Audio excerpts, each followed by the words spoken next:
Good morning and welcome to the show, everybody. Jeff Baldwin, Ryan Simmons here. Day 6 of the SLO Open in Pismo Beach. We have had a firing week up to this point. We are into quarterfinals Saturday, kicking off with the men's. Taj Lindblad versus Luke Weiler is the first matchup going into Taro Watanabe and Lucas Osten. It is sort of a downtick in the swell, Ryan, but I mean, still head high, consistent waves. The tide's so favorable, slight or beautiful offshore, clear skies. The table is set for an insane day of surfing.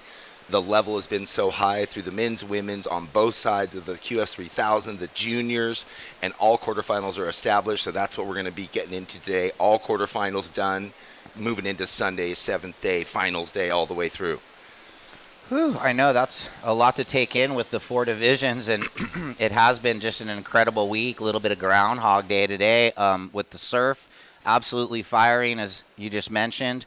Long runner right, the short pinchy left that maybe they might be able to get a little bit steeper into the sections. And, yeah, some of these matchups, I mean, Taj Lindblad versus Luke Weiler, Taj the elder San Clemente surfer and Luke Weiler, coming up and really been making a splash on the scene. And then Taro versus Lucas Osten. So that's the formed up regular foots. I mean, it's going to be an incredible day. I'm very excited. It doesn't seem like there's anyone that hasn't been on a roll. There hasn't been anyone who hasn't been like super stamping their mark on this event to get to here. All the form surfers making it through the quarters. I mean, Taj has just been clinical on finding those rights. He had a beautiful 8.5 yesterday after sitting, whatever it was, 12 minutes in his heat, not identifying a wave that he was comfortable with, and then bango, there it is, gets that score. We might have a highlight of that. Luke Weiler has had an incredible run. Yeah, they kind of got through a little bit different stories in their last heat where you just said Lenny with 2 8s and Luke Weiler, remember, he had to grind out like a 6-3 or something at the end of his heat. He made an air reverse that turned the tide for him. So we need to clear the water if there are any free surfers out there. It looks like we're just over 2 minutes from the start. Yeah, yesterday we saw in a lot of heats where there was that 3rd and 4th place surfers right in it, needing those fractional mid-range 5 scores. The leads were flipping continuously. A lot of times the first place surfer was out and safe, did a good job to back up their high score, and then it was that scrappy 2nd, 3rd, and 4th rotating, and we had quite a few heats. I think we had like 6 out of 8 that turned within the last 10 seconds of the heat, 3rd to 2nd. Yeah, so I wonder if we'll have a little bit of that again today, or will it be more, clear cut in the wins and the losses? But hold your position, surfers. Well, we are set for a beautiful day. Thank you to our title sponsor, Visit SLO. That's right. We are nestled into this beautiful part of the Central Coast of California, and their sponsorship, a huge part of this event, along with, of course, Surfing for Hope Foundation, bringing ocean-minded experiences to cancer survivors, cancer patients, families of people with cancer, or any relatives. Everyone's touched by cancer in some form along the way. So we are really blessed to be a part of this with Surfing for Hope Foundation. Yeah, I just want to let the surfers know we're about 40 seconds. We're under 1 minute, so stand by, surfers. Taj is in the red and Luke in the blue. 25-minute quarterfinal heat, top 2 scores. Stand by. Yep, same thing, 25-minute heat, top 2 waves. The only difference is it is head-to-head all day long now. 30 seconds, surfers. Get ready for us to count you in. Yeah, everybody's all tuned in this one. The whole 2% crew, all the boys in Hawaii. So we're going to be bringing this thing in. Here we go, guys. 10 seconds. 5, 4, 3, 2, 1. Day 6 underway. Well, there you go. You were saying all the boys, girls, everyone tuned in from Hawaii because the pipe event starts here shortly on tomorrow maybe. Is the first day for the World Championship Tour, and obviously the 2%ers, San Clemente's so deep, and a few of their surfers right now out in the water. Maybe they're up at 4 a.m. Here we go. A quick start today for Taj Lindblad in the red. You see him just flowing around the right. looking loose and spicy here in the early morning. Oh, yeah, he is really gaining power in every turn. Positioned so nice on the tail of his board for big wraps like that. This is a sign of things to come. Nice drift, and again, so much intention in that first wave for Taj Lindblad. I mean, the guy's dial-a-bomb right now. That thing snuck under. It was the inside under one that ran the bar. Yeah, I mean, we've been talking about how good this sandbar, the locals keep coming up saying, are you guys kidding me? Every year you come here, the waves are better than they ever are, and we've just been tapping into the bounty of that all day long with big tide swings, super high tides, and then extreme low tides. But again, the tide favorable. High tide today around 11:30, so it's pushing up all day. So we get to work all those sandbars. And, it's kind of working at the dead high tide, maybe a few lulls here and there. So we're going to get a replay. He snuck into this thing. He was kind of been looking for these ones. He up and over, little down the line lipper. That was nice and expressive with some fan. And then he's on the rail. And then he just eyeballs the inside, Jeff, and says, oh, this is that one where let me just put it all together. Man, nice lipper carve. Oh, the push through on that flat face cutback, and then the little finish drift, and again, so much power in his turns. You know what, I was looking while we were seeing the replay, Luke was out the back scratching for a wave, and it made me think, oh, wow, when they have to paddle against that strong offshore, that stiff breeze coming up the face, so chest forward on the front of the board. Yeah, and then when they get up, they got to reposition really quickly to get their feet back a little bit more. Well, that score drops in. 7-8-3 on the opener for Red. 7-8-3. So that sets the table. Priority right to Blue. He'll wade out the back and try and get a good opening. He's been surfing really good on the rail. He's got the air game, so it's going to be a great battle. Checking in Taro Watanabe and Lucas Austin, and that's just two of the most stylish surfers. Lucas has just been really searing his turns, and then Taro just, doing what he does, picking good waves and being all formed out. I had a cool little moment with Taro yesterday, late afternoon. I went for a swim and saw him bellying in, so we had a little wrap out. He was on a different board, preparing in case the swell dropped, maybe a little swallowtail epoxy. Okay. He was like, hey, I think it's going to get maybe a little bit smaller, testing this board out. And what a beautiful afternoon yesterday to go swim. And what I didn't ever realize, the clam chowder, the famous clam chowder from Splash Cafe and everywhere else. Well, when I was walking down the beach, all I saw was broken clamshells everywhere. Within 15 minutes of swimming, I had a handful of like 12 immaculate, huge, perfect clams just because you can't walk out in the water without hitting them. They're everywhere like cobblestones. And I kept picking them up. And then I realized when I came in, read some of the tourism signs about the history of clamming. Oh, yeah, they're really strict because I was thinking, man, why doesn't everyone just come down and grab them? So fishing license required, no more than 12, I think, to be taken. Yeah. So they're on it because there's bounty. You could feed a family easy, but that's why they have those restrictions. So 5 off the clock almost, 4.5. That opener a Red, 7-8-3. Blue has priority. So look at that. A quiet paddle out, a joyful paddle out for Taj going, all right, I just nailed a 7-8-3. But you see, that was what do you think? 300-yard long right to start the morning? Pretty close to it, for sure. The bar is just running the whole sandbar here right off the corner of the pier. As long as a wave at lowers, basically. Yeah. So as many turns. And that's these guys' home break. They duel a lot out there and at T Street and wherever else is fun around the hood down there in San Clemente. Yeah, interesting, too, because, even Huntington, if you went to another pier to train, there's been good teepees, Oceanside.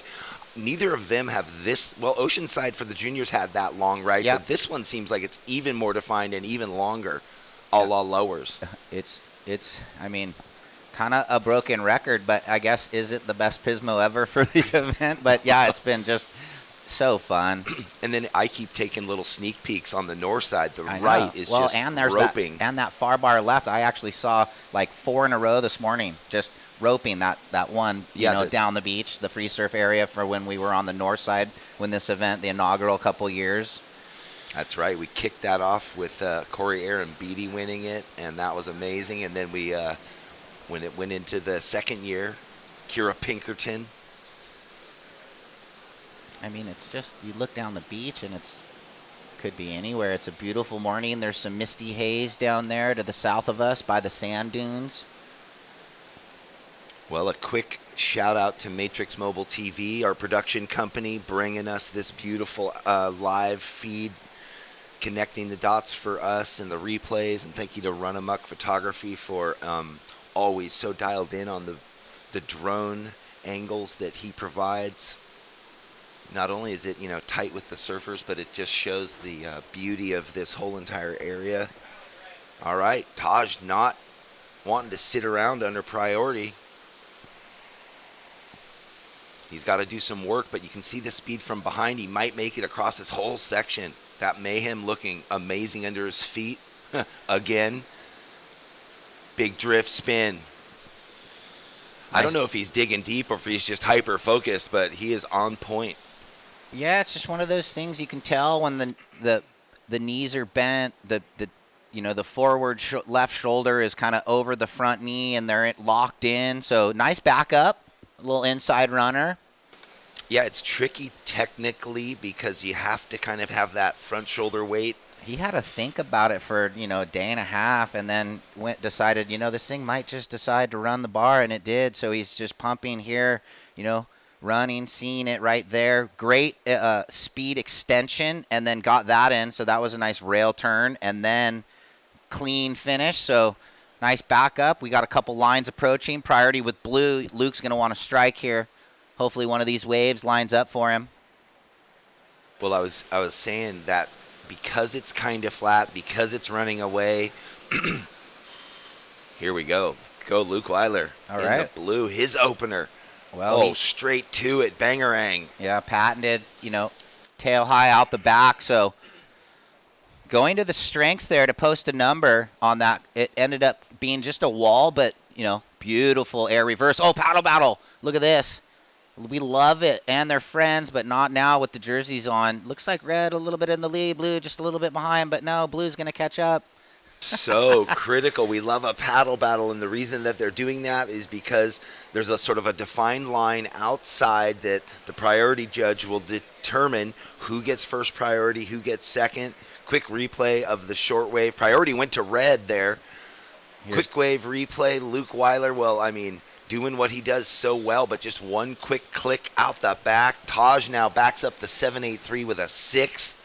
Standby blue for your opener. He's going to get in the heat here. Paddle battle went to red. Usually in the tie, it goes to the surfer that didn't ride the last wave. Yeah. But Taj not willing to sit on his laurels and expect it. Puts the grind in. You saw him kicking and splashing. 4.5. 4.5 for blue.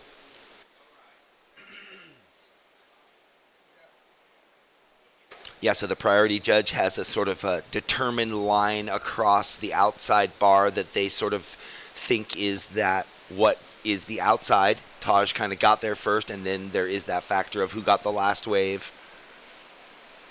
All right, having a look here. Red with priority. Blue got the 4-5 on the opener. He might have a look at this one. And here we go. Weiler on the inside under. On the forehand, he's going to get to work now. Maybe this thing runs the bar. So he's got the down the line rail turn, building the board speed, lofty front sider, and wow, that was sick finish to that wave. And look out the back, Taj Lindblad eyeing up what looks like could be another beauty for him. You just see that thing tapering off in real time down the line on the camera.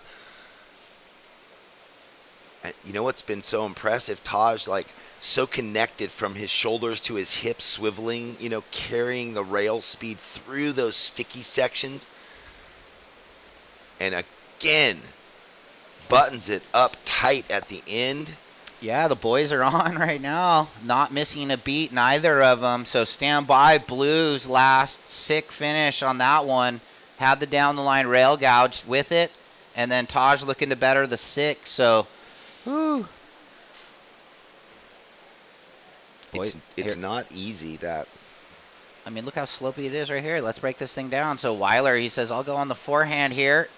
Nice little slash to set it up on what was the slopey section. And then that ability to go way up and land it and ride out. So, Man, yeah, so the judges are going to have to really think, because the one big air with the opening, and then, Taj getting a sequence of set up top carves, and then, he's hitting it hard.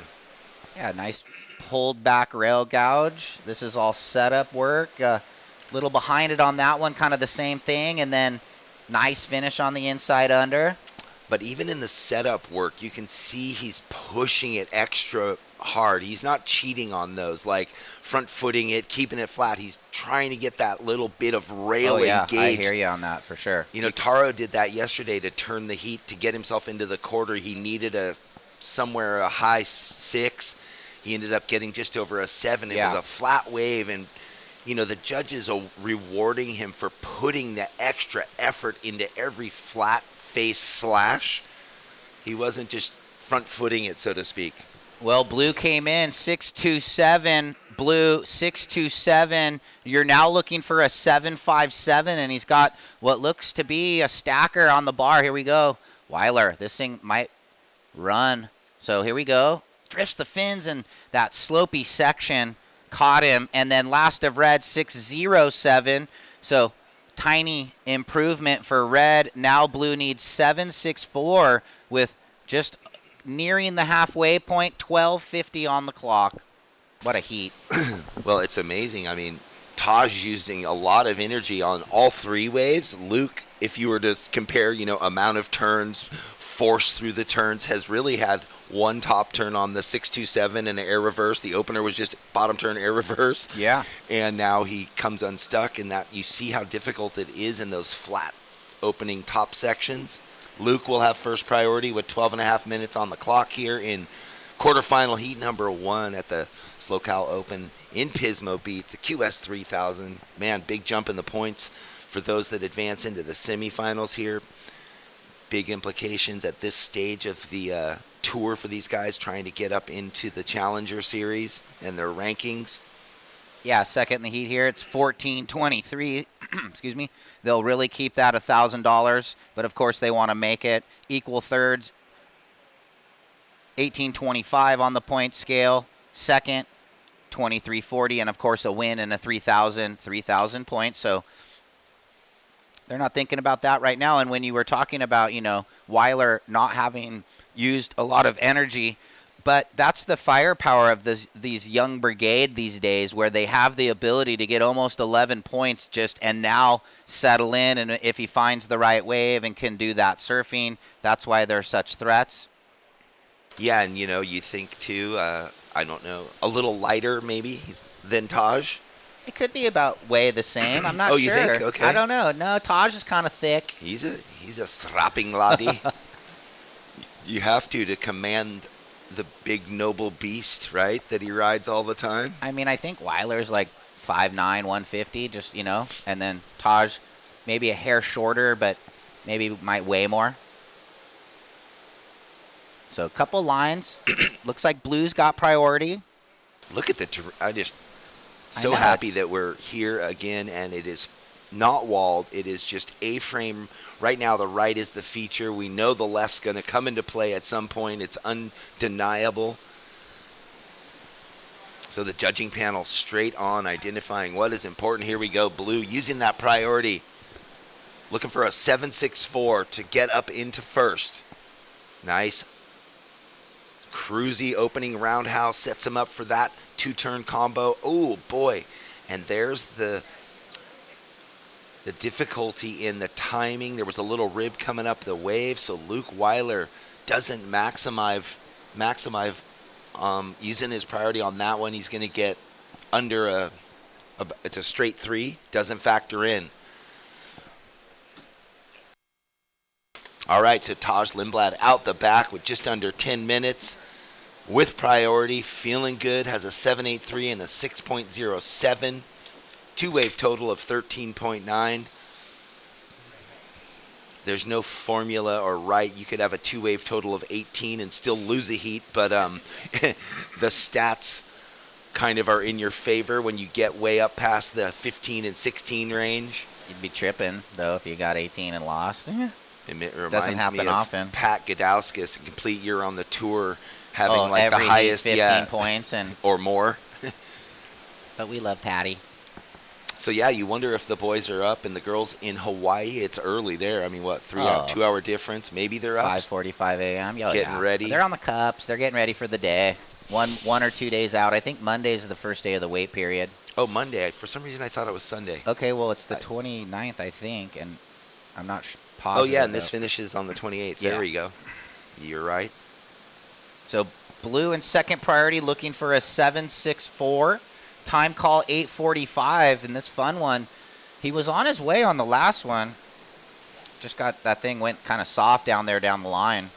Thought he had that come from behind rhythm going. So Yes, you know what it's been?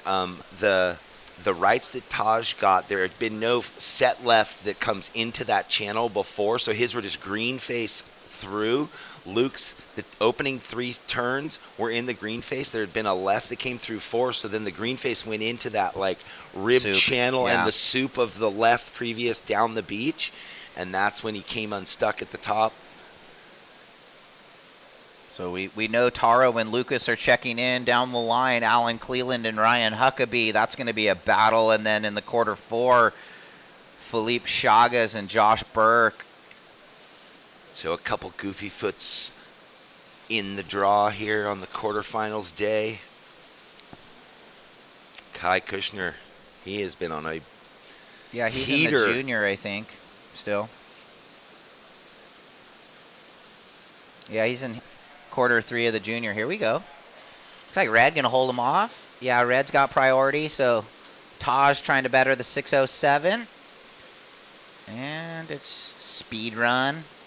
Oh my gosh, so much buoyancy in the front. He's making those long foam sections look like they're not even there. And here we go. That is tail high. Down. He really came close. You see the offshore, blow his board right back out. And to counter now, Luke Weiler. This is a critical wave for him. Pier bowl right. Nice sweep, deep connection off that little foam bit. That float climb. Will this one wind out? Doesn't. He can't get around the long section for him. So Taj have an advantage in his waves he's choosing. 6:50 remaining. Looks like Blue will probably get out the back and get that ever important first priority here to try and clean this one up and get into the lead, looking for that 7.64. And then Taj will be looking to better the 6.07. Been pretty consistent, had that small lull early after the first wave of Taj.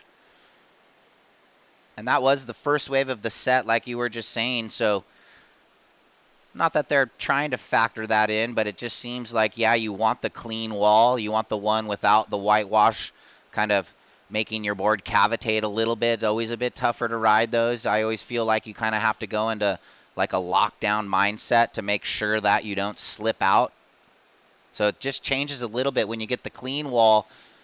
It's a different thinking process while you're riding the wave, if you are trying not to, as we say, right? Yeah, and if you go Turn into off the that thinking. foamy, soupy stuff without any speed, then you're just fighting it. If you can approach it and you've got already a bunch of board speed gathered, then you're just flying through it. But all up to Luke Weiler. 5.5 minutes left. Luke needs a 7.64 still. That last wave of Taj, a throwaway since he fell at the end. And he's just playing with it now. Look at this little insider. Okay, little snap. And then he's on the rail, fighting the offshore wind. And whoa, kind of the whip around air and got just a bit quick under his feet. Yeah, amazing how they can define where they need to push the board up, out, over, towards the beach, and then how quick they need to rotate. I think he was on his way to maybe bettering just, 2 better first turns, and then he had the air on the 607, I think. And that one, kind of a little, looked like a tough fall. It looks okay, though. I mean, sometimes when they don't make 2 in a row like that happened to Taj just there, it just fires them up. They're like, I will not fall. I am refocused. I'm sticking it no matter what on the next one. We love it as fans. All of them pushing the limits. 4.5 minutes. Blue with priority. Lots of time for him to find a 7.64. Yeah, I mean, you're this kid, the wild card here, he can do anything, and this thing's stacking up. Definitely a danger in the lineup. Do you imagine paddling out for a free surf in this, and you're like, oh my God, my home break. Let that one go by, Jeff, and I guess it was a bit slopey-ish, so he's going to wait for maybe a bigger one with 3:45 remaining, needing that upper 7. So, I mean, that thing was ruler edge, but I think I know the wave he's looking for, a little bit more wall to it. Yeah, he's looking for one that mirrors what Taj opened with. That type of size, that type of green, clean face that was steep enough to just really go to town sequence all the way through. Yeah, that was fun, too. At the very beginning, there was a little bit of, some jostling and, trying to hold the inside. And so they both kind of locked in on that wave. And just the inside-under positioning, Red got lucky. So with 3:10 remaining, let's have a re-look at it while we wait for waves. See, you could see Blue maybe just he was closer to the pier, but a hair too far out. Is that local knowledge that Taj has, spending a little bit more time up here than most of the athletes, and he went to town. So just under the excellent range opener. It's definitely gave the judges something to think about as the first wave of the day. Yeah, oh, my God, that turn was so sick. And he finished it up clean, sliding the fins on a 1-footer on the inside. He got a little anxious there, but so much variety. And then you think, too, okay, the judges are like straight away, oh, my gosh, where do we go with this kind of wave? Right? Will that wave be worth more later in the day? It's like, wake up, here we go. Set the scale. I mean, without seeing anything for sure, I think it kind of fit right in, though, on the whole week. Yeah, so they've just got that flow, that same been looking at the same type of waves.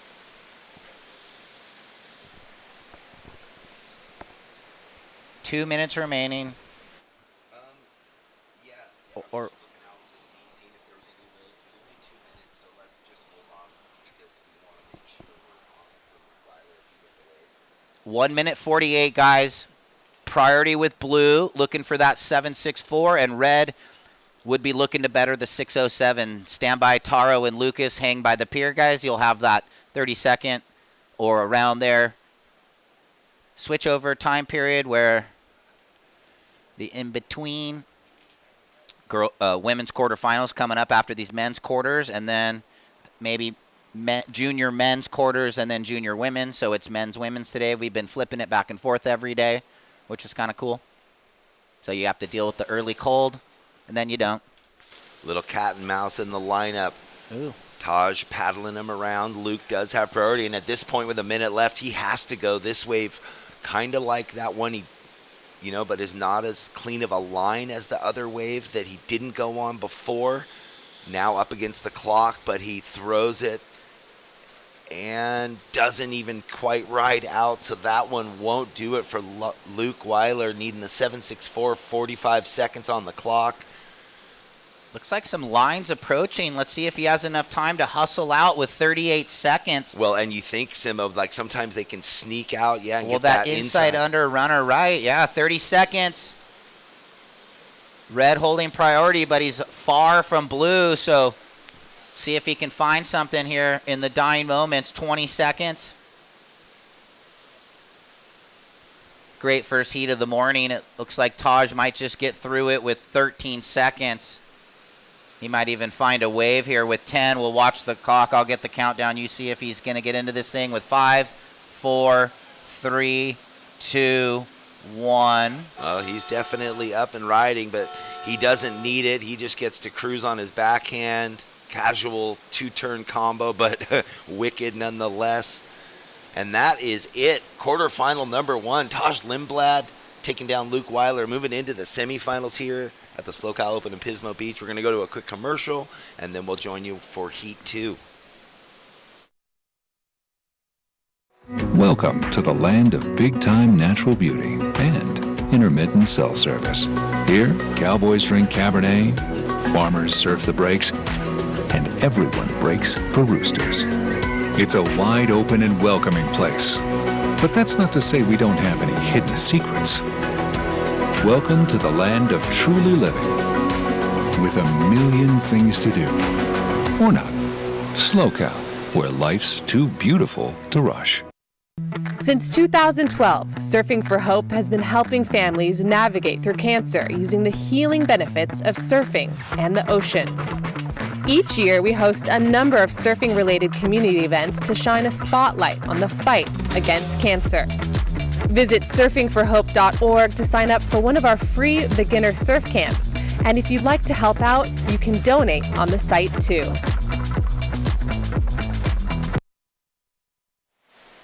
All right, welcome back, everybody. We are into heat number 2. Tara Watanabe and Lucas Ostin here at the 2024 SLO Open, the QS 3000 in Pismo Beach, brought to you by Surfing for Hope Foundation and Visit SLO. What a heat we just concluded there. The opener for today, Taj Lindblad taking down Luke Weiler. Great result, like you were saying, Ryan, for Luke, and Taj keeping the consistency high from event to event. Yeah, he really wants to also pull that late charge, like I was just saying off mic there before we came back on the broadcast. You know, good luck to Luke Weiler. I will reiterate what I was saying as the beach commentator. You know, he's got the big 5,000 in Barbados. Slide into that top 7, get on the Challenger, be surfing snapper. But yeah, for Taj Lindblad, same theory. He's into finals day. He's in the semifinals. He's been feeling good up here. You know, we know he's got his ranch and the horse close by. Spends a lot of time in the area. So it's exciting. Both boys were on point. Both boys not missing a step. Taj just got the jump on the better opening wave, which seemed to be the story of quarter 1 in the end. And Luke had the inside, but he was out a little bit, and that wave just backed off just enough. Taj got into it. That seemed to be the story for me, but both boys were on point. So in this heat right now, Blue Lucas, who's been on a heater, it was the runner-up in Morro Bay, finds himself in the quarterfinals here in the QS, and he's in the quarterfinals of the juniors. Yeah, I think so. So he's one of those surfers. But yeah, a runner-up in Morro Bay, and now backing it up into the quarters here in a bigger event. Taro has had the win up in Morro Bay a few years ago, and he's had a string of great results in Pismo since this event started, quarterfinals and semifinals. Yeah, we got a little bit of the cat and mouse going on right now. The boys don't want to give away that inside position, so this could get fun. They're either going to waste a ton of time and not ride waves, or they'll find a wave soon. 22 minutes remaining. And not to mention Taj Lindblad, who we just saw get into the semis. He has the victory from Morro Bay 2 events ago, the February event last year. Here we go. Lucas getting the jump. Gouges back. He's going to try and press down the line. See what he finds on the inside, and he goes for the slow-mo hanger blowtail and can't ride out.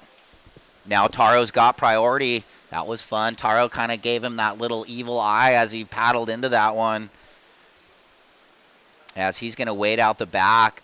Yeah, don't let his big smile and mellow demeanor fool you. He came in yesterday so happy, testing a different board. I wonder if he's riding it. I don't know. Yeah, let's see. We'll have to see if it's the clear board or if he's on that red one that he had in the other heats. Yep. Look at these walls coming in. So just butter glass with the light offshore.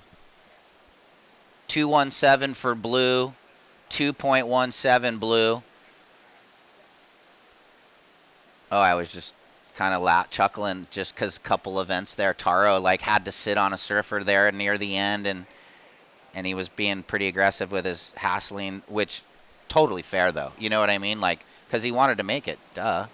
Yeah. But as a fan, it was funny because I think one of them was Dumphy. And we love them both, so it's kind of Well, fun. and that was the senior statesman, the veteran, Yeah. you know, against the rookie coming up. Yeah. And it's always funny when the rookie puts the screws to Yeah, the yeah. vet and is like, hey, I'll play your game on you. Remember when the Momentum generation came out and like Barton and Kong and Potter and Curran and Carroll, they were all kind of a little bit rattled. Oh, yeah. Who are these guys? Who Yeah. do they think they are? Not giving me the respect I deserve. It's fun. Like And it's every like, hey, 6 years, you kind of get that. Slap. Where Cole and Cade and Crosby are now like, well, they're on tour where they were the Groms just 4 or 5 years ago, and we've talked about that. Thanks so much to, Visit SLO and the Surfing for Hope Foundation and Andy and the whole team.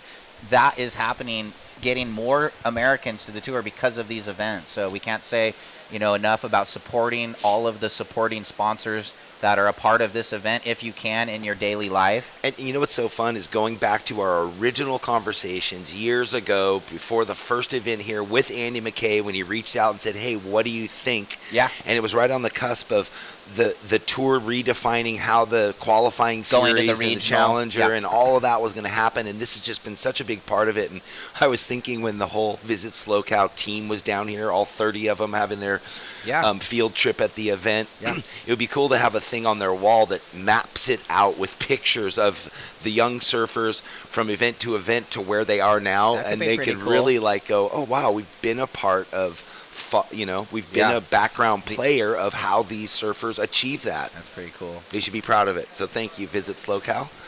So 19 minutes remaining. Priority is with Taro. And, kind of inconsistent, actually. Saw a few more waves earlier, but just with the rising tide, we're going to see some waves shortly. And then I think there might even be a little swell rise tomorrow. So forecast looks good for finals day. This is quarterfinals day.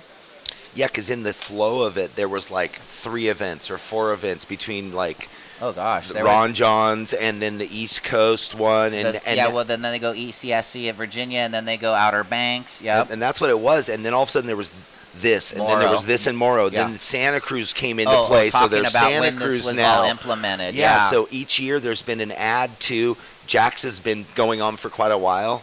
Yeah, that's the first event in April, I think it is, to start the new QS season. All right, we're going to throw down to the post-heat interview. Take it away, Kelly. Yes, I'm down here with Taj. Congratulations on that heat win, first heat of the day. And how are you feeling? Good. I'm really warm now. Overheating. That's what you said yesterday. That has to be a pretty big confidence boost given your results so far in this competition. Looking at the season ahead, what does this competition mean for you? Yeah, I mean, it's a huge contest for all of us. So, it gives me some confidence going into Barbados or whatever event I end up doing. But, I'm stoked. And it is smaller today. Did you switch your gear?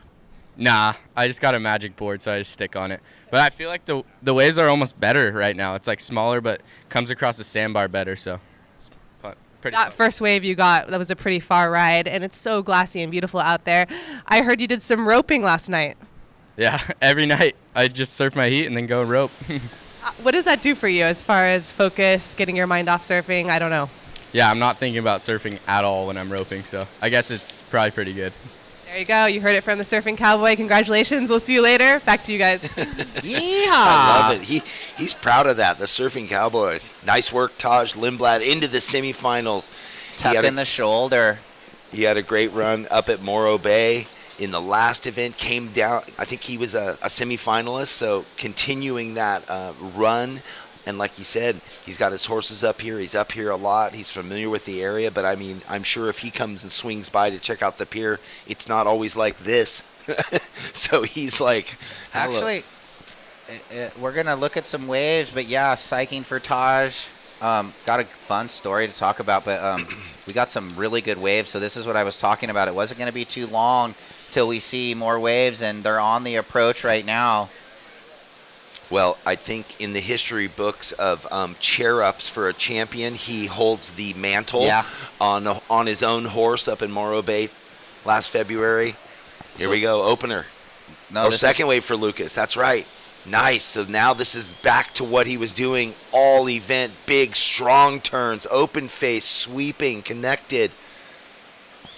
South Jetty Oceanside's got that sandbar right now, so he's been going right a lot instead of left, and he ripped that thing. And here we go out the back. We got Taro on his opener. Checks it down. He's in the froth here on this one, and he goes big in the corner. So little two-turn combo for red as blue got that first wave, and it ran the sandbar. So we're going to get a couple scores here.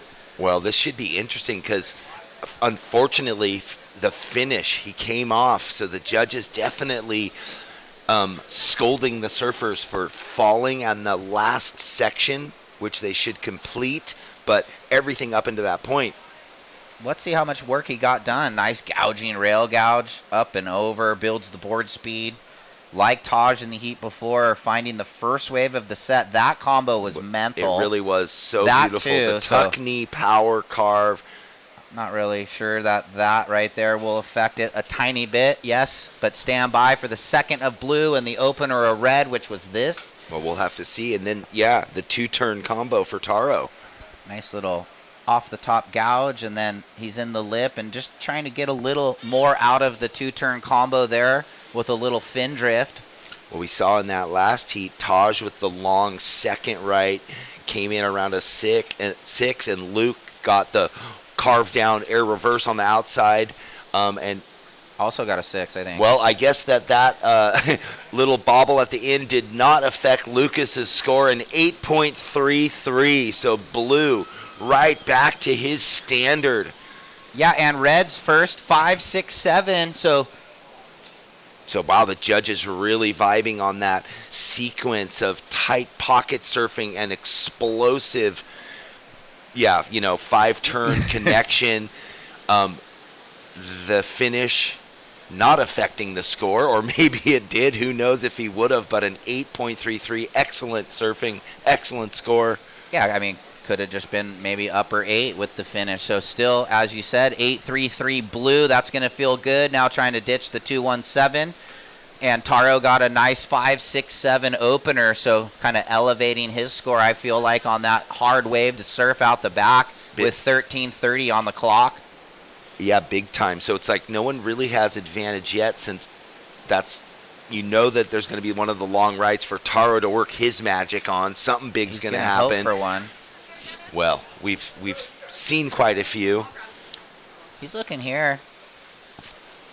So Taro needs a 4.84 to go into the lead. He's going to search for something much bigger. We see this thing lining up on the sandbar. Our surfer from Malibu, Topanga area on his forehand. Oh, man, whips it again. So he is going toe-to-toe with Lucas on his wave. Surfing sharp. Not riding the epoxy whiteboard from Pizel that I saw him on yesterday. Back on this red magic one. And you just see, those are the areas where I'm like, he's pushing it in every little ounce of the wave. Oh, he absolutely demolished that wave, full on. Can't wait to see the replay. He picked that first wave of the set. Can't overlook that wave is what I'm thinking there, and he didn't. So look, this thing just peeled ruler edge, and he didn't miss a beat. He's just the quick snap. Board is flying. Comes around the corner here. That was nice. Big fan. That was tighter than the one before, and then he mixes it up, and he, sees this wave. It's not ending, and then he's releasing the fin. So the variety, the rail, I expect a big number for red.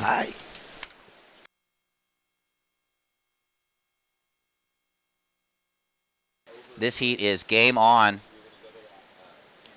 It's a 7 red, a 7-0. He's in the lead, and now blue needs a 4-3-4. Here's blue. Whips it down on the rail, and then he's through the lip in the whitewater. Increíble, the surfers just boxing it out in the ring here today. Quarterfinal number 2, not disappointing already.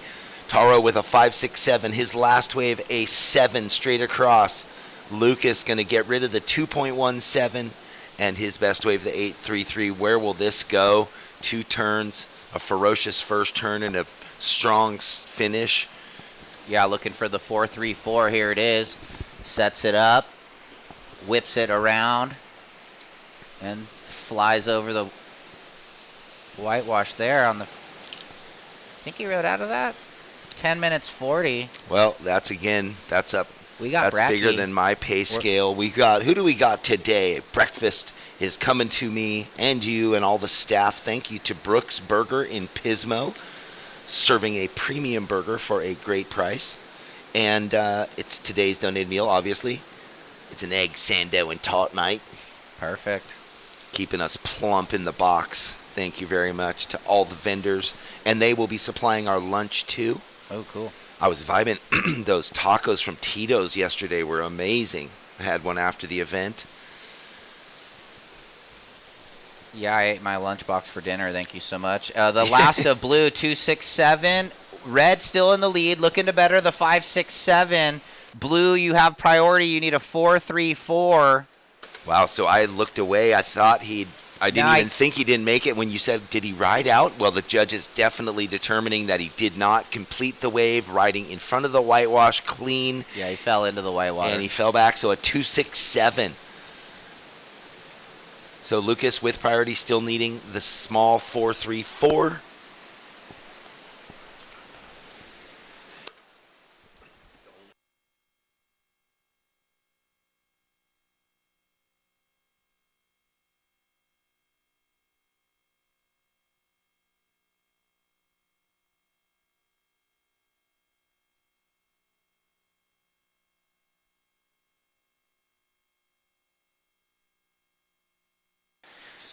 Nine minutes remaining. The boys wait out the back. Blue with priority, looking for a 434. He's got the low excellent, 833, and he's got the low backup, so he's looking for a better one. It's a 434 to transfer into the lead. And then Taro with that solid 7 and a 567.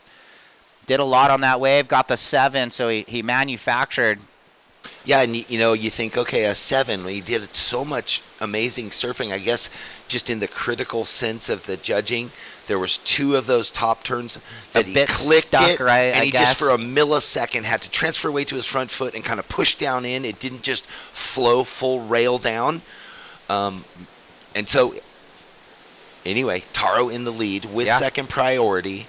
And, we're just picking hairs out of it, but we always want to know what it is and how are the judges looking at things and what defines the 7 to the 8-3-3. Lucas's wave was just open for him to go rail, rail, rail, rail, always the gaining. Combination of that, twofer and then the 3 turns, I guess.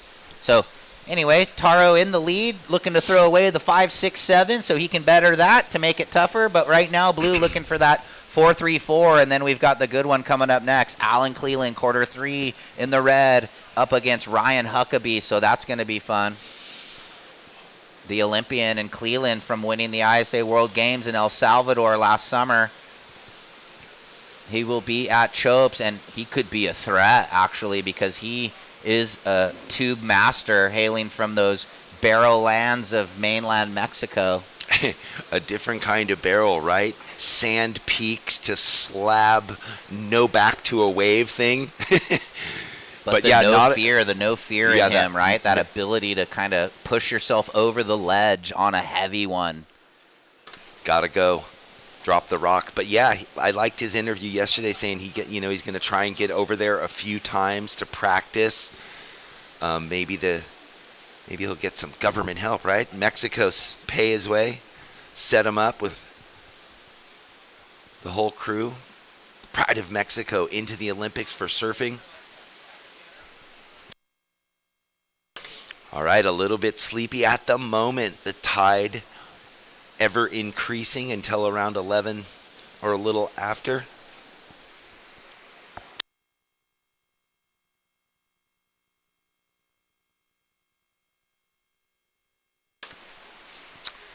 All right, it looks like we got one of Lucas's waves from yesterday, the 8. This was in the heat previous to this. This is how he got in. He had a barn burner, just went to town. This was his opening wave, so right off the bat, this is what surfing he was doing. You could see the size of the waves a bit bigger, but and he just continued that form through the heat. Great opener there yesterday for Lucas.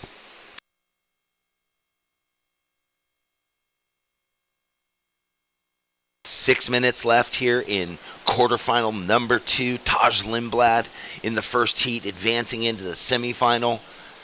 Who will it be in this heat? Coming up next, Alan Cleland, Ryan Huckabee. And finishing it off, Felipe Chagas and Joshua Burke. So that's the big international heat there too. You got the Brazilian and the Bayesian.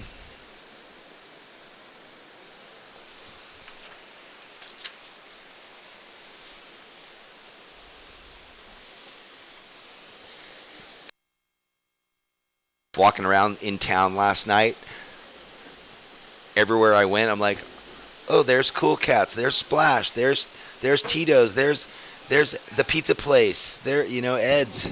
Here we go. Lucas under or using that priority. This is what he needs. He needs to get himself in this with a nice, he only needs a 4.34. It's a soupy one. So a wise choice at this point in the heat to transfer pressure. Yeah, but just walking around seeing Pismo Pedigo, all the local community that's been donating daily. Thank you to all of them. Let's break this down. So here we go, looking for that score. Little swoop. And again. So staying busy. We got Red. We're going to just transfer to live action. So he's looking to better. Couple down the liners building board speed up and over. See if this thing hits the sandbar.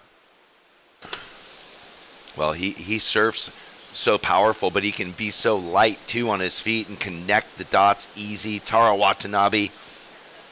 Ooh. Little reform left. So lots of work again.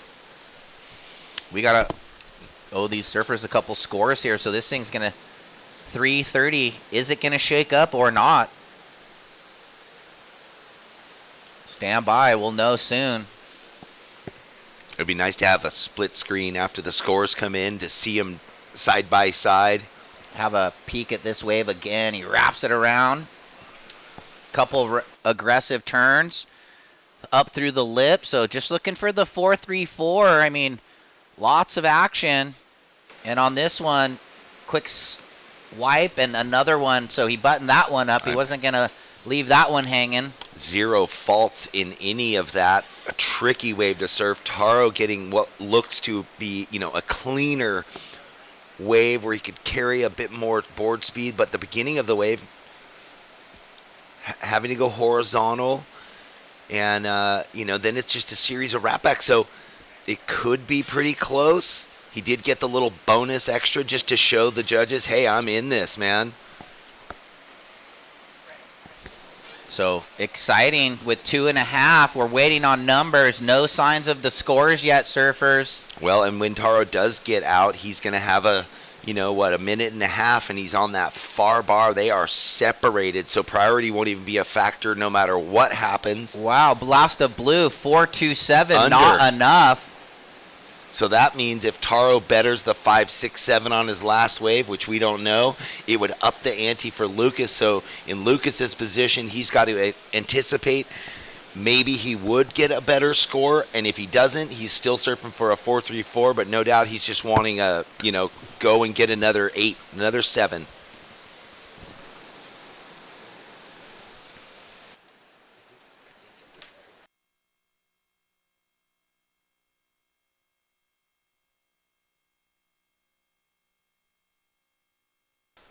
90 seconds waiting for the last of red. It looks like it might come under the 5.67, so no changes. Stand by, though. Well, that's good news for blue, because if it does come in under, which it seems like it will, Lucas, you're going to need a 4.34 or more. 1 minute, 10 seconds, priority blue. Taro staying way down the beach away from him.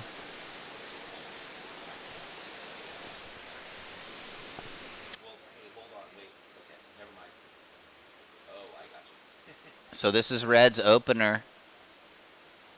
the 5.67. Ooh, look at this. So this is happening with 45 seconds right now. What we do know is that it doesn't seem like Taro's going to better his opening score. Blue paddling, Lucas needing a 4.34. Could it be the dream wave he needs? Nice opening turn, pushing the fins there. This wave flat, but he's giving it everything he can.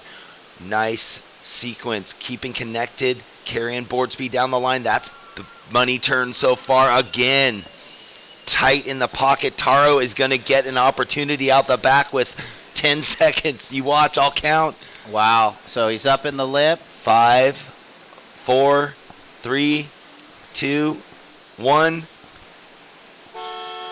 Well, drama, photo finish. Taro looking good on that one, too. Yeah, so we might go on hold. We got to watch these last two rides. It's going to be neck and neck here. They both surfed well on their last waves. See who gets the better of it in the replay. That's a cool picture there. So stand by. We're going to be watching some replays. Lucas went to town on this thing. Little inside under, and he's wrapping it around on the rail. Deep off the bottom. Nice expressive lipper. Gouges it around. So he put the screws to this one as he's looking to finish on the inside, and he smashes it in the lip again and wraps it around. So he was on point. We got the power fist, and then Taro out the back on the set wave.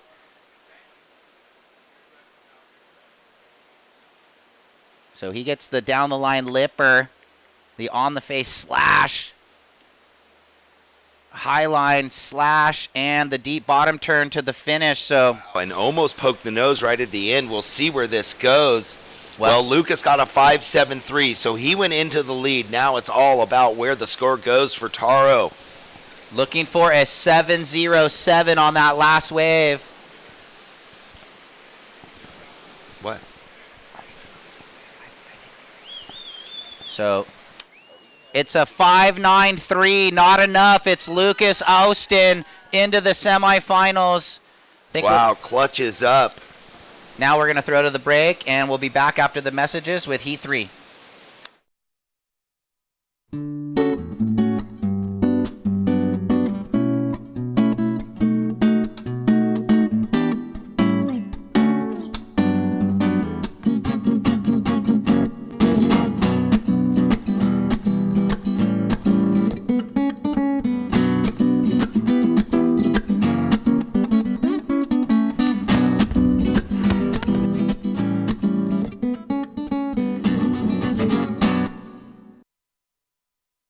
In the 805, we live life on a different path. Where medals aren't given, they're earned. Where stories aren't written, they're lived. And legends aren't born, they're made. It's not just what you do, it's who you do it with. This is 805 Beer.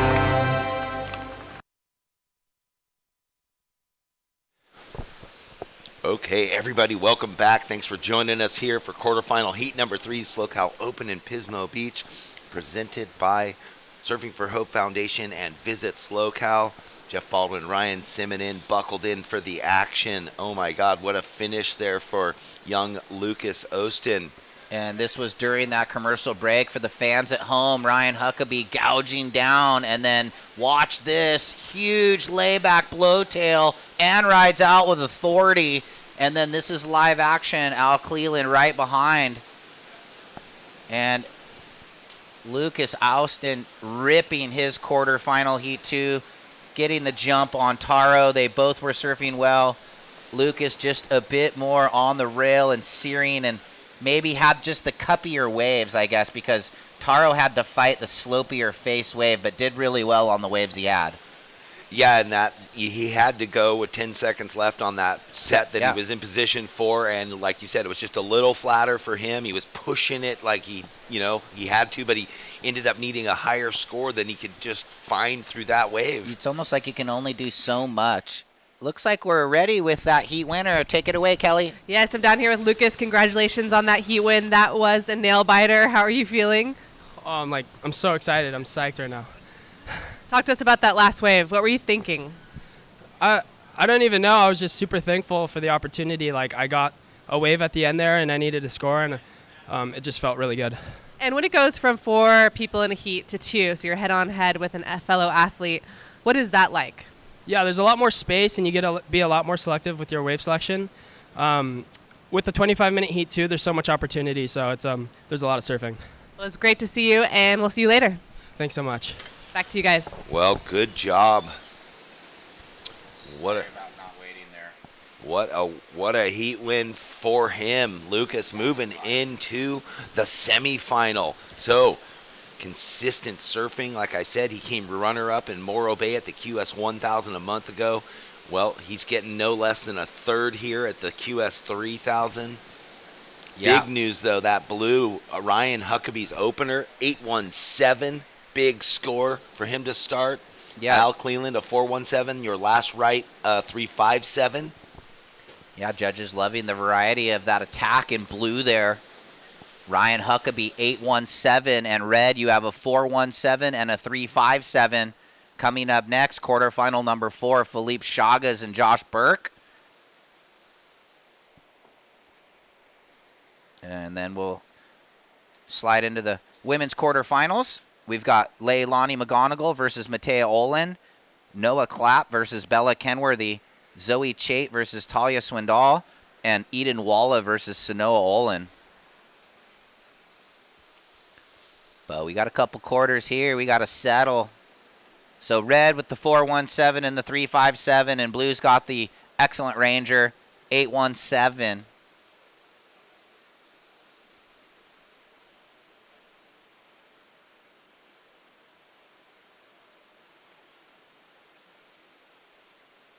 I wonder if it's going to stay clean all day today. It kind of feels like maybe. Yeah, I actually woke up thinking, all right, I like this kind of fluffy, soft cloud cover again because we're worried about the glare later in the day, which we're finishing up around 2:30 today, something like that. I think 1:30 earlier. So we might beat the glare and the tide won't be as low. Thanks again to Brooks Burger for our breakfast sandwich, and they will be providing lunch for all of us here, the staff, the judges, us lowly commentators.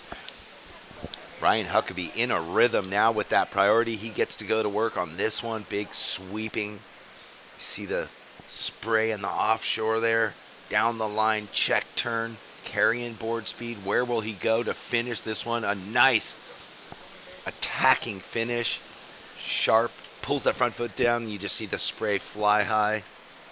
Yeah, love Ryan surfing. You know, he's a little bit of a throwback kind of when he goes into the rail mode, and then he's got just the ability to do some crazy like spider-like maneuvers. Kind of folds that big body, seems pretty limber, surfs real low center of gravity for a tall guy. And he kind of ripped this back up, so wow, look at these waves out the back as we're just watching him finish there. Looks like Red Owl's going to sneak into one, Jeff. Well, perfect timing to go from the replay to live action. This is what we saw all this event so far. This is more like what Alan Cleveland wants to bring to the party. Wow. Super powerful young man from mainland Mexico. That is what he wanted to get under his belt. Big finish, big open. Definitely back in it, you can say. So standby Blues getting a good backup, 6.5 for Blue to back up the 817, sitting on that 14.67 total quickly. And standby, though, this wave right here, he, like you said, he went to town. Big rail gouge, deep off the bottom. Had the facey one that held the sandbar perfectly. And 2 more power turns to finish. Got to put that Timmy Patterson to the paces there. He's loving those boards, working well with Timmy Patterson out of San Clemente. Where will this go? We know what he needs at the moment since Ryan got the 6.5, but it's all going to change. Pretty much 2.75s almost, so. Yeah. Or the combination of 2 scores to go 14.67, however you want to map it out. And here we go with maybe one of those numbers. Standby Red. This thing's going to get real fun. And Big scores dropping in right now. One more to go.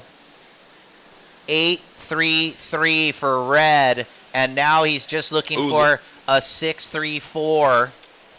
He had that little quick look at that right under, knowing he has second priority. Al, you just got an 8.33. Red, 8.33.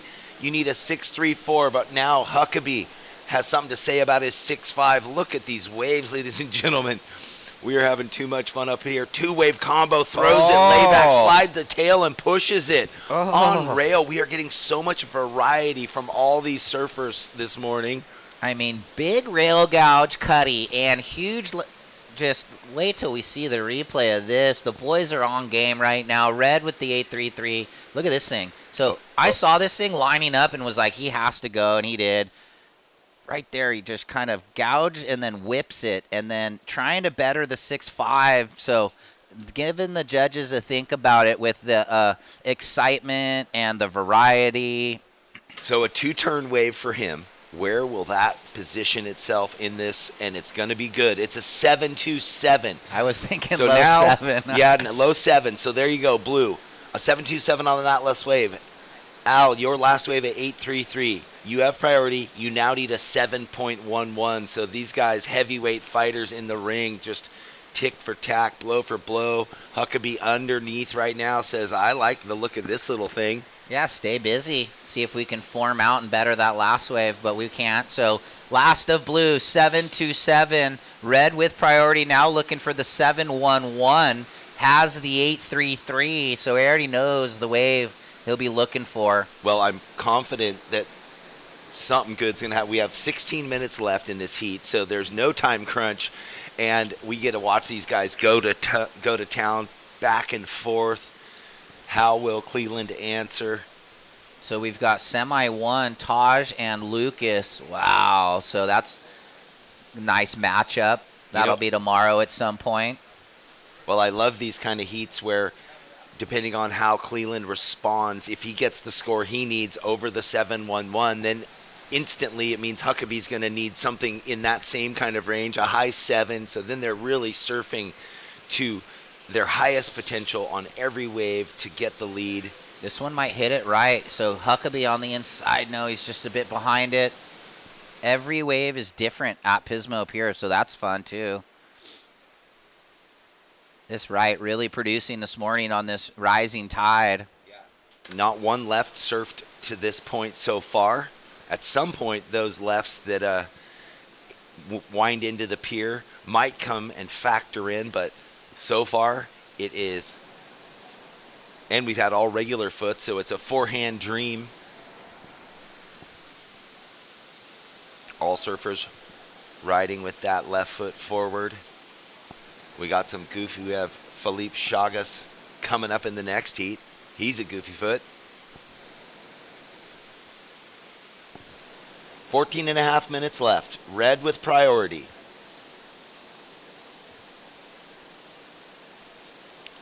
Red needing a 7.11.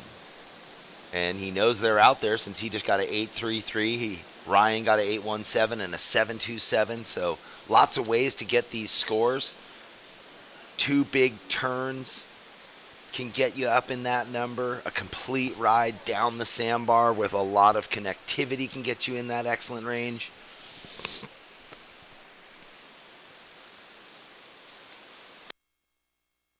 Huckabee sneaking away underneath. He might get something to go above the lip on this one. And he, got his tail tucked down too low there through the, pushed the board too hard up out of the lip of that one.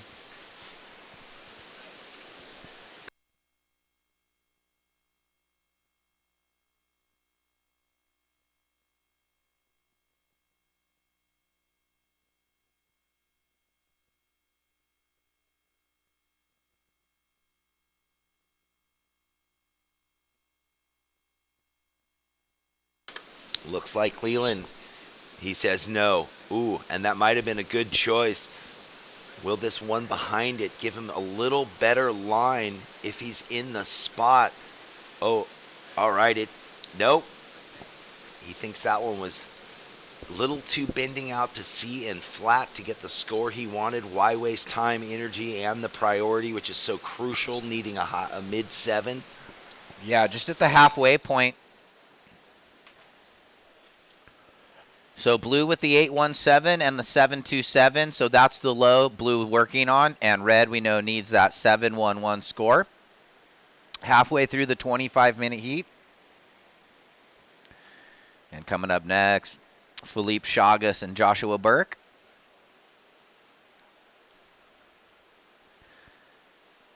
Berkey sleeps 8 hours, drinks a lot of water. That's a good program there for being healthy. I got him, though. I sleep 9 hours.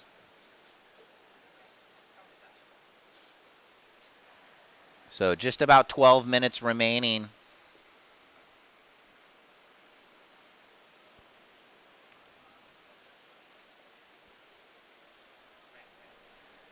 It's going to be another beautiful day. Yeah, I like a little bit of the overcast this morning, keeping it keeping that wind down for one. And it'll keep the glare down this afternoon.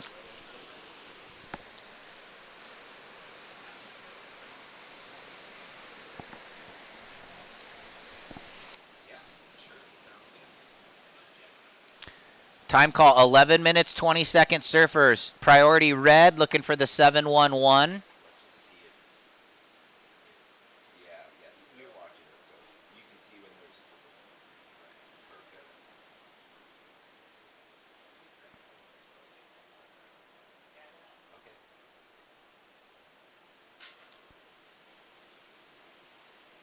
So we might watch some replays of yesterday, seeing how these guys on the road to get here, see how in form they are. Huckabee hasn't, put a foot wrong pretty much in a couple days. And wow, so expressive through the lip, putting that tall frame through these waves, as you were saying there in the other replay of Lucas. A little bigger yesterday.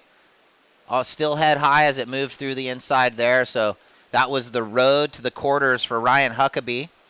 And this is Al from a previous heat. He's been on game too, just really on the rail, and that was sick, up and under. Big surfing. That was yesterday. You can see the sun. Yeah, that was sunny today. We got that overcast, so perfect timing. We got those replays from yesterday, and live there is some surf, some bigger sets, but those ones washing through, nothing for either surfer. With 10 minutes left, Cleland is going to be sitting there. He knows what he wants. Most importantly, he needs more than a 7-1-1 to take the lead and get into the semifinal. Yeah, it's a fun heat in the ratings race. Also, with Al holding on to 3 zeros entering this event, so he will just add. He won't have to subtract the low backups or whatever. He'll add this event, the DR, and the Barbados event to try and get into that top 7.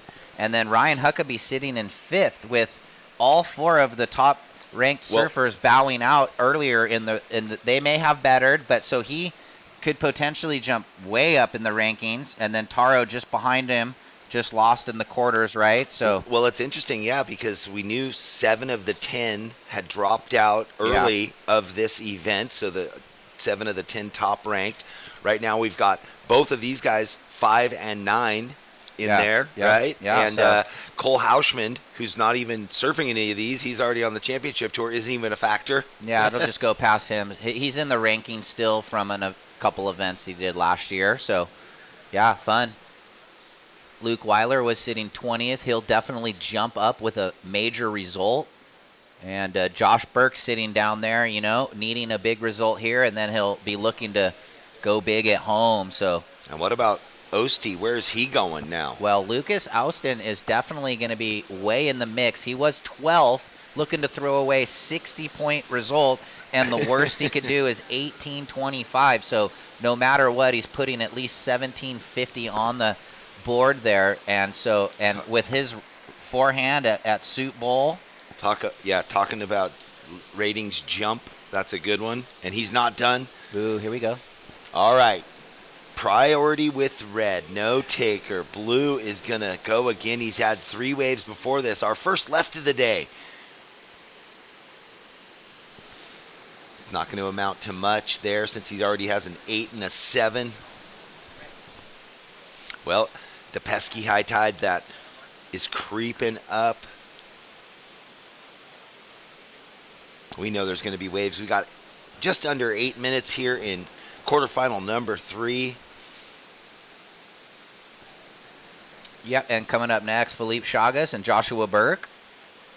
The goofy versus regular.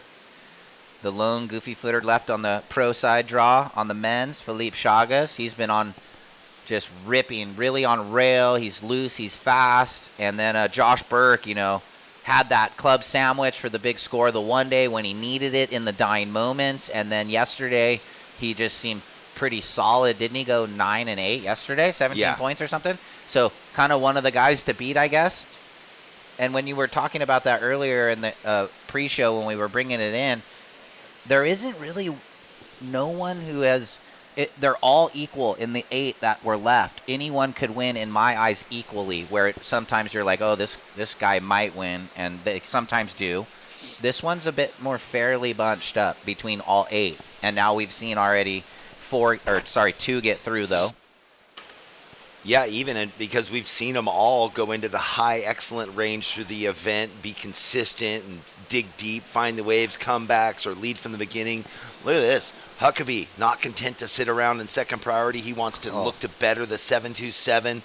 That wave is not going to do it. So I thought it was going to be a good wave. It looked like it was kind of standing up, and I thought, oh, he's going to maybe, you know, surprise us with some crazy disaster slide blowtail. Let's watch Blue's opener. It was an 817.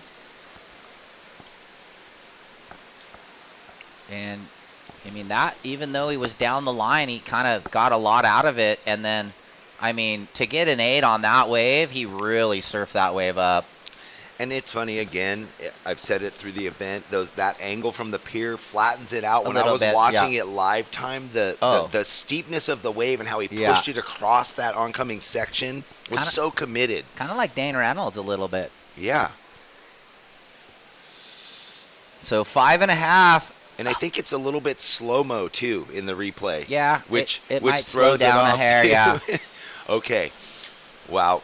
It looks like you see both surfers on that drone angle hanging out, or that's the camera that's over by the Vesparo where we are. Beautiful. Thank you to the Vesparo Hotel. We are loving life. Can I take the bed home, please? I know, yeah. Although. And the view. My bed at home's pretty magical. Here we go. Blue having a look. Ryan Huckabee going to try and better the 727. He's up and out. So he is just fishing. He wants to apply more pressure. Yep, just under 5 minutes. This looks like it might be the defining moment. Whoa. No, Al Cleland does not take that one. Well, that's that one that it came in the Taj Weiler heat, and it peels perfectly, but it just doesn't have a 7. Ooh. Priority change. Priority to blue. Second priority red. So priority judge saying that Red made a move Red for that made wave. a move, and I guess Ryan was outside enough that that's how it goes. So 4:15 remaining. Priority to blue. Red looking for a 7-1-1.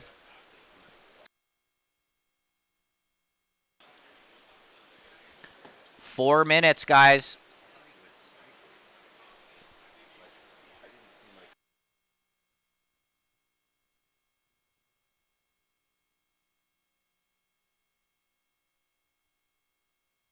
Okay, hey, whoa, after review, it's going back to red. Red, yeah, okay. Red has first priority. There you go. Ryan has second priority. And red, you're still looking for a 7-1-1 with 3:30 remaining. There we go. So Al can bring his heart rate back down after that and just settle in again for the last 3.5 minutes. Still looking for that 7-1-1. Yep, time ticking away, 3:15. All right, I'm glad. I think that's fair. I was kind of like, what's going on right now? We saw Al have a little moment, but all's good now in his world.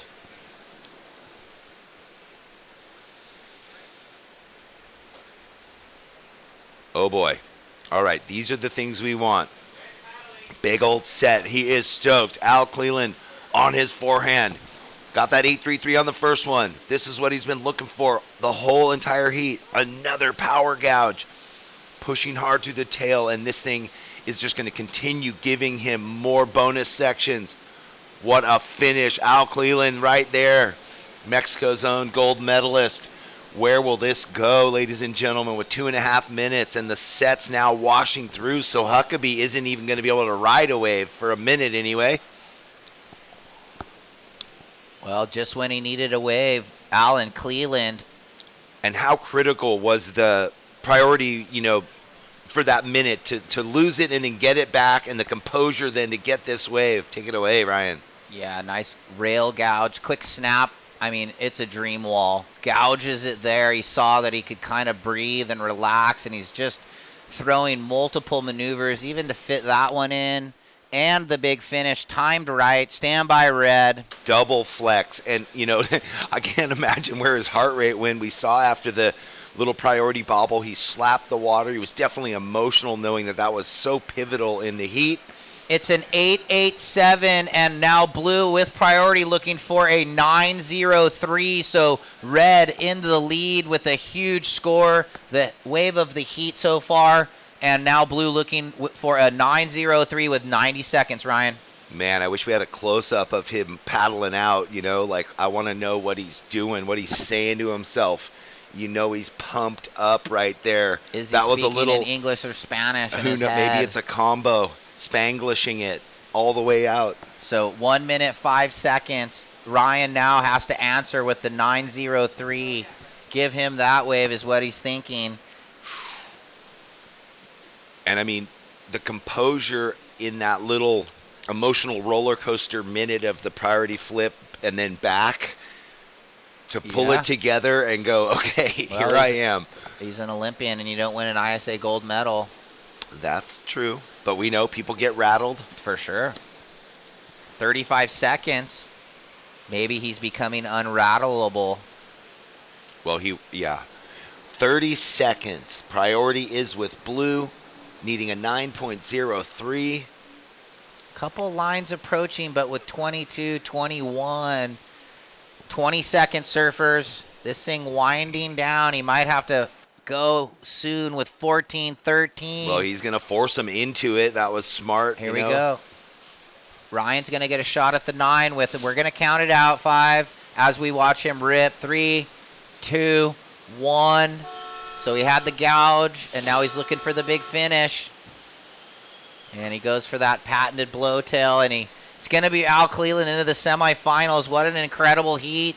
We'll go to the commercial break and be back with the conclusion of the men's quarterfinals.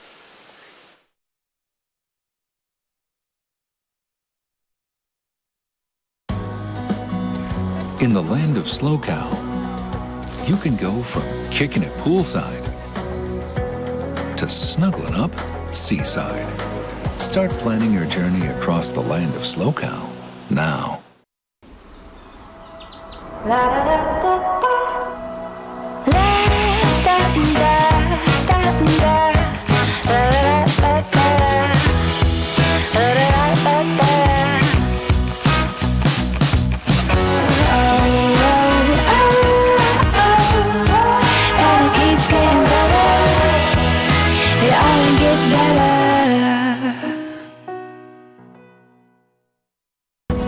Welcome to the land of sunken gardens and elevated afternoons.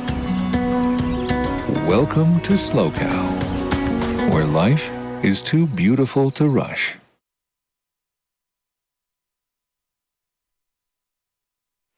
Hey, welcome back, everybody. We're in quarterfinal number 4. We just saw Al Cleland beat Ryan Huckabee in quarterfinal number 3. Both guys absolutely ripping. Kind of sucks to lose Huckabee out of the draw when he's surfing that good, but it's an equal 5th. It's lots of ratings points. He's going to be up near the top heading into the last 2 events of the season to try and get the top 7. So good luck to him. And now in the water, Philippe Chaga's in the red and Joshua Burke in the blue for the men's quarter 4. Philippe had a quick up and down, 1.93. We're checking in Leilani McGonigal and Mateo Olin. Yeah, we are just straight into it. The quarterfinals continue to roll on. Wow, well, I was riding the emotions with Alan Cleland in that one, man. It was a radical call that got appropriated, so to speak. The losing of priority and then reinstated with priority was very critical at that moment in the heat, and it worked out, obviously, for him in getting that 8.67 or whatever it was. I'm forgetting. I was too excited, but we will get that interview with him on the glass in a little bit when he makes his way up. He's recovering now and excited. Philippe Chagas opens with a 1.93. Now we wait for our surfer in blue from Barbados, who again, heat after heat after heat, has just been digging deep. He's been out in front from the beginning. He's been behind and had to really stay focused throughout this event in certain heats.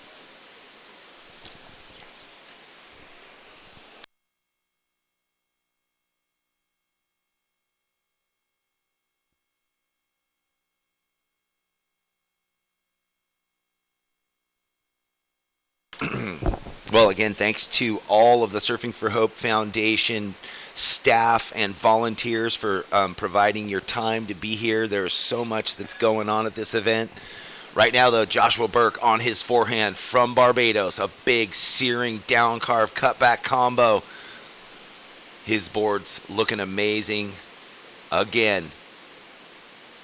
Wow, lightning fast. Joshua Burke. Or just Josh Burke. I was getting excited. I liked in his post-heat interview the Barbasians drinking their rum in celebration of his advancement every time, but it is, let's see, it's Saturday, and it might be moving on around lunchtime for them, so that would be fine. A little rum at lunch for the Bajans. We love it that people are tuning in from all over the globe, supporting their favorite surfers. Where will this score go? It was a crafty wave there for Josh, a bit different than what we've seen in the long-running rights. So interesting how this heat has begun with Philippe Chagas on a left that really didn't pan out into anything, and then that tight peak right there, probably due to the increase in the tide moving up all morning till just after 11.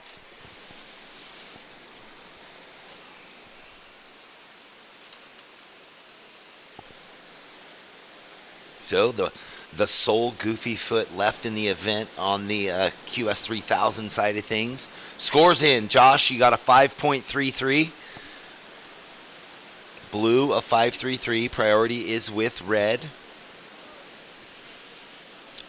Well, thanks again to Visit SLOCAL, our title sponsor.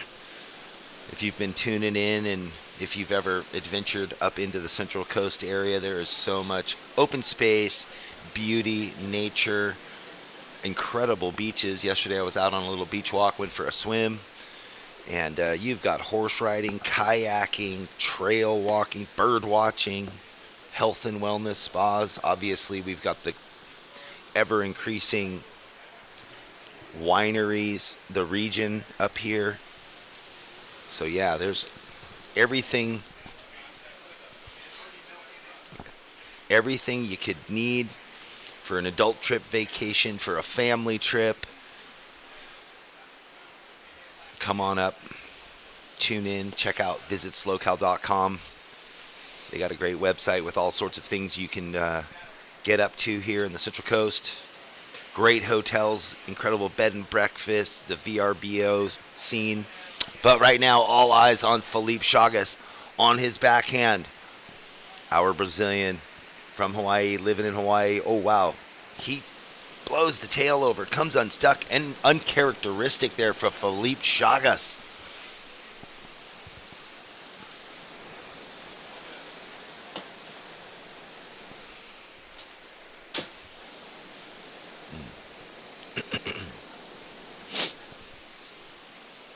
Another quick score in for him, a 2.5.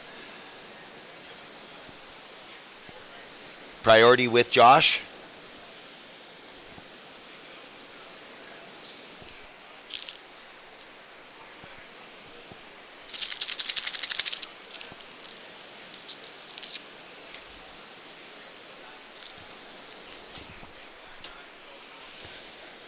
Coming up next, we've got Leilani McGonigal, our Costa Rican goofy foot, and Mattia Olin.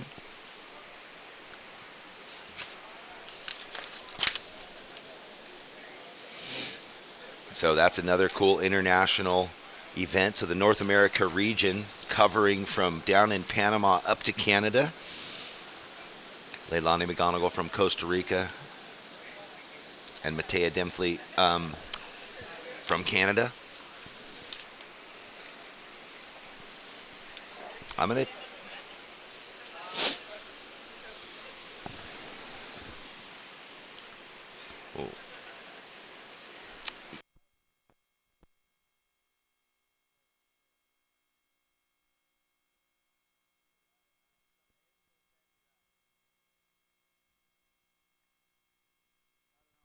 All right, well, we were seeing if that wave was going to step up for either of these surfers. It doesn't, so now we're going to throw it down with Al Cleland on an epic win into the semifinal there with Kelly. Yes, I'm down here with Alan. Congratulations on that heat win. That was an emotional couple of moments. Describe how you're feeling.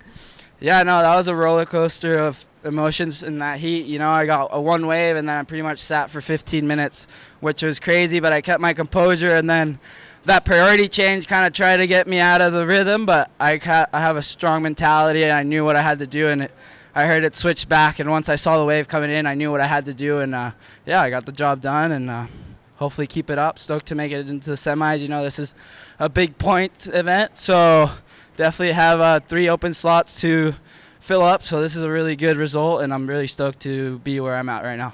Absolutely. And you have a lot of support here from your home country of Mexico. The flag is flying out on the pier. We've got it over on the boardwalk. How does that feel? Yeah, I know. It's crazy to have so many good people, so many good supporters all around, you know, from my hometown and my whole country. You know, it's really sick. It makes me want to surf even better than what I do. It makes me want to just push harder and push for the limits, you know. So, yeah, thank you. Muchas gracias a todos los mexicanos que vienen aquí a apoyar. Un saludo a todos y vamos con todos, semifinales. El trabajo todavía no se acaba hasta que se acaba. Congratulations. Viva Mexico. We'll see you Nice. later. Thank you. Have a good day. That Thank was you, awesome. everybody. Have a good day. Much love. You. Back All to you guys. right. Well, yes. Surfing for the flag of your country, man, brings you to a higher state. I saw it when he was coming in. Oh, that was so slow. I saw it when he was riding in, and you saw it at home. The flag was flying. We had a few waves during that interview. Josh Burke had a beautiful right, good right, had a big tail blow, pulled out of it, and then Philippe Chagas on his backhand had a few nice arcs and then a big tail tap, and then he got this little inside reform just to say, all right, I'm in this, I'm going to keep surfing, I'm motivated. So that is an indication that the tide is definitely filling in. I love how Cleland said he had the mental fortitude to pull back from the wobble of that priority shift and then shift back. Right now out the back, this is it, our Bayesian surfer eyeing up this long right-hander. Powerful on that first turn. Oh man, you can see him kind of doing the stall right there, holding the tail, waiting for it to build up again. Expect the board speed to increase, possible through this inside. It does right there. Chip shot, throws the tail. Ooh, a little no-hander, like a ollie. We like that. A little old school. I saw someone do a 360 the other day, even just a traditional 360.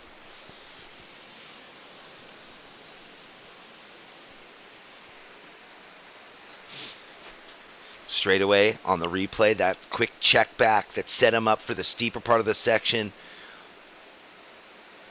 Good 2 opening turns. You see where the wave flattens out, so they have to kind of stop the big cutback. Check turn, and right here, gathering himself over the board, has to hop and bounce. But again, there's the little tail-free ollie. So this should be, well, we'll see where the judges go with this. Philippe got a 5.83 on his right to left combo. Red, you got a 5.83 on your last wave, and he's not listening. He is up and surfing on his forehand. So, of course, a goofy on a left finds one. Big, wildly big roundhouse. They look beautiful unless they're backed up with big lip turns, you know. It's like They feel good. They look good. They don't really score high. The judges kind of consider them a connection turn. Big sweeping roundhouse. Waiting on this next score to drop in for Josh Burke and that wave of Felipe Chagas.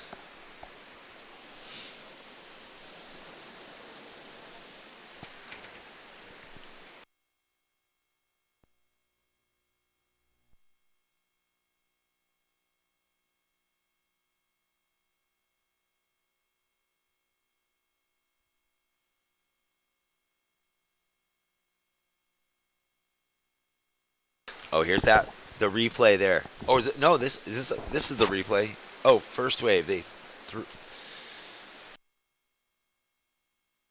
So that was the first wave that Josh Burke got, the 5-3-3.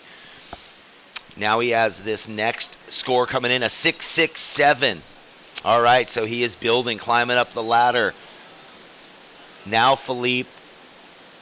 We're waiting on the last score. Wait a second. He has a third score, a 6-0 on his last wave. So he has a 6-6-7, now a 6. Josh Burke in the lead. Still waiting on the score for Red. On the left. It's a 4. Felipe, your last wave, a 4. Now Red needing a 6.84 to go into the lead. Josh Burke with priority in the blue. There's 12 minutes left. The table is set.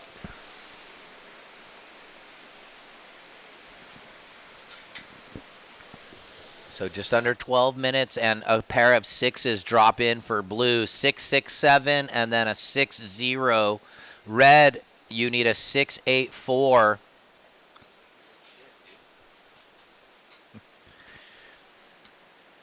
Coming up next, Leilani McGonigal and Matea Olin. So that's goofy versus regular. That's going to be an exciting one there. Matea sitting 15th, dropping a 200 result. So she's already putting 1,000 plus. But the road that doesn't want to end in the quarterfinals, they want to keep it going. So priority with blue, looking to better the 6, and you're in the lead. Red would need a 6-8-4. Red, you need a 6-8-4. So Red under priority, second priority, he can paddle.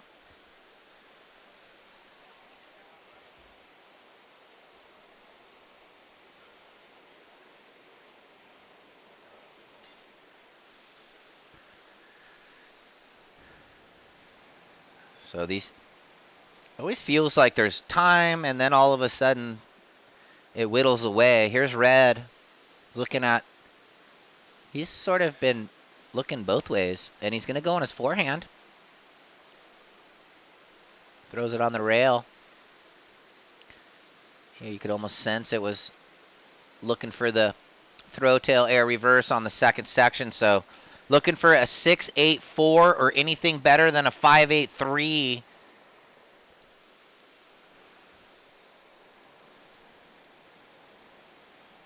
Ten minutes, priority with blue. So our ladies quarterfinals, it's McGonigal versus Matea Olin in quarter 1. Noah Clapp versus Bella Kenworthy in quarter 2. Zoe Chait, Talia Swindal in quarter 3. And Eden Walla and Sanoa Olin in quarter 4.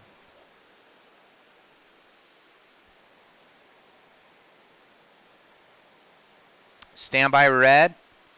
Waiting on that number.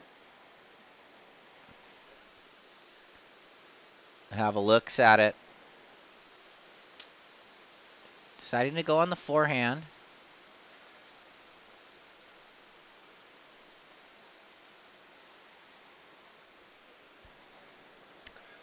Decent little combination.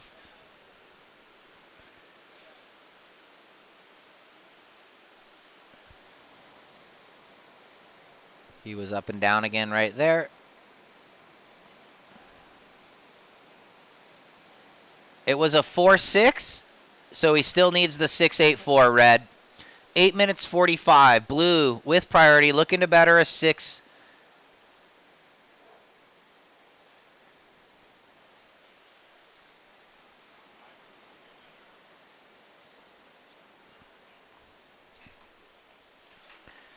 So special thanks to Brooks Burger in Pismo Beach.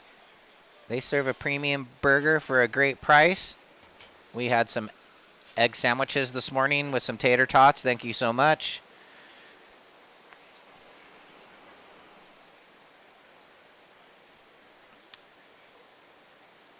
So with 8 minutes remaining, the last of the men's quarters, Al Cleland waiting in semi 2 to see who he will be matched up with, and then we know in semi 1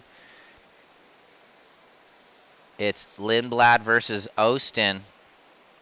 That'll all be tomorrow on finals day.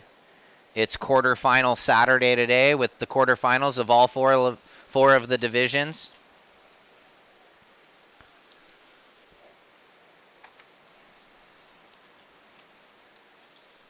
And while we wait for that next set,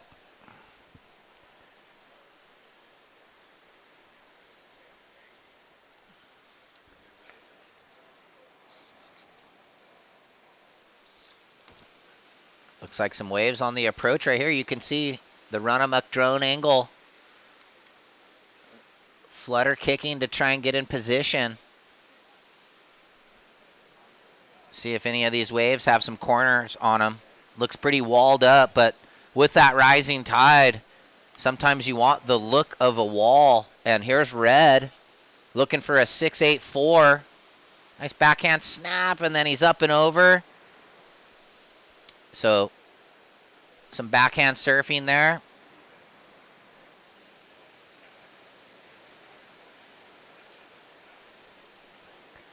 So we'll see if that can eclipse a 5-8-3 or even get him the 6-8-4 that he needs. Let's watch it. Pretty solid turn. Wave kind of closes out on him though, so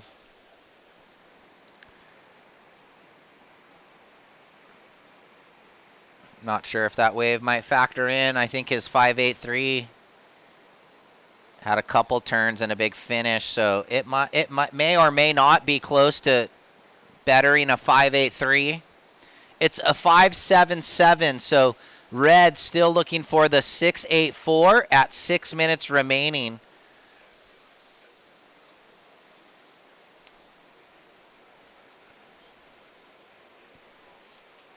So down south over there, Oceana Dunes is the only California state park where you can drive on the beach. It's like being in Florida when we go back there for events. I remember the first couple times. It's always kind of exciting for a Cali boy to drive on the beach. I know it sounds, but going back to Smyrna and hanging out with Tupat and Gorkin and Collins, Geiselmans. So with just over 5 minutes remaining, it's Josh Burke from Barbados on a pair of sixes. It looks like Philippe Chagas is going to chase away and look for that near 7 score of a 6-8-4. Haven't really seen anyone paddle over to the South Peak, but now under 5 minutes, Chagas is looking to try and do something different here.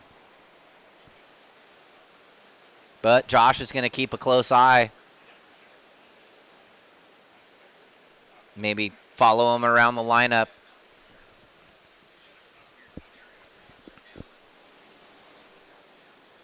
So 4.5, priority with blue. Red looking for the 6-8-4. Women's quarterfinals on deck. 25-minute heats for those ladies.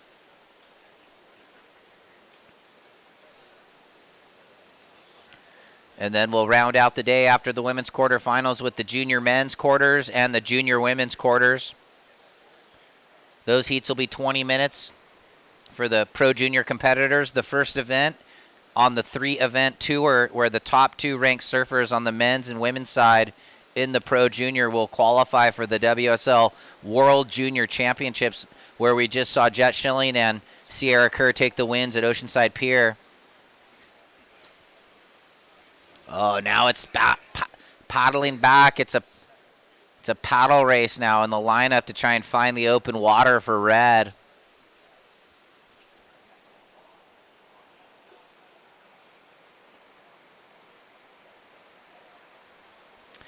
Nearby here, Lopez Lake. It's a spot for all things water, fishing, kayaking, and of course, more surfing. It's like a water wonderland. Have you ever come up here, brought your boat, and gone fishing? No, you ever I do don't trailer freshwater? too far, no. That's stressful. People, I scared to trailer too far. Man, I see people with so much equipment on those big trailers, and I'm like, how do they do it? Just with everybody on the road these days not really being a defensive driver, so it's sketchy.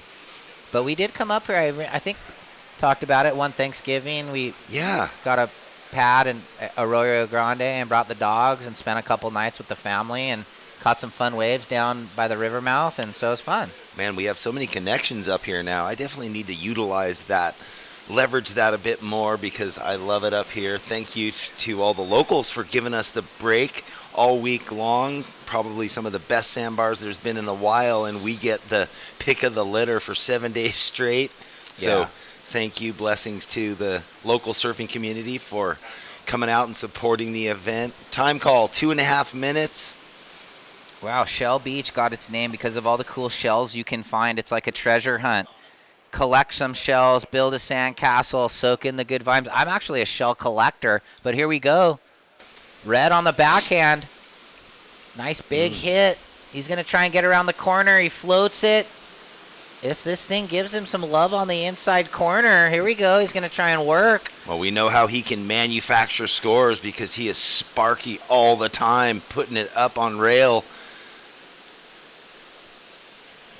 Yeah, long wave there, looking for a 6.84. Blue might be having a look at a wave. And this Josh, this thing's got a nice little wall on it. Wow, lipper to the fin drift. Nice carve. Layback jam. And releases the fins right there and says, yep, game on. We don't mind a little claim. Hey, influence a bit, state your claim. There's a lot of emotion when they finish a ride at a critical point in a heat when they know that it's really tight within the score line. Both surfers inside. There's going to be some waves coming in out the back. There's going to be a minute left. Will either of them be in position for a follow-up ride once these scores drop? We don't know what's going to happen.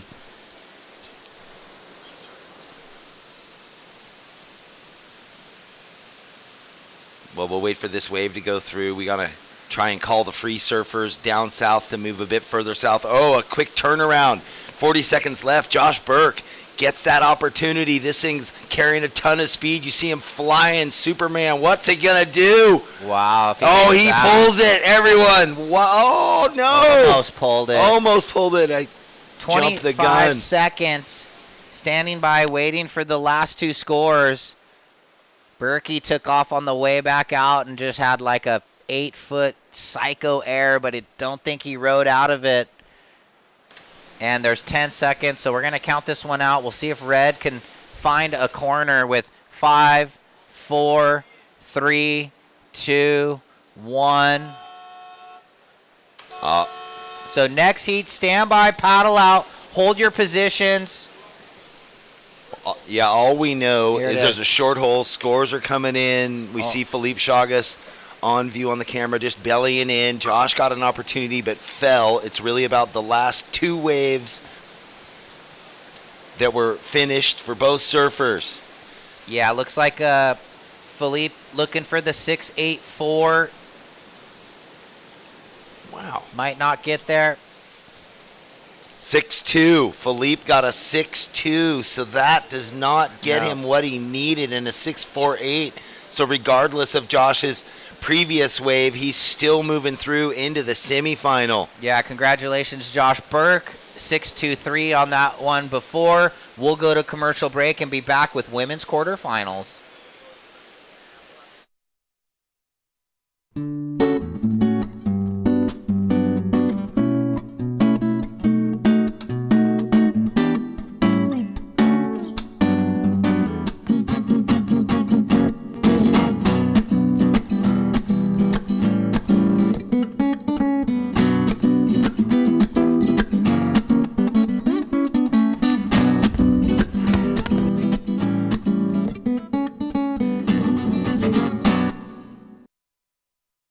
The world has changed, and the workplace has evolved. The option to live free of the commute and busy work life is here. Midstate Containers specializes in custom remote offices ready for your new journey. Customizable in every way. Our team is ready to reimagine remote working with your specific needs. We are excited to help create the new workplace so you can embrace more of life.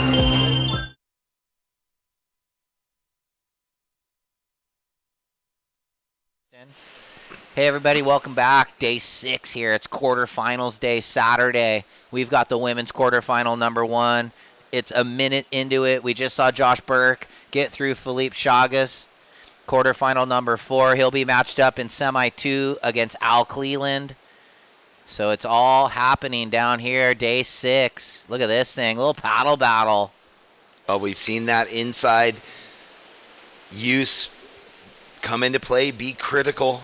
On her forehand, our surfer from Canada.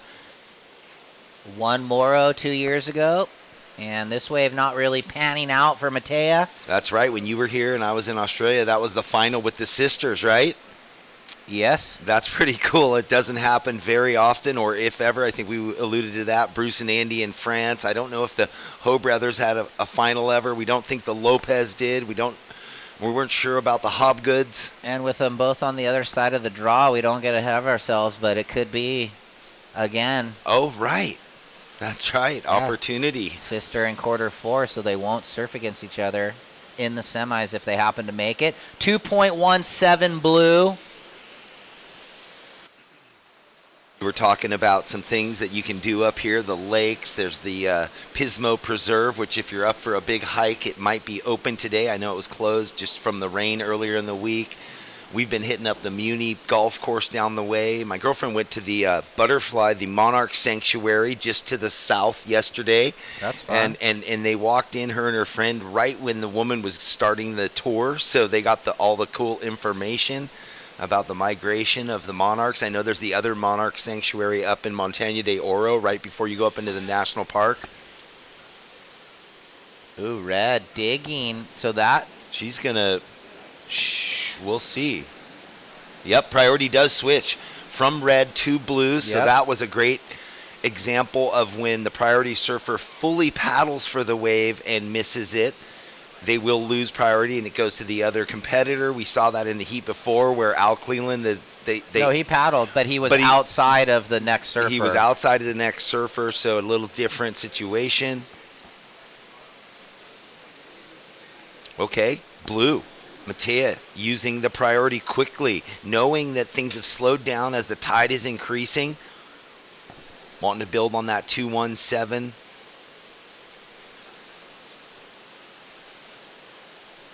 Here we go. This one's slow, but it's building for a bit more work. Our Canadian surfer, well, yeah, you see there where they have to hop and just grind. You might as well. You've gotten all the way through. Finish it completely. Button it up. Leilani out the back now with priority, regrouping. As I was walking back real quickly, I heard someone scream over the railing, "Go Lay!" Yeah, those Costa Rican cheering squads are loud. Here's the replay of Matea. Had a couple nice rail turns.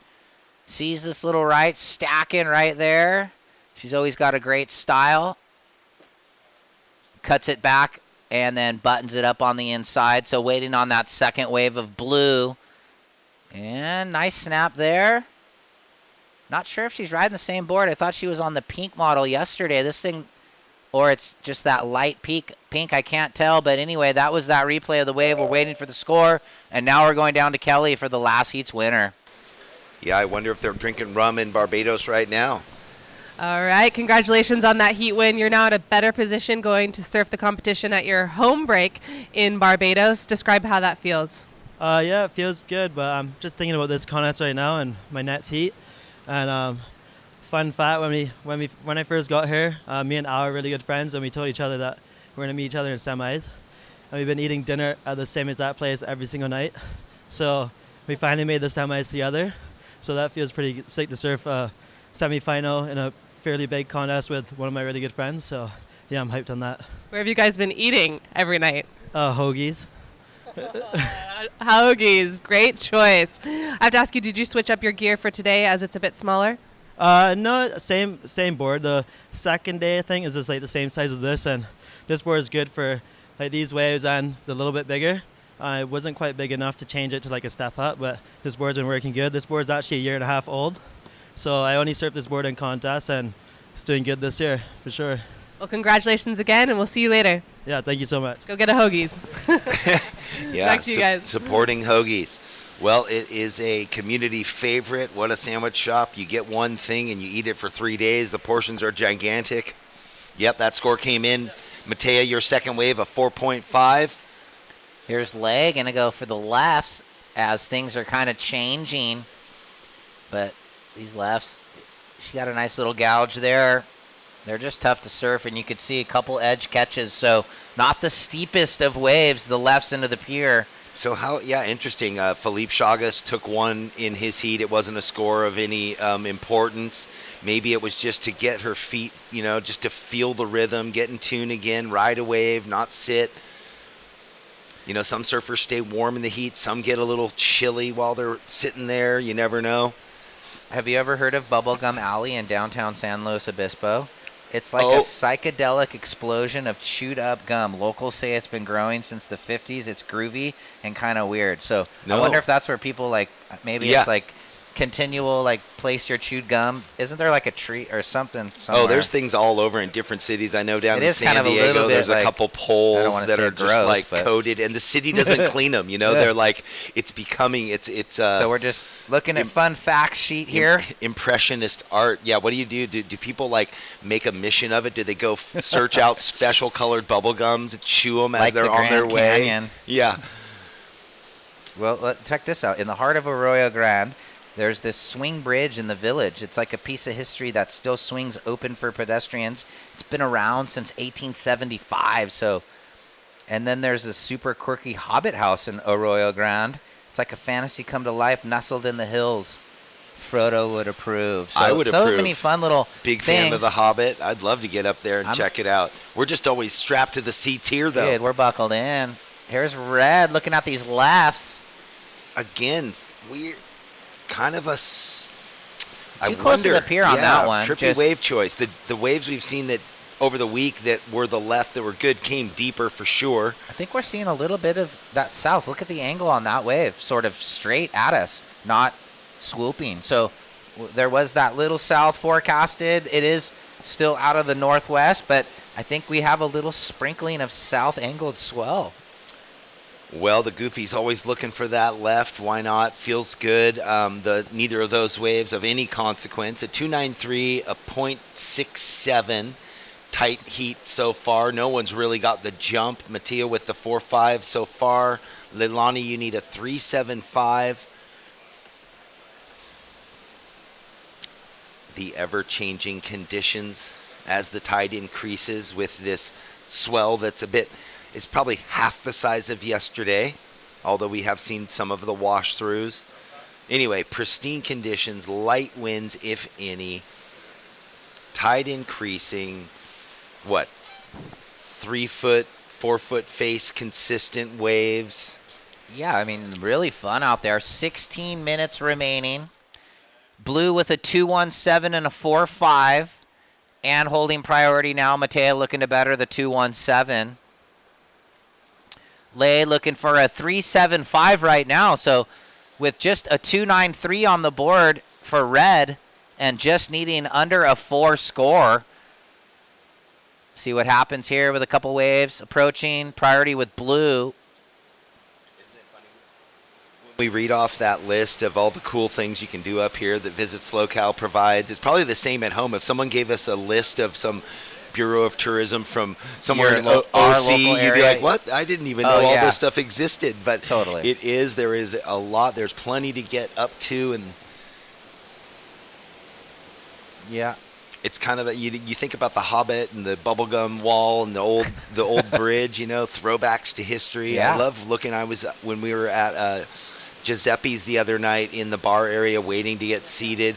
There's all the black and whites of Pismo going back to the 30s, when it was just this real roots fishing town.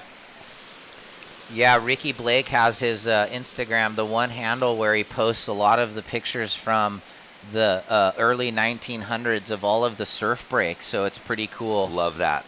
You know, the one I always want to see and I've never seen, but they must be out there, is before they built the Dana Point Harbor. Oh, yeah. The right point, which was probably one of the done features. One of overview shots of the headland, the right. It was almost like, I think, a couple points. Yeah, like a Rincon-ish size in point. Dana Point Harbor, before the harbor, used to be, one of the best waves before they built that all out. So just real quick, priority with Blue, looking to better the 217. Lay, you only need a 375 right now, but she's probably thinking both of her scores need to be replaced. You know, and we have one down south that I've never seen either. It's where the power plant in Carlsbad is, and now there's the jetties. Yeah. But they built the 101. That used to be a big estuary, and there was Bataquitas Lagoon. Yeah. So you think, you know, who maybe back in the late 1800s, before surfing, was there a right point there, or some kind of wild sandbar that roped into the estuary that now is closed off? Well, it was funny, the last winter when we had all that rain and a few big storms, there's the Bolsa Chica wetlands, and there's where that one restaurant is. It's actually, and then Ricky did the post about how back in the day, that's where the water went through PCH, and on that King Tide Day with the 20-foot northwest swell, and washed over it, yeah. Fully filled up the Bolsa Chica parking lot with sand and was washing into the. So it's kind of cool. Like, nature will do what it's always done over eons, right? Oh, yeah. Our little seaside down there, the parking lot this entire year, we've had no end of king tides coordinating with swell. The parking lot fills up with the pebbles. Oh, the sand. Yeah, it's so funny. Like half of there's like no beach anymore, kind of, right? Well, or it's coming back, huh? It kind of comes and goes, and there's cobblestone and sand, but then with all those tides, it washes into the parking lot, and then I have these pictures of half the parking lot just looks like a beach. I remember I came down one year, and it was odd to drive into the parking lot full of sand. Here we go, Red, a little inside under. This thing's a little further away from the pier, so it might give her a little more steepness. So just swerving, bringing it to the inside right here, and no, she notices. All right, so we're in the mid-state container right there. Thank you so much. Lean out. Mid-state containers, that's Jeff left of the green disc. I'm hiding in the shadows. You can see the overview of Pismo. Thanks, Runamuck, with the killer drone shot. There's the downtown. And the flag always flying right there in the plaza that's so busy last night. I don't know if you could hear it, but I don't know, 9:30. Oh, the car revving? All the cars revving. What was going on out there? I didn't look, but the cars go through the parking lot at 1 mile an hour and just rev their engines. Then the motorcycles came, and they did the same thing. I love how the plaza, the little square right behind us, has the buskers, different musicians playing every day, all day. I skinned the guy $20 yesterday because they were jamming. One guy has a beautiful voice. He sits there, bigger dude, ripping it up on the guitar with a voice of honey. So 11 minutes, 20 seconds. Priority with Blue, looking to better the 217. Lay that last wave, 227. Still looking for the 375, but here's a little wedge up. Is she going to go backhand this time? Yeah, here we go. This wave looks a little better. Nice snap. Carves down. And let's see what she does to the inside. It might have a little reform. We're dealing with some high tide. She probably doesn't grovel much at Pavones, but she knows how to. Step on the back foot and go one direction. And rip it top to bottom. This one lining up a bit better. Matea. Oh, yeah. Well, putting the foot on the gas on the first turn. This one looking good through the inside, although small, a little gutless. But that's what both surfers have really had to play with the whole heat. There we go. Pushing it just that extra bit right there. Oh, look at down the way, the stand-up foiler. Oh, wow. But, is that going to factor in those little nuances? Last of red, 3-4-3. Last of red, 3-4-3. You now need a 3-2-5, but stand by. Matea might get rid of her 2.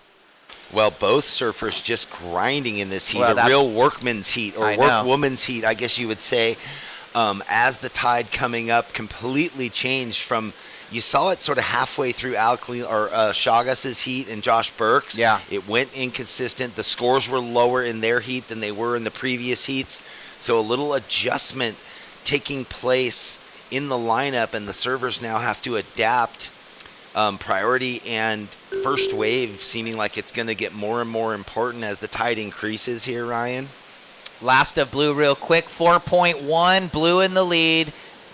In priority red, you need a 5-1-7, and look at the sets approaching. So red now needs the 5-1-7 with 9-10 remaining. And yes, Jeff, definitely changing, but right when you say that and you think it's slowing down, you can see for the fans at home, sets approaching. Mattea looking at the inside under, not going to pass up maybe an opportunity. Oh, nice. Will it get across the flat spot is the question. Will it better one of her fours?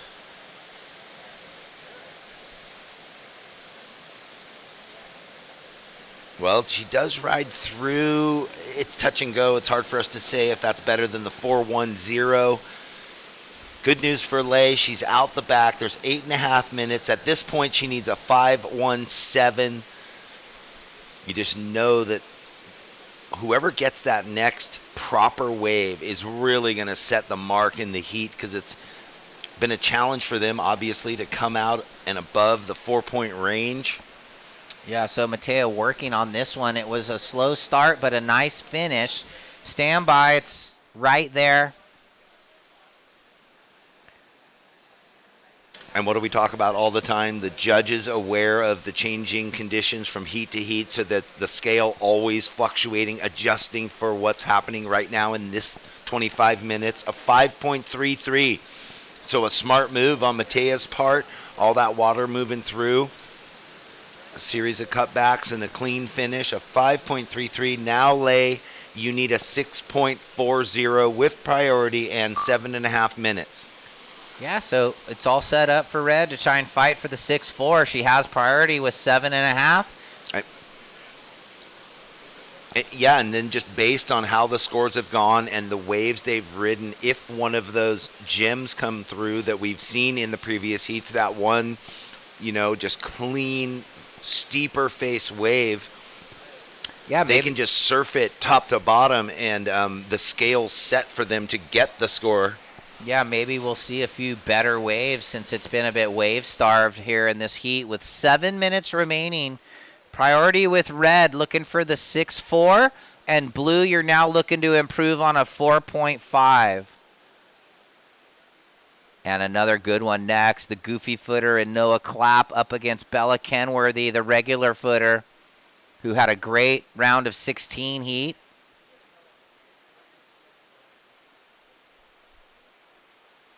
So blue, again, in that kind of mid-range spot. This thing, just a one paddle too deep, maybe. It had a little wall.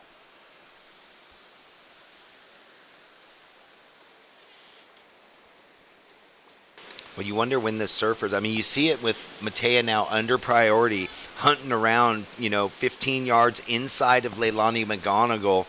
Tough when you have priority and you're used to sitting where you think the lineup is, and it's loading up a little further inside. Again, another opportunity that she's just going to be in and out. Will Lei get a chance? Wow, kick splash. She's up. It's going to be a steeper wave. This one lining up for her on her backhand. Rips down the first turn. Oh, nice cupping section. Aggressive second turn. This is looking great for our Costa Rican in the red. Finishes, conservative finish. She knew she didn't want to bobble on that last section, but you'd think two of the more aggressive turns so far in the heat, that wave allowing it. Yeah, anxious to see the replay with 5:20 remaining, and here it is, just scratching in. Did well to get into this one, and yeah, a little taller wave, nice snap. Drives off the bottom, smashes it again. So yeah, 2 turns in the lip, gouges down, and through the foam, gets the little vert finish. Stand by, looking for the 6.4. It's a 6.5 and turns the heat. And now blue needs a 4.61. Mattea with 5 minutes remaining. Priority with blue, looking for the 4.61.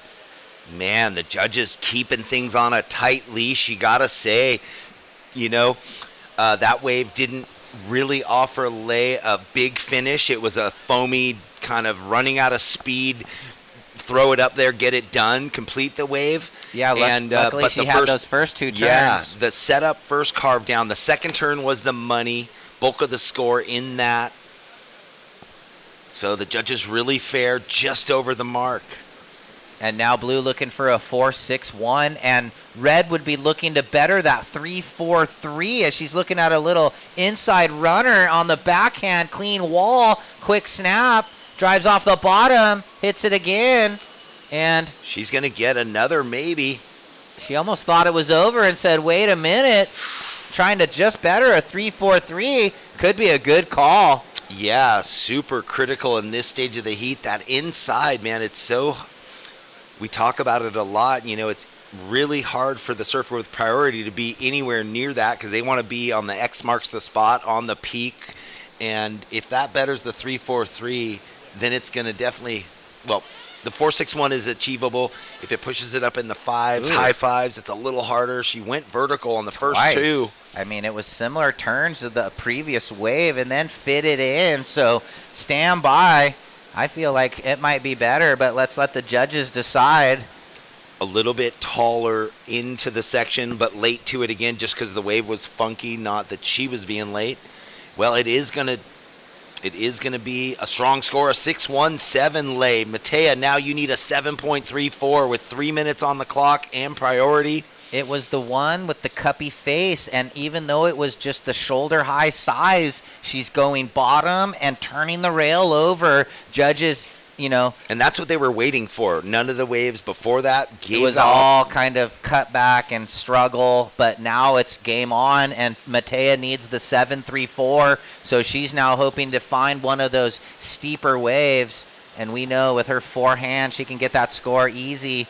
Just needs the right wave with 2.5. Look at the pier filling up. Welcome out, Pismo Beach. We're on quarterfinal Saturday. That's right. If you're needing a cup of joe, stop by Iron Wolf there in the gray container right next to the Surfing for Hope Foundation merchandise container, which I'm sure is open. They probably opened at 9. Yeah, bro, I saw you waving. What up? Yes, so thank you to the community for coming out, supporting. Thanks for all the families and friends of the surfers that are here. Look at this. Matea set up for success on 2 minutes to go with that priority. There we go. That is a big, hard rip from her. Oh, again, punctuating those first 2 turns, and she will get a bonus section, a finish. Nice. That is what she needed and wanted. 7.34 is what she was surfing to. Leilani out in the lineup now. Will this be a better left, Ryan? Maybe. It's kind of stacking up. Lay's going to go ahead and go and not wait around, and she smashes it, kind of drifts the fins, cuts it down, and it's just going to be busy work with 90 seconds, so stand by. Matea Olin got a nice right. We'll probably break it down in the replay, and then Leilani behind trying to better her 6-1-7. Here's the blue wave. We're going to dice this thing up. So here we go. Comes around the corner. Nice gouge. Running around the section. That was pretty spicy snap in the lip.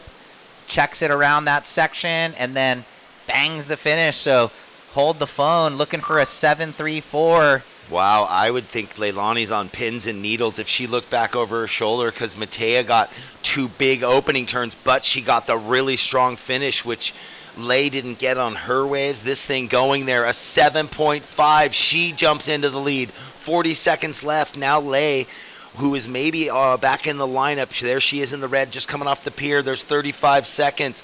Leilani, you need a 6.34, so she is hoping that one of these bumps out on the horizon makes it in time. What an incredible battle. Leilani with the slow start, steals the lead. Matea waiting for the right wave. 20 seconds. Red, you need a 6.34. Matea with the 7.5 comeback trail. 13-12. Will there be a wave? 10 seconds. And we're going to count it out. You keep an eye on the lineup. 5, 4, 3, 2, 1. And that wave will come in too late for Lay. It's Matea into the semis. And there's a little victory lap for Mateo Olin. What an incredible comeback from the Morro Bay winner 2 years ago. We'll go to commercial break and be back on the other side. Welcome to the land of wide open spaces, full of hidden secrets. Welcome to SLO, where life is too beautiful to rush. We start each day with one goal.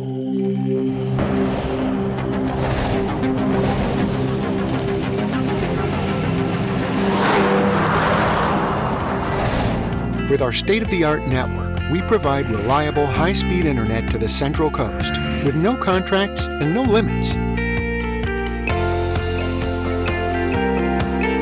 Visit peakwifi.com for plans and coverage of our rapidly expanding network. Welcome to the land of complex wines and simple pleasures. Welcome to SLOCAL, where life is too beautiful to rush. Okay, welcome back.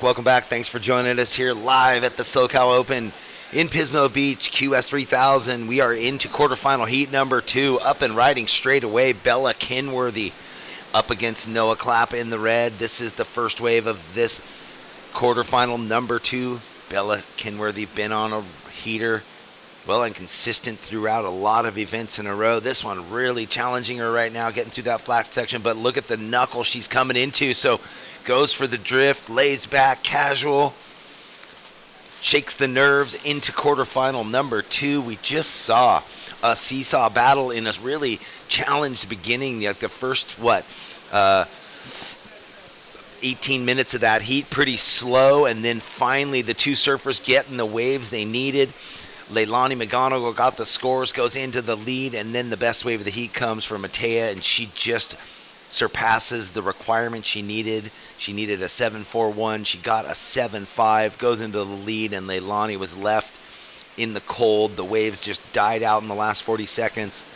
So Matea, on a roll, was in the final up in Morro Bay 2 events ago with her sister. Well, she's one step closer into the semifinals. Congratulations to her, and a good result for Leilani McGonigal. A quarterfinal finish. Definitely gets them on the way. Big points there. Taking away almost 1,000, or excuse me, taking away 1,400 points. So that's a lot in the scheme of things. Here we go. Priority is with red. Noah goes over that one, so she was a little wide on the bank.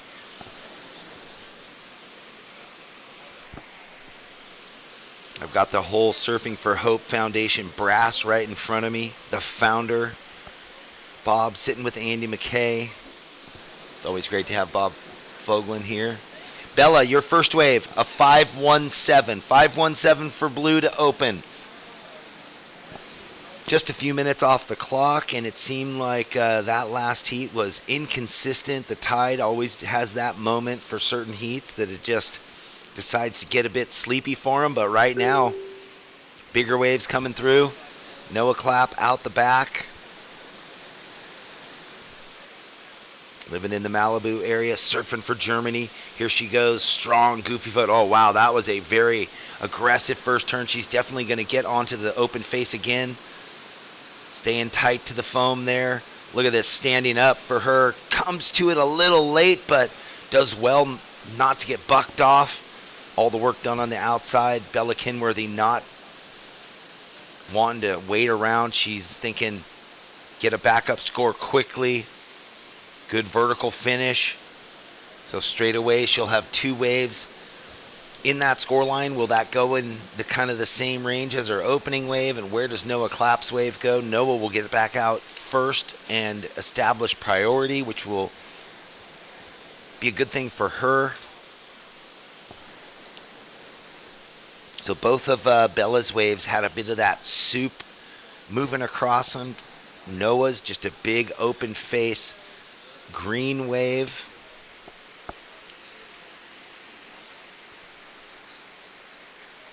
So that first turn, the first turn really explosive. The second turn under and down below the lip, and then the third a little late to it, but that's just okay here early on in the heat. And then Bella, that you see where the wave prior, the whitewash line from the right before, she was just stuck in it the whole way, but still that knuckle that she moved into, good finish there. Push the tail up a bit higher over the lip. Just waiting for a couple of scores to come in, and then I will throw it down for the post-heat interview, hoping to get them these scores real quick. All right, there we go. Noah, a 4.93 on your opener, and Bella, your second wave, a 5.83. So Bella out in the lead with a 5.17 and a 5.83. Noah with priority in just under 20 minutes. You need a 6.07 to go into first. And with that, we will go down to our heat winner, Matea with Kelly. Yes, congratulations, Matea, on that heat win. It was back and forth there at the end. How did that feel? Yeah, it was definitely back and forth. I mean, Leilani is an incredible surfer. I have a lot of respect for her, but yeah, I wish we got a couple more waves, but we both got some good ones and yeah, battled it out till the end. And it could potentially be two sisters in the finals once again. How would that feel? Yeah, that'd be great. I mean, the one person I don't want to surf against ever is my sister, so I'm definitely happy we're not on the same side of the draw. All right, well, congratulations and have a great day. We'll see you later. Thank you. Back to you guys. Okay, thank you and congratulations. Moving on through.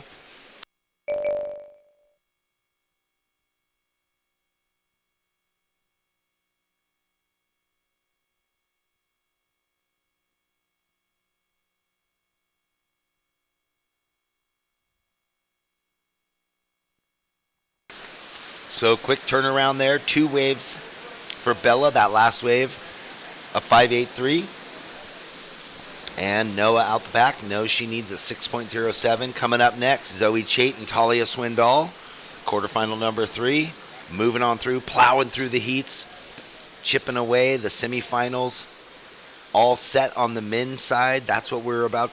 That's what we're doing here with this. And then we go into the junior men's quarterfinals. We're going to see some of those familiar faces again that we saw. Well, I know we get to see Lucas in the next round. Yeah, a few more names because 4-man heats. So that's right. So we get 16 surfers in the in the junior side. 17:45. Red, you're looking for a 6.07 holding priority. Blue, you have that 5.83, 5.17 opening rides.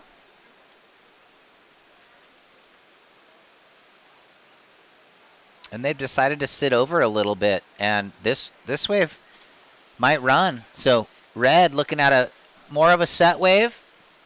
Slashes on the open wall here and setting up the inside track. Cuts it back. That was a better turn, a little more spice.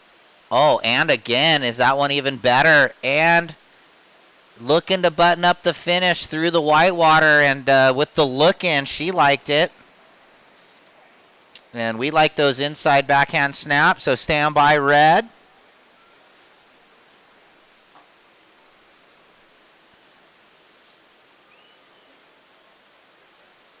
And Bella not going to wait around, sees something that she might like. So carves it. Gets the down the line slash. And the fin drift finish, so stand by. She's looking to throw away that low 5.17, and red was looking for a 6.07. So the exchange, we owe them both a wave. So let's see what Noah did on this set wave again. It's that mushy, slopey section to start. Getting back to the power source here, and these next 3 in succession, pretty solid. Backhand jam. That one, look, throwing more water. And well, pinning it in the corner, finishing it out. So the 2 before the finish, pretty nice. Stand by red and blue for her third. Just glorious conditions. Sheet glass. Got a clip of Huntington Pier from a friend watching the broadcast saying, oh, look, it was a clip of Micah Byrne getting barreled yesterday, Southside Bowl. Just 6 foot and firing. So it was pretty good up and down the coast yesterday. I tuned into the golf tournament down at Torrey, right? Yeah. My above Blacks, Oh, and yeah. they always do the overviews looking towards the Hoya, and they pan down at Blacks, and it just looks so good. I think I heard Jim Nance say something like, "Oh, the surfers are probably having a fun time today." Yeah, he loves it. Yeah, it was beautiful down there. I trip out when I watch that tournament. I'm like, that's my home course when I used to golf a bunch. That was the cheapest place to go that I would get a golf, North Course or South Course, and it's a... Yeah, they have that city deal if you're part of the city. Oh, man, it's concentric like most courses, and I'm in the area where it was the cheapest. Anyway, look at this. Bella, did she... Well, we're still waiting on all these last 2 rides. Noah's is starting to trickle in, and it looks healthy. And then Bella would be looking to better her 5.17. Stand by, ladies. Priority is with Blue, so she got out the back first. And the little cat and mouse where they both kind of looked, but no one making a move. So it's still blue-red. Stand by for the scores. Last of red, 7.33. And last of blue, 6.5. So blue still in the lead, but red now needs a 5. Red, you need a 5.00. 14 minutes. Priority with blue, red. So this, another one of those battles where it might come down to the wire. Red only needs a 5 right now. Blue looking to better her 5.83, holding first priority. Plenty of time, though.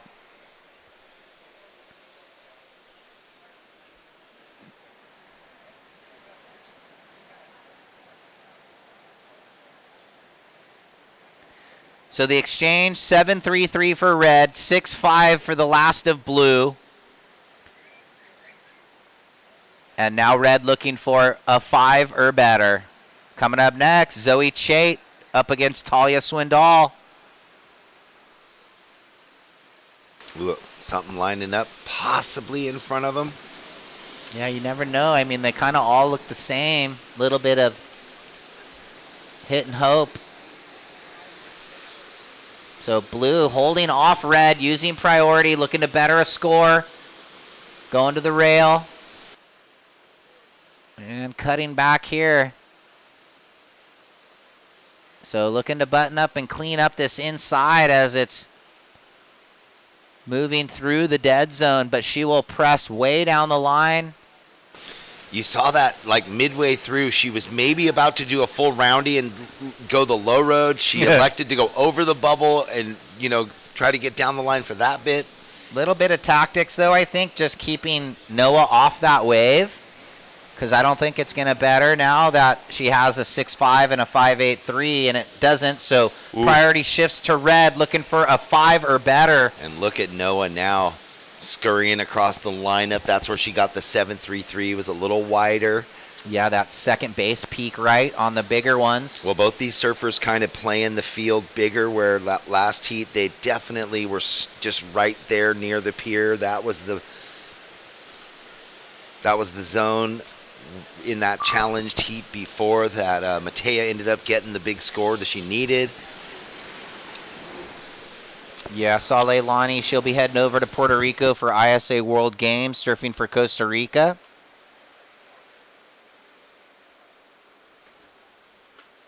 Wow, the pier really filling up. Good morning out there to everybody. We're in quarterfinal number 2 of this women's QS 3000. Big implications on the ratings race unfolding. On the women's side, it's 4 spots and a wild card, and on the men, it'll be 7 plus a wild card, potentially the next in line or to their choosing. 11 minutes, red looking for a 5 or better. Being patient, couple mid-size waves, but just not giving her the look she thinks she needs to get that score of 5 or better. Yeah, on the rating side, we know what happened on the men's side. I actually saw Matt Myers yesterday morning. We were having a little preamble about how tight the ratings are going to be since 7 of the 10 had dropped out already. Oh, yeah. And now some of those lower surfers getting big points in this event. It was already tighter for the women's in that top 10. So, it's just going to get more compact up at the top. And then you have the huge 5,000 in Barbados, and look at this wave. Noah Clapp paddling into what looks to be a nice, good first turn through the lip, trying to get around the corner here. And the nice backhand vert snap. She seems to be liking it. Yes, she is, and can Bella get over it? She doesn't get over and into that one. I think that's okay. It ran away from her. No harm, no foul. She's going to continue holding that first priority since she's out there alone. Yeah, let's have a look at this replay. So scratches in, drives off the bottom, pretty solid first turn on a head-high set wave. Had to do a little busy work, and then up again through the lip. So looking for a 5 or better. Stand by.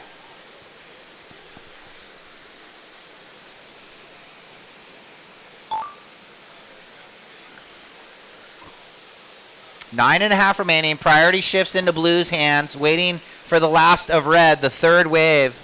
Well, it seems it's definitely going to be a healthier score than the 4.93. It's going to put a position or put Bella in a spot where she's going to, we'll know what the number is soon, but there we go. Noah, you got a 6.13. You're in the lead. Now, Bella, you need a 6.97, so a 7 plus to switch it back to her advantage. Yeah, Blue, you're in second now. You need a 6.97, holding first priority with 9 minutes. Red, your last wave, 6.13. That's now your low. So this thing, I mean, every heat, all of the quarters, either surfer have been in the lead or back and forth. So it's been very exciting morning of quarterfinals on the men's QS and the women's QS side. Can't ask for much more, really. I mean, the wobbly ones where one surfer runs away with it, those surfers are stoked. Yeah, every time. Man, and yeah, here we are. Quarterfinal number 2. We've got this. Then we go straight into the boys junior event, 4 heats of that. And then right now, though, straight up, straight out. That's not going to change anything for Noah, just playing the odds with being under priority. Bella has to just sit there, focus. She's got 8 minutes. And, the surfers moved over a bit. All kinds of good waves coming in. Still, that left hasn't been a factor at all today. All rights. Too mushy. I think it gets good when the tide starts going out and it starts kind of running. It. Yeah. But with a little bit of the different swell direction today, who knows what it's going to do in a couple hours. We'll see, though.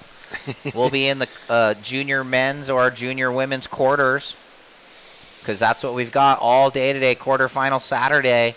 Just another lovely day in the Central Coast. And then I was thinking, we're in the mid-state container, and I was like, oh, Pismo's midway through the state. That's Maybe right. That's why the name is Mid-State Containers. I saw I saw a sign, or actually my girlfriend saw a sign, which reminded me, we were talking about it up at the Morrow event. It's not LA and not the Bay. Yeah, I like that one too. Yeah, so there's a white board painted with black somewhere up in town. Not LA and not the Bay. That's right. Where is that? Somewhere in between. That's where that came from. That's the backstory. So that was the 613, having a little look at it. Bella's going to need a 697 to turn the heat, a 7 or better. 640, and Blue has that first priority. So that's important to have that first priority when you're looking for a good number, and she's got it. The Challenger Series surfer from last year, the silver medalist 2 years ago in the U16 ISA World Junior, Bella Kenworthy, looking to fight back here on Noah Clapp. Plenty of time. So how about that last result? Medea one step closer to another finals, Here in the Central Coast, yeah. And Matea coming from a little lower, but, I mean, she would love to be surfing snapper in May when they're down there for the first Challenger contest. Looks like Blue, this is a taller one with some energy. Maybe go for the air. Would love to see her go for the big frontside air reeve. She's got it. We've seen her do it in the free surfs. She's done a couple in competition before. Well, you think she took off with two things in mind. One, if that wall's off, will I get the open opportunity for that, or I'll make it around the section? Neither of them happened, so quickly she elects to turn and burn on this inside one that's setting up for a few opening wraps. Bella Kenworthy, she's going to get a steep finish. Good, slides, drifts the tail a little bit there. She's looking for a 6.97.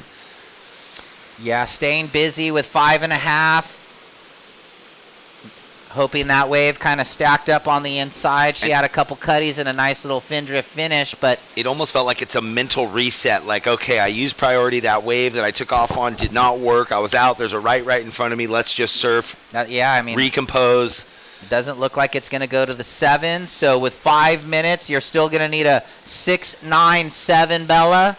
But priority has shifted into Red's hands, and we'll see how she plays her cards with just under 5 minutes. Last of Blue, 5.23 for reference.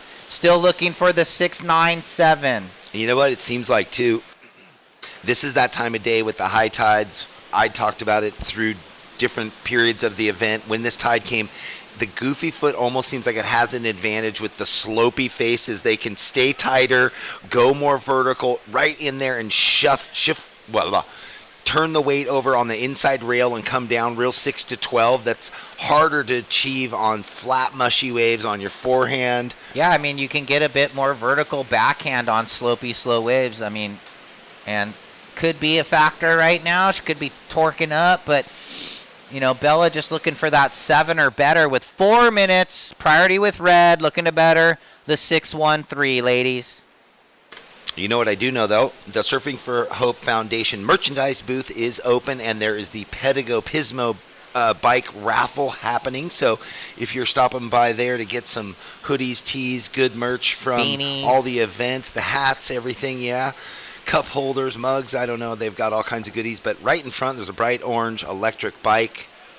Ooh, Noah looks at this one, says it looks pretty good. So she's going to cut back, quick float, and finishes. So looking to better a 6.13, but hands priority to Bella. But yeah, the raffle tickets on that bright orange Pedigo bike supplied by Pedigo Pismo.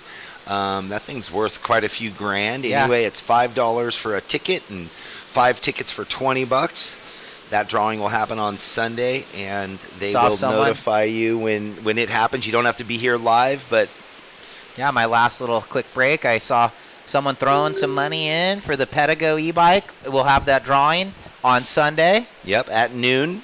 And again, you don't have to be here because they'll notify you, but please come join us. Oh, they're not here. Go to the next name. But no, that's cool. If they get picked and you have your number, we'll call you up if you're not present. Last of Red came in 4.7, no change. Blue still looking for the 6.97, now with priority, and we're down to 2.5.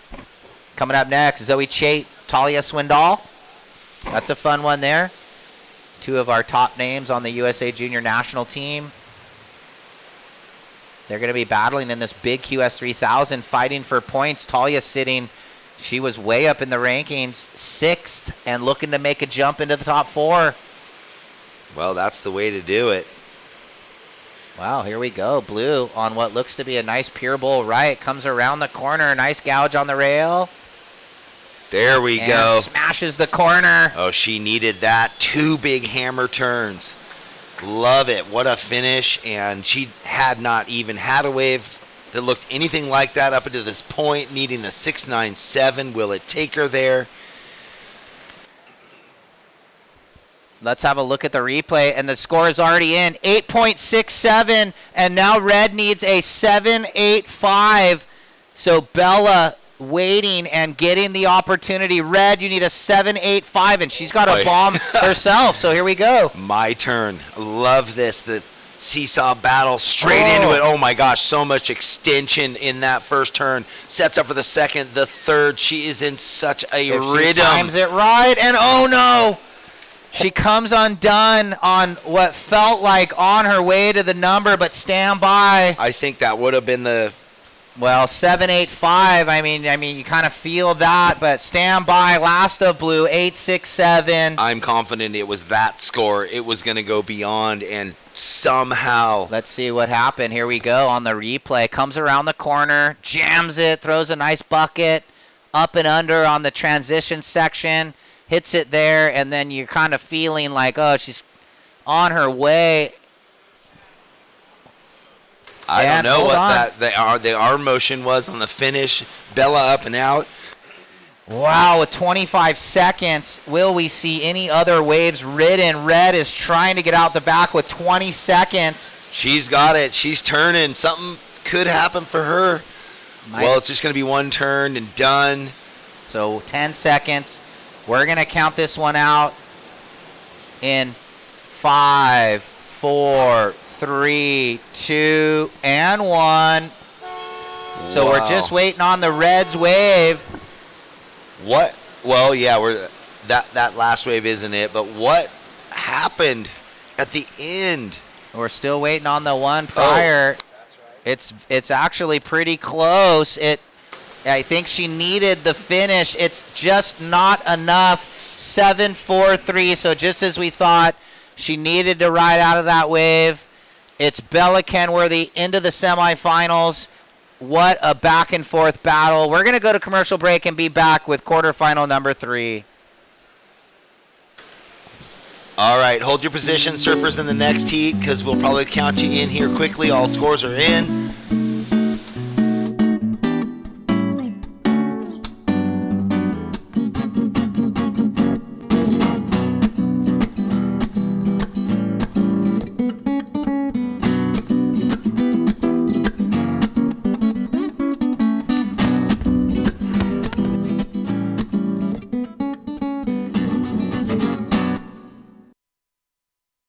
Since 2012, Surfing for Hope has been helping families navigate through cancer using the healing benefits of surfing and the ocean.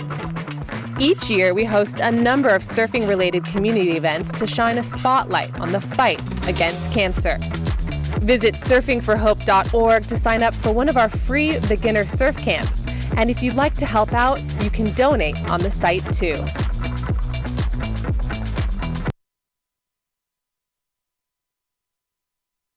In quarterfinal number 3, and there is some jostling happening. You can see the ladies tucked up in the corner. Well, there is a set here. Now they're just scratching to get under it. But what a crazy finish to the last heat. Noah Clapp with the last-ditch effort, coming up just a bit short, but good surfing and good luck in the rest of the year. And Bella Kenworthy has just been riding the high of that really good round of 16 heat, continues through the quarters here. And she's well on her way back to the Challenger Series, but the job isn't done. Wow, and she was on the ropes too, because she was having a bit of a task finding the wave that she needed, and then she got it. She got that big green open face wave to do 2 major turns, 8.43 off to the races, and what, as we love as fans and everyone at home, Noah got the opportunity right behind her, buzzer beater. Does the work almost. Heartbreak. So now the ladies move off the pier. Little bit of hassling going on in the corner for the deep position on the right. Checking in, Eden Walla and Sanoa Olin.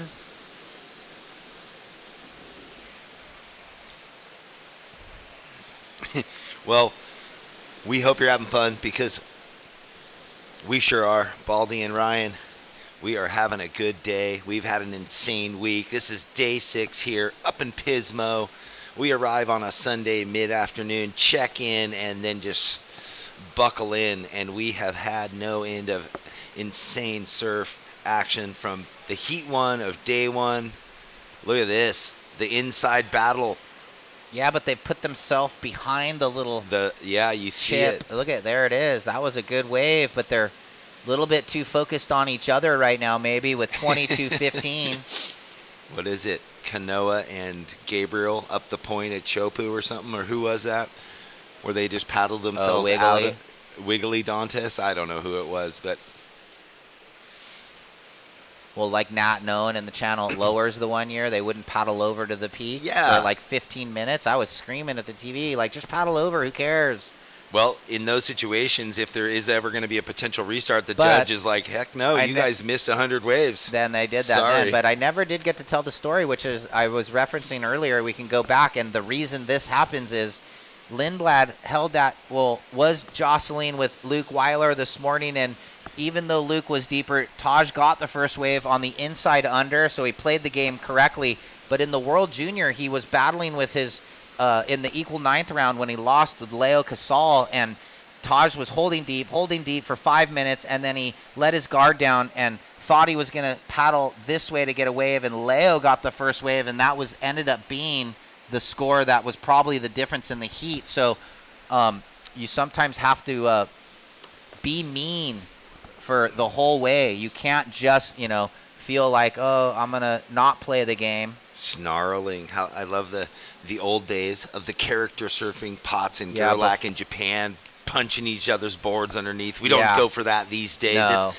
That's not good sportsmanship, but that used to be. Here we go. Blue, Talia on her first wave, setting that foot on the tail for a big finish. There we go. Ooh, I like how she came down and did the cruisy carve foam rebound. Yeah, just this little connector turn, so had some speed. Look at the totals. Bella 15.17, Noah 14.76. That was right on the knife's edge. Touch and go. Yeah. Noah had it.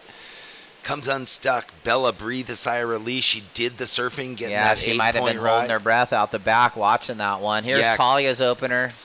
Real quick, Jeff, as she running. May have been able to fit something in, but then does that little connection layback snap. It's a 4-0 blue. And priority shifts into Zoe Chait's hands in the red. So one more quarterfinal coming up next. And then we'll go into Pro Junior Men's. So stand by. 4-man heats there. Back to the 4-man heats in the Pro Junior Men's and Women's. Quick shout out to Crave Mini Donuts. Thank you guys so much. Each day supplying those little nibs that we've been woofing down with our Iron Wolf coffee. But right now, big news, up and riding on her forehand. Zoe Chait, that red board. Looking good for her. Yeah, the board that took her to the ISA World Junior Final in Brazil in November. Copper medalist. Yeah, you don't mess with the boards that take you to finals, right? Like we saw. No, keep that thing on ice. So it looks like we're ready with a post-heat interview with Kelly and Bella. Congratulations on that heat win. How you feeling? Super excited. Definitely a stressful heat, so just happy to make it through. Back to back again that you guys were battling. You got that 8-6-7. Talk about that wave. Yeah, I just got lucky. I had priority for that wave, and it came straight to me, and thankfully it gave me 2 sections. All right, you're a step closer to the Challenger Series. What does that mean for you? Yeah, it's exciting. I've been pretty stressed this whole event, so it's nice to just make a couple heats. You got to go do some meditation or something. Go channel that stress, girl. Yeah, I just want to shout out Talia, who's in this heat, who drew the stickers on my board, and yeah. Oh, fun. We show us exactly. She just drew all this. I'm not talented artistically, so she saved me. She saved you with some beautiful artwork. All right, well, thanks so much, and we'll see you later. Thank you. Back to you guys.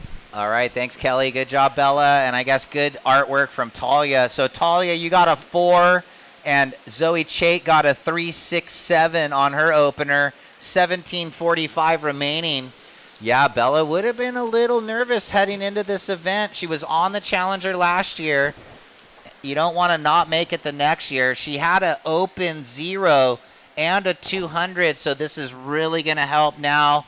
Equal third at worst, so that's 18.25. She is going to shoot way up. Yeah. And then the 5,000, she'll be looking to get rid of that low backup, so that also helps going into the last event. What are you dropping? Bella will be dropping a 200. Some of the surfers 4 or 500s, so they won't gain as much as they get.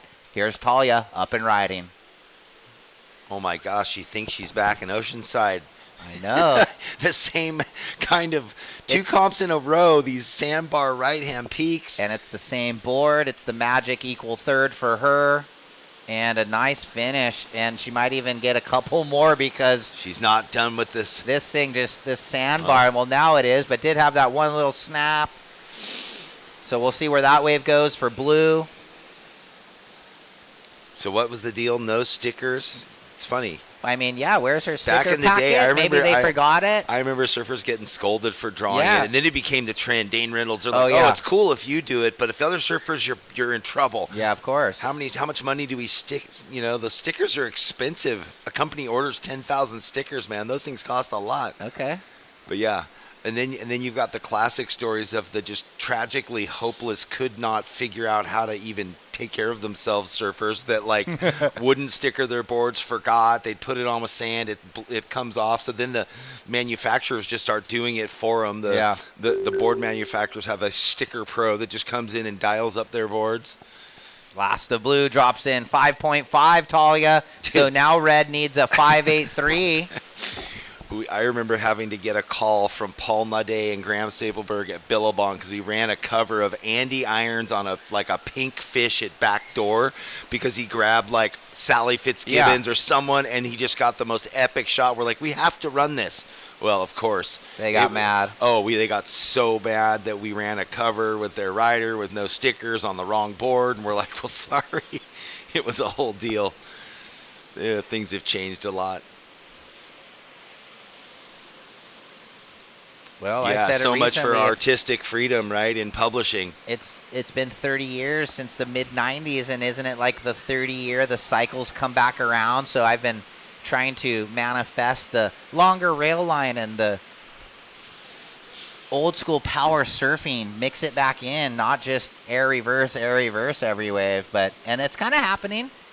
You kind of get the mix. Well, I mean, those kids, you look at the championship tour, that is 80% of the surfing on the championship tour at the highest level is power rail surfing. Yep.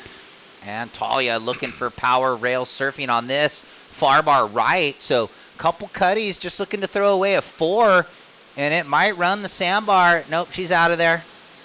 So we'll see if that betters that 4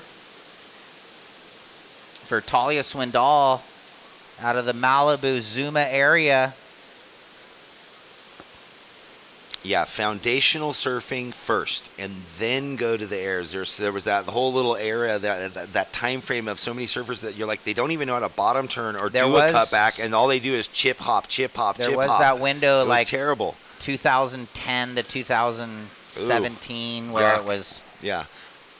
You know what the pivotal moment for me was when they blended the air show that had existed with Josh Kerr and Cremo and that whole Josh zone. Josh Slay, and they had it at lowers, and then they had Skippy Taj Sneed. and Parco and all those guys who were doing full rail mental surfing and blending the airs, and they competed against each other, and at the time the championship tours waxed them because they were going full speed, full rail, not telegraphing everything, and then busting the huge airs. Yeah. You know, Taj Burrow Yeah. was the perfect blend of that. And generation now after that, everybody's like, that's what we want to do. And then there was Dane, Bruce. Gotta Irons, love Taj you Burrow. know. Still ripping over there in West Oz. I want more clips, more Taj. I don't ever see anything. There was a clip of Parco during the Usher Cup just wailing, and it was so good to see him just ripping into snapper. And Vaughn Blakey's like, more Parco, YouTube, post it, whatever you got. Just please put it up there. We want more of it. Oh, Vaughn Blakey. He's so good. Yeah, he's one of my favorites. Him and Ronnie. Yeah. No one even believes they're brothers because they're so vastly different. Yeah, Ronnie, a bit more measured, and Vaughn's like a punk rock announcer, but so fun. So 12.5, that's the halfway point, and this one a bit sleepy. And they got the Swellians. They got their big event. Comedy on the mic, but also like informative and exciting. Wow. Off the cuff. The smells, the good morning breakfast smells coming through. Whoa, Talia again. Yes.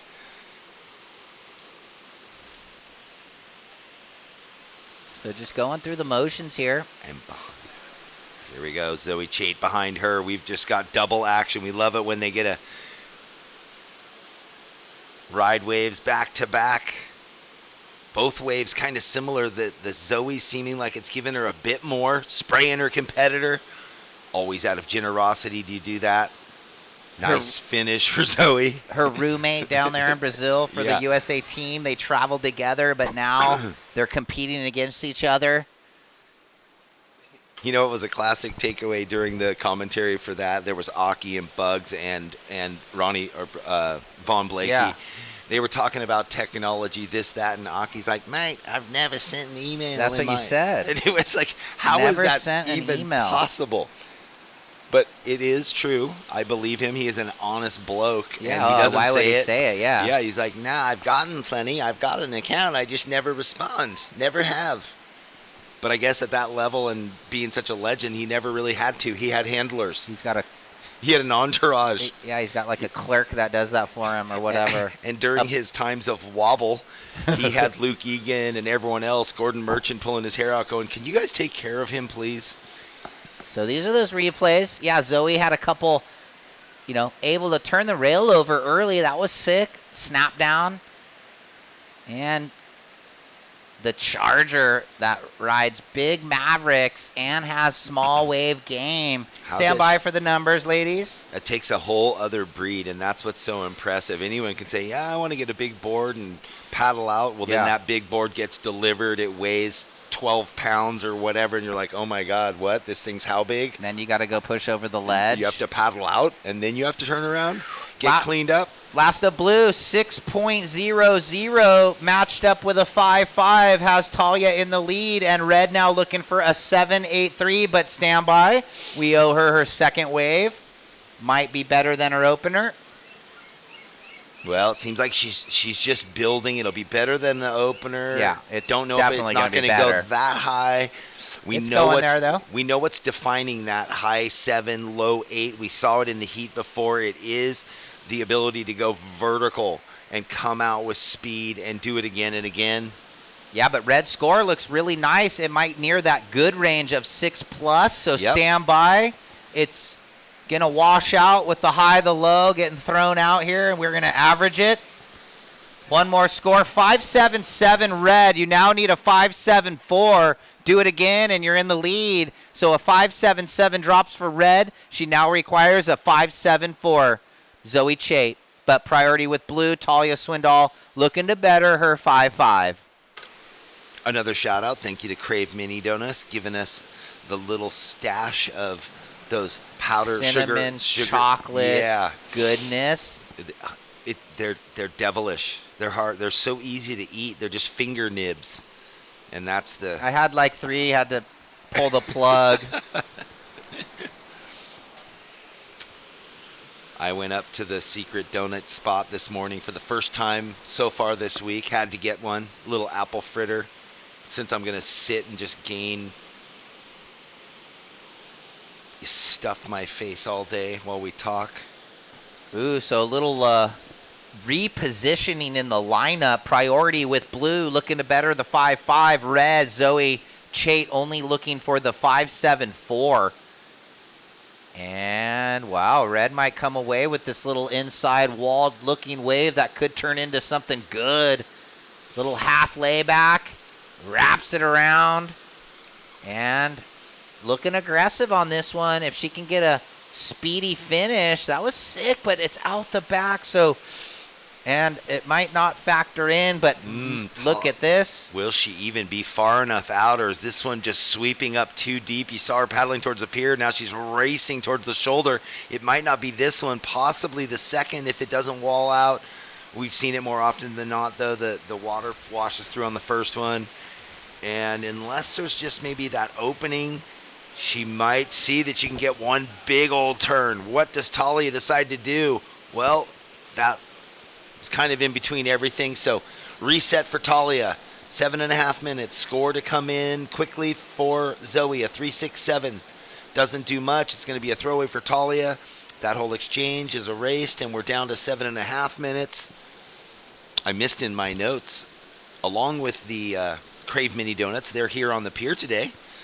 And they've got quite a few different yummy toppings. We talked about powdered sugar, chocolate, and they got caramel. And they're also serving up delicious smoothies, so they're right here on at the base of Pismo Pier today and tomorrow. So thanks for coming down for the weekend. Boy, you can go right there. You can go across to the little Airstream thing that's happening. You got the Iron Wolf coffee. You got the raffle. You got merchandise from Surfing for Hope.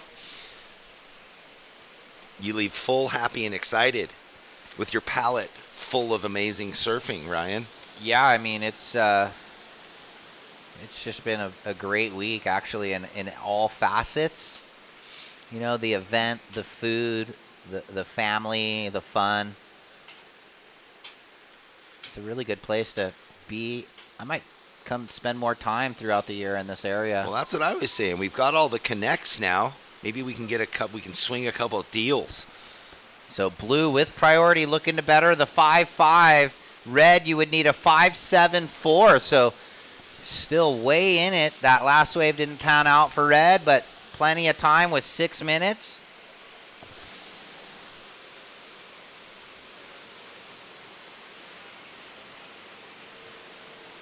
Couple sets, but a little bit closed out. Right? It's like any of those things. You got to do it ahead. It's hard to pull the trigger at last minute because you're like, oh, I got this responsibility, this. If you just commit, pull the trigger months in ahead. It's on the calendar. You're like, on this date, I am going there. Yeah, you got to do it. I was talking with my wife last night. We might do a little weekend trip in March. Maybe we come back up this way. Who knows? I love it up here in spring. The hills are so green. Everything's like emerald sparkling. I mean, there's fun waves. There's good golf courses. There's hiking. There's you guys shell collecting. And you guys surf together. Yeah, we surf. So then you've got that too. So down to the 5 minutes. 5 minutes, ladies. Dude, you're going to have to go down on the beach at low tide this afternoon. There's 8 million clamshells to pick from. I was looking for the, what are they called? The sand dollars. But the seagulls on the low tide had picked out like the meat, I guess, if there's kind of, they picked out where you can see the kind of the painting on the top part of it. Oh, they'd gone in and got. Yeah, they kind of like pick at it. I think there might be a little bit of some food for the seagulls and the sand dollars. They have X-ray vision. Yeah, how do they find food in everything? What's really crazy too is like how they can see down in the water. Seagulls. I'm glad they're not bigger, man. They're like flying dinosaurs. 4.5. Red, looking at this little insider, just needs the 5.74. The power surfer out of Half Moon Bay, Zoe Chait. What's the time? 4:15, ladies, but she's got Talia swirling all around her. Well, this heat kind of like the heat before where it was like both surfers just sort of like waiting, and then it opened up for Noah, and then Bella came back, and then Noah almost had the opportunity. Will we get those sets? I was thinking Noah, I think at like 7 minutes had priority but took a wave. So she could have maybe played the like, oh, I'm just going to hold priority forever. And may have been able to get the wave that Bella, but I don't know for sure. I was trying to think back because I do remember at one point Noah had priority, but I think it was too far I mean, sometimes you can't sit on someone with 8 minutes. I mean, we've seen it, but not often. That's right? Tough because they can come in and yeah. I know that was definitely the case. Leilani had priority at a point, but then she took a wave, and she got a horrible left, and that it really like. And then Matea got priority, so scrambled her there. Sometimes that shuffle of priority order factors in. 3.5, ladies, 3.5 with a couple little bubbles. So Red's gonna have a think about this, and Talia says, "Nah, with my long arms, I'm gonna take this wave from you," and she's gonna look to better. Oh, and that's not gonna do that. So. Just like we were talking, priority shifts into the second place surfer's hands, looking for the 5.74. Well, let's see. Does Talia find something inside like so many of the surfers have? I guess you're always kind of hopefully keeping that. Like as she duck dives this next one, there's always these little things that stand up. Let's see what happened here. She just lost the fins on the little fin drift. 2.5 remaining.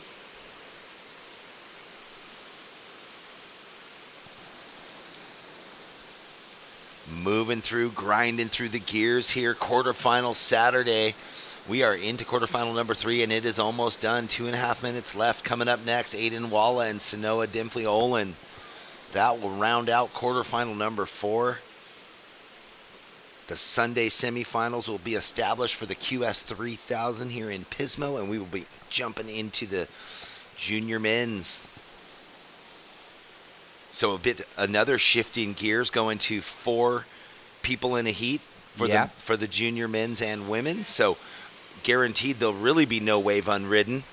1 minute 45 seconds. Priority with red, looking for a 5.74. Blue looking to better a 5.5, and here they come marching around the corner here. I love it how you can just see them coming around the pier. Yeah. Dun dun dun dun. We kind of like look and think in our head like, oh, this might be a good one, or it might not be. And that one broke outside the ladies, but down the line, over there. We've seen plenty of surfers find that one and pick it up at the end of the heat. That's where in the last heat Noah got her wave. Yeah, they're almost like in between it right now a little bit. 1:15. Will we see another wave like that? Because that wave ran the bar with some wall. They were just a bit deep on it. 60 seconds. So do they sit where they're sitting? Do they paddle in? Where do they go in the lineup? You know that Zoe's hanging out.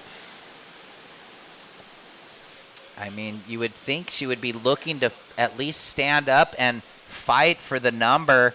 5.74. It can kind of be done many different ways. That wave that came in, you almost thought maybe there'll be a left out of it. The rights have been the feature. So she's going to go over that. And possibly this next one. We got just under 30 seconds. It could be close enough. Red with priority. So kind of in the driver's seat. If she gets a wave, she will at least have the potential to get the 5.74. She's committed, Jeff, and it is this wave.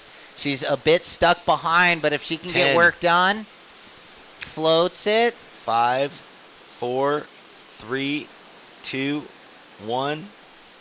And working for all it's worth, Zoe Chait looking for a 5.74. And let's see what she does here at the very end. Goes for the big air. The exhaustion air.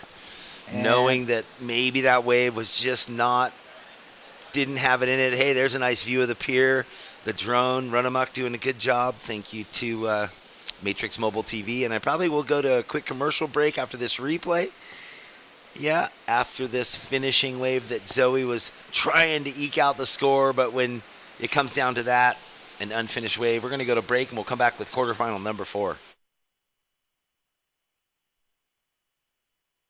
Welcome to the land of big-time natural beauty and intermittent cell service.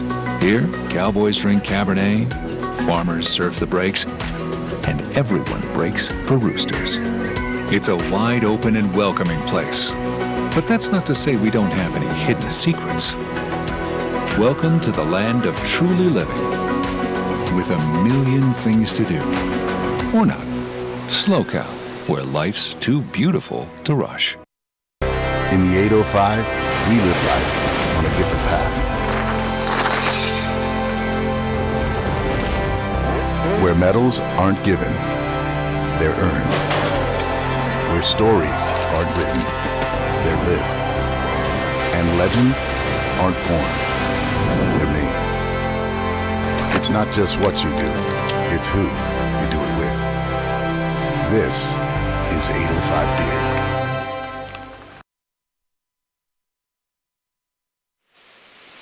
Okay, welcome back, everyone. Thanks for joining us here online. Jeff Baldwin and Ryan Simmons. We are into quarterfinal heat number 4. Aiden Walla and Sanoa Demphley. We just saw Talia Swindal get the jump into the semifinal over Zoe Chait. A last gasp for Zoe. Couldn't find the wave in the dying seconds. Needed just below a 6, and the ocean went a little flat. So congratulations to Talia. And again, also a great result for Zoe. Lots of points in these 3000s. Yeah, she potentially don't see her inside the top, probably 25. Where was she? She's going to go way up, Zoe Chait. So she might even be knocking on the top 10 after it all shuffles out. And with that Barbados event, she might even find herself on the Challenger Series. Sky's the limit. All dreams can come true if you can focus. And what we have seen with like Bella, Talia, both of them backing up their performances from down there in Oceanside, putting a string of great events together. they had to surf against each other in the quarterfinals. Yeah. So that's Talia fun, but not fun. Talia got the jump on that one, getting into the semi. But still, you go quarter. You know, if you can go quarters and semis and finals, event after event, well, you're going to find yourself on the Challenger. That's the formula.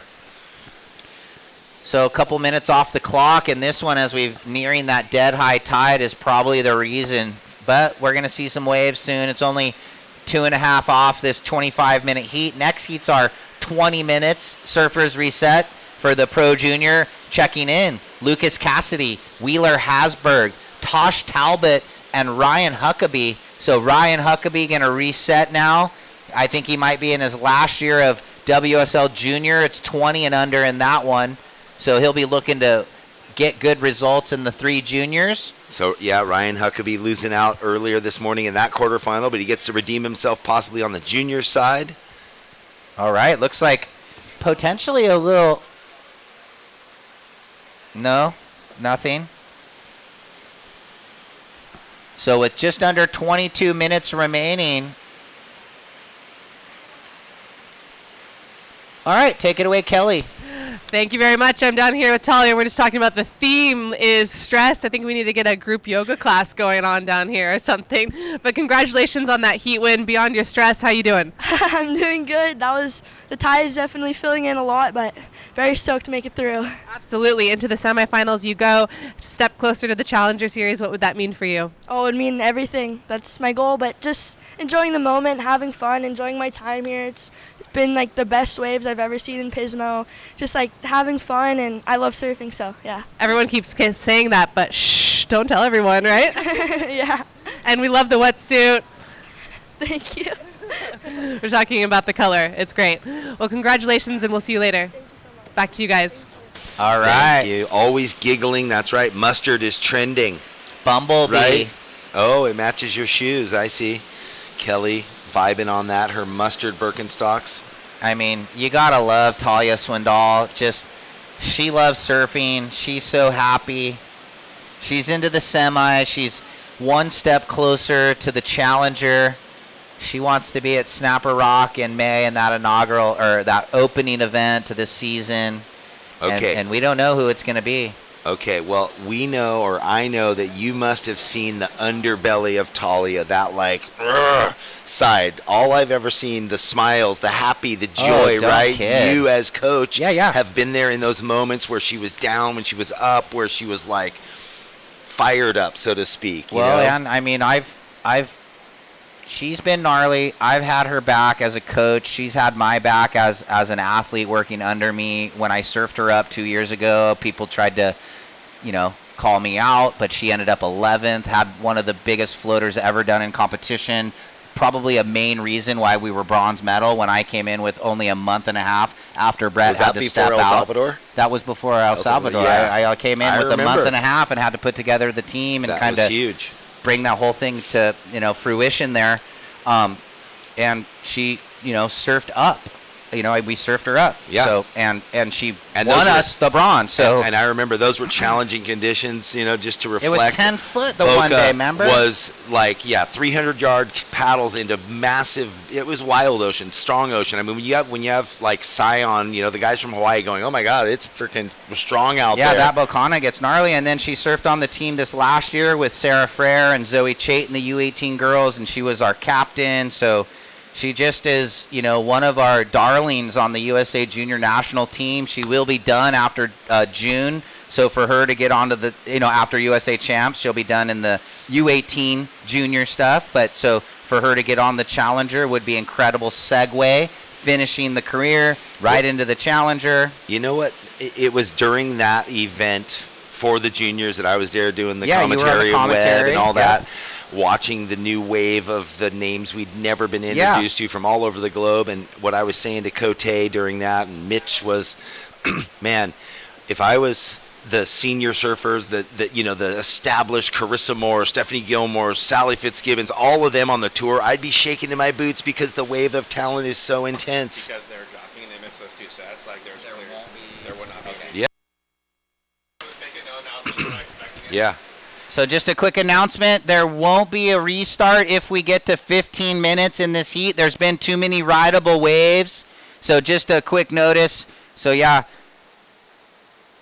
that was that float. Yeah, Bocana, big. It was solid. But, yeah, I was just saying at that time, oh, my gosh, the wave of talent coming, and now we're seeing it going up. Well, where we saw 2 medal finalists that year in El Sal with Zoe Benedetto and Bella Kenworthy, we got 3 last year. So in Linnea in the silver, Eden with her bronze, and Zoe Chait in that last heat with her copper. So ladies are going to move now because we're way into this heat, and it's just been a full-on hassle fest. Yeah, they missed so many rideable waves that the head judge said, well, sorry. Well, I mean, we saw rideable waves, and they were all tucked over into the corner trying to hold the inside, which is fine. That's what's happening. No waves being ridden. 8 minutes off the clock. 17 remaining. We love a good jostle, like we've been referencing back in the old days before priority. And you know who else we have to give credit to? Not only all the coaches like you guys and all the, the fostering the youth, the parents. The sports parents of these young surfers, they driving do a lot. them up and down and chaperoning and flying around the world with them. So let's get settled into this heat. We want a wave to be ridden. Well, red looking, blue looking. Someone's got to go, and blue will. So Sanoa, this could turn into a good one. It's like that mid-size one. Gouges that backhand. She's an Olympian coming up at Chopu for Canada. Second to Tati in the Pan Am Games in Chile recently. And that's a decent opener for Sanoa. And now Eden will have priority. And we say that with such nonchalance. Oh, down at the Pan Am Games in Chile and going to Tahiti. I mean, that is pretty much spanning the globe, right? They're competing in Chile, the most southern tip of South America. They're here in Pismo. They're off to Hawaii for a few weeks to get the North Shore. That, insane amounts of travel, costly. Here we go. Red, Aiden. Yep. Eden here coming around the corner, gets the lipper, and, that wave will never factor in. Now that we've seen it, it looked like it was running the bar, and the grommet surfing into the quarterfinals of a QS 3000. This is a huge result for, I think she's just 14. And the opener of blue, 4.5. Standby, opener of red, 2.5. So blue with a 4.5, red with a 2.5, 15 minutes. Ladies are paddling, making their way back out. Yeah, we talked about that fun final a couple years ago in Morro Bay where Mateo Olin took the win over younger sister Sanoa Olin. Sanoa got her maiden QS win at the Outer Banks, outlasting Zoe Benedetto and Noah Clapp in a gnarly battle in fun wedging North Carolina last year. That was fun to watch. So, yeah, so much, not only the talent, but experience. All these young surfers, global citizens, surfing all kinds of different waves and competing against each other for years. So Sanoa picking the first wave of this one. Couple quick backhand jams on that sharp eye. HT2, I think, and puts it up vertical. So that's a nice backup for blue. Red with priority. Yeah, the Olin sisters hailing from Tofino, Canada, out on Vancouver Island. They definitely have to travel farther, a little bit further. Can you imagine? Yeah. Here's that replay. Nice snap. Always throwing some buckets of water. She's powerful. And, up and over. So but I guess, you grow up there. That's just how that's what it is. They know how far the airport is. They know there's snow. They've got the equipment. Their cars. Ferry. They got to do a ferry. So they know how to factor in all planes, the time. trains, and automobiles. We got it pretty easy. You're like, I'm flying out of Irvine or LAX. It's an hour away, and me to, San Diego or TJ. Last of blue, a 4. So a 4.5 and a 4 on the board. Red would need a 6 right now. Just has the 2.5. So you wonder how that settled into their head after the head judge said, hey, sorry, you guys are way out of position. I mean, were they even thinking they were going to get a rebate and the extra 10 minutes? I don't know, but they just made it sure that we knew. So blue, your last wave of 4. your opener of 4-5. And Eden with the 2-5 holding priority. 13 minutes.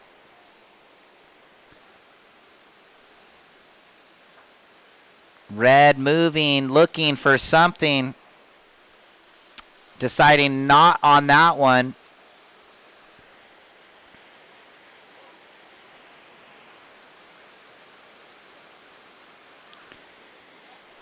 And with actually just at the halfway point,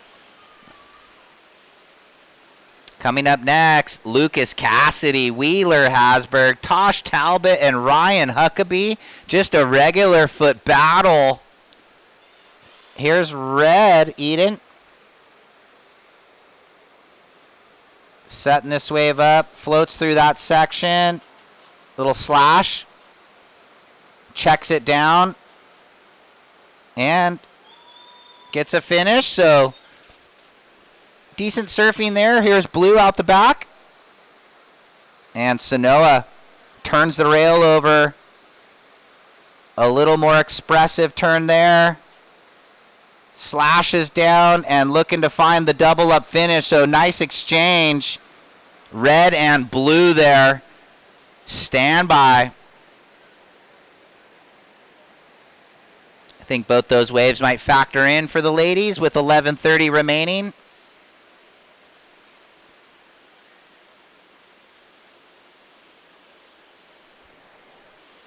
Let's watch Eden on that replay. So had to track a little bit at the start. Taps the float. Little snap there, throwing a little bucket. Checks it down. Seeing that the froth and the nice finish. So a well-surfed wave for Red. And then behind Sanoa, not letting this wave go by. That second turn, pretty aggressive. So the backhand snap multiple times, and then she looks to finish on the inside corner. So stand by. Couple scores to drop in.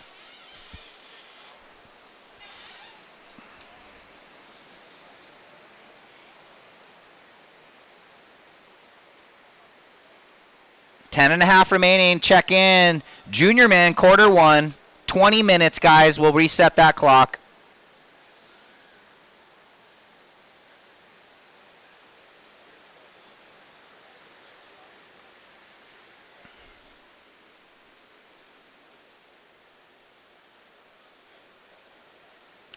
Last of Red, 5.5. Last of Blue, 6.83. So Blue in the lead, trying to get rid of the 4-5. Red with priority, you need a 5.84.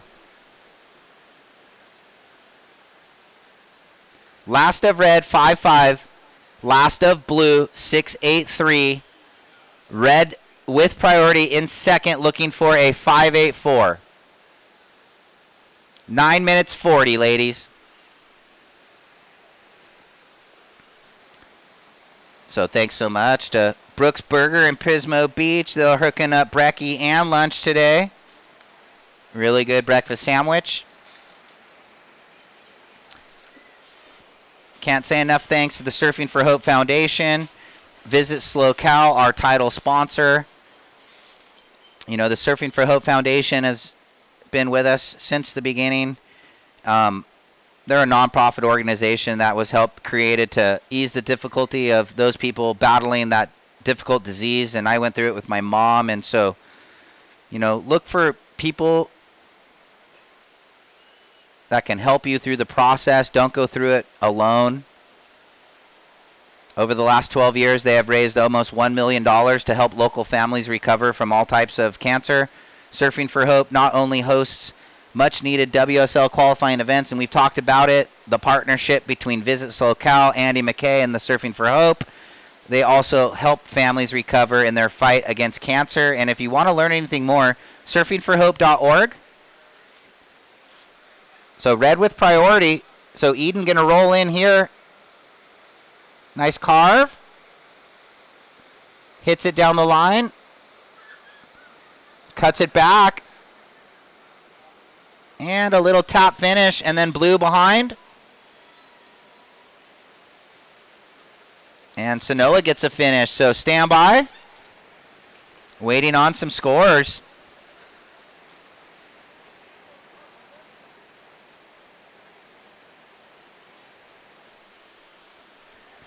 With 8 minutes remaining. Let's watch this last of Eden. Nice carve. Comes off the bottom. Snaps it. Cuts it back again. And hits that oncoming section. And kicks the fins out one more time. Looking for near a 6 ranger. Scores are in. 6-2-7 turns the heat. Blue now looking for a 4-9-4, and she pinned it on that closeout there as I looked up at the replay. So stand by, waiting for the last of Blue.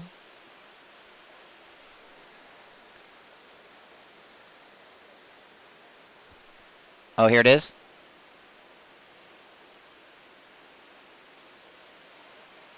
So had the nice gouge and then the little vertical finish, looking for a, call it a 5 or better for Blue. She's got priority out the back with 6:50 on the clock.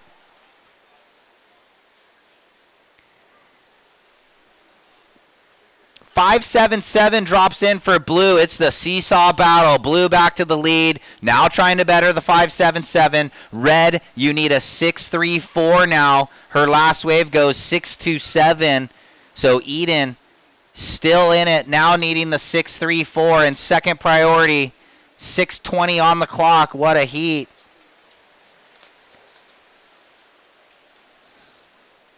The 18-year-old, I think, in Sanoa up against the 14-year-old in Eden. Shows you the talent of these young ladies in the world surfing stage these days. So priority with Blue, looking to better the 577. Eden, you need a 6-3-4. And there's 6 minutes. Coming up next, junior action. Lucas Cassidy, one of the best juniors out of Mexico, but surfs our events in America and the USA Surfing. Wheeler Hasberg, he surfs for the Canadian flag. They live down in San Diego, and they've got houses in Mexico also. Tosh Talbot, the Costa Rican, coming off the gnarly injury, but looking good and hoping he's healing quickly. And then Ryan Huckabee, we lost him in the quarterfinals, but he's going to reset here and look to go huge. And here's Eden on the inside corner, looking for a 6-3-4. Oh, pulls the little tail free. No hands air. Little ollie pop there for Eden Walla. 5 minutes to go, surfers. Priority with Blue. Where will this score go? It's a close battle, right, with the 6s and 5s? Yeah, it's a full-on seesaw battle here, back and forth. I saw Wheeler running down the pier, getting ready for his heat. Saw Lucas. Wheeler looks like he's on a different craft today. Let's see this last wave. Eden, little slash back, and then running, trying to make the most of this small insider. Gets the nice little stock skate air. Non-competitors, please move south. Non-competitors, move south.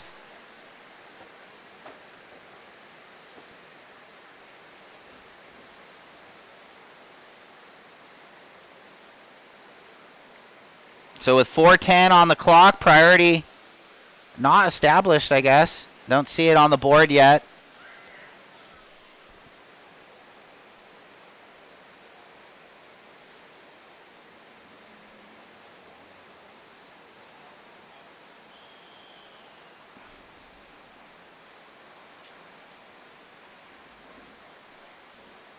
So priority with Blue.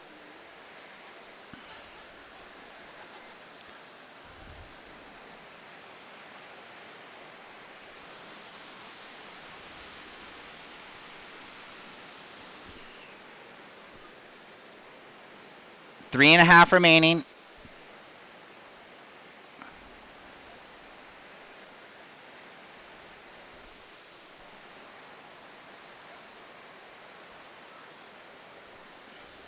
Couple waves approaching here, so Blue gonna be thinking about things.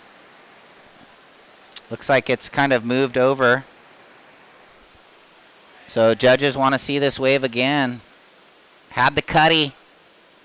Gets the little stock air.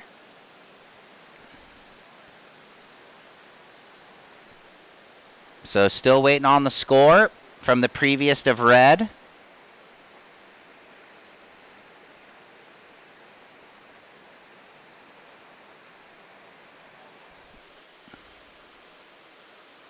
Giving the judges something to think about, I guess. Here we go. Cuts it back. And that little air with the look in, looking for a 6.34. 2.5 remaining.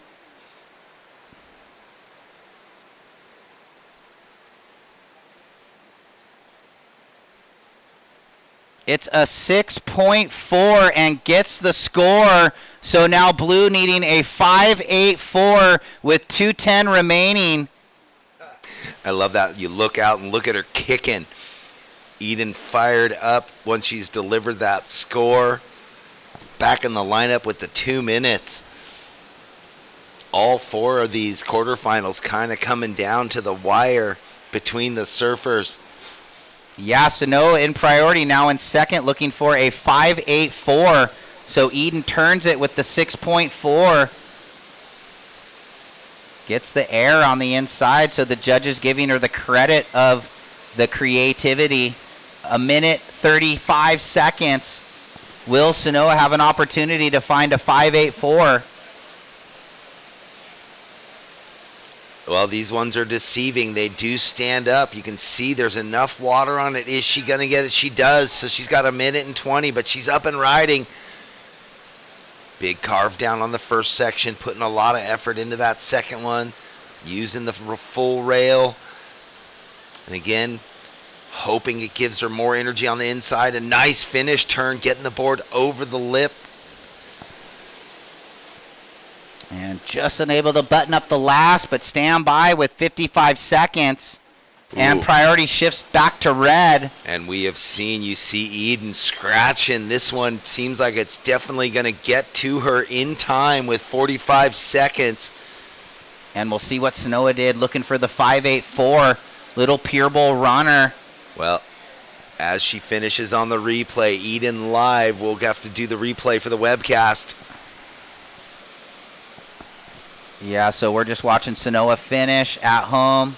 Pretty good turn there, and then we saw that just unable to button it up on the end bit. And as we're down to 15 seconds. So big wraparounds. The wave gave a lot of speed for those, but no vertical critical sections. Going to the beach on this. I'm going to count it out. Yes. 5, 4, 3, 2, 1. So stand by, waiting on a couple numbers here. We're going to watch a couple replays. See if Sanoa gets the 5.84 on this one. Pretty good first turn. Slashes down. Working. Got that turn. And then this might have been the best. The cleanest, crispest turn. And unfortunately just didn't finish, but the wave was pretty much, the energy was done. Next heat, standby, we're on hold. Was that a 5.84 for Sanoa? Standing by, waiting. Yeah, and then if she does get the score, was that finisher for Eden. Big wraparounds, going to get her anything she needs. Yeah, so the surfers in the next heat kind of happy that we're on a little suspension getting these last scores in because that set washed through, so there was nothing in it. They can regroup, let the foam mellow out, and before we count the next heat in, hold on, surfers, waiting on scores to finish up for the last quarterfinal.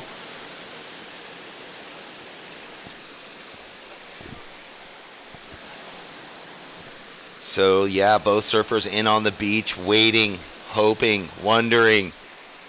So the judges wanting more replays. They're really dialing in. They know this is critical stuff as there's a ton of points on the line moving out of the quarters into the semi. Diagnosing Sanoa's last wave. She needed a 5.84. It's a 5.97. Sanoa takes the lead there. The score in for red, a 4.5, so she doesn't come back on that last wave.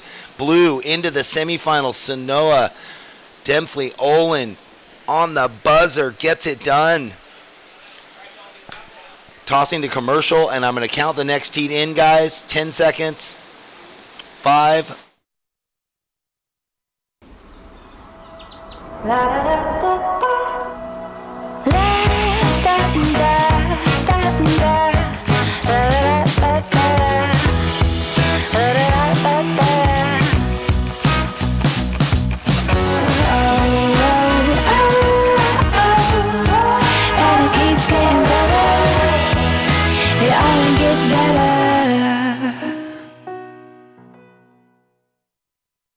Since 2012, Surfing for Hope has been helping families navigate through cancer using the healing benefits of surfing and the ocean.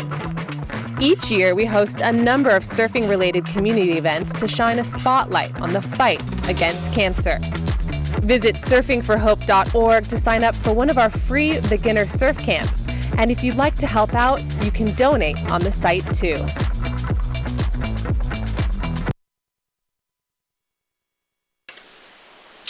All right, welcome back. Joining us online, thanks. We are here at the SLO Open in Pismo Beach into quarterfinal heat number 1. The boys, juniors, 4 players in this heat right now. 20-minute heats. Lucas Cassidy, Wheeler Hasberg, Tosh Talbot, who just rode the opening wave, waiting on that score, and it's looking healthy. And Ryan Huckabee, who we saw in the quarterfinal earlier this morning. Well, he gets his rebate in the junior side of the draw in this quarterfinal. So surfing 2 heats today. Tosh, your opening ride, a 7.0. White, a 7.0 to start this off. All 3 other surfers up there jostling up by the pier. Looks like Lucas deepest. Who will get it on the bubble? Neither of the inside surfers. So it is Wheeler in the blue. Wow, beautiful. We saw that earlier with Tosh Talbot.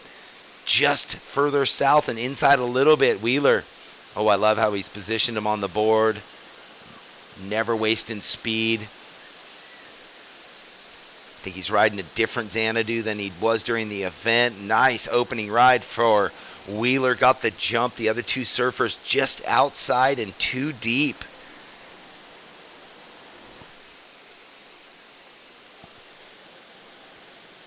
Two surfers on the board already, and more waves approaching.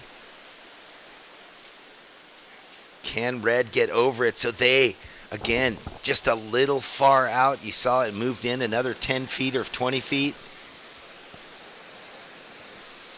Well, it's great to see the community out. Thanks for joining us and supporting the event.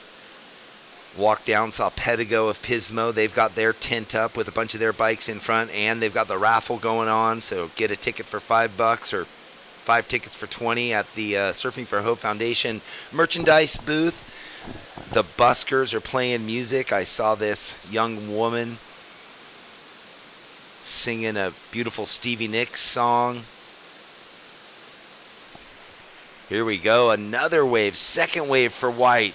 Clicks it there, but tail pokes before he rides out. Tosh on a second backup. So 2 surfers in play. And both Lucas Lucas and Ryan missing a few opportunities where they were sitting.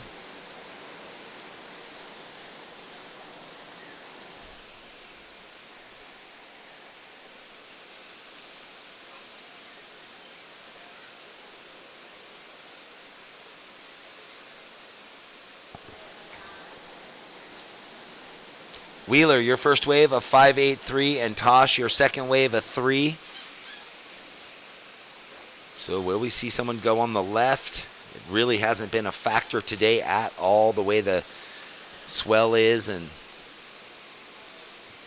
only about 3 or 4 lefts ridden at all today so far, and none of them had any scoring potential in them.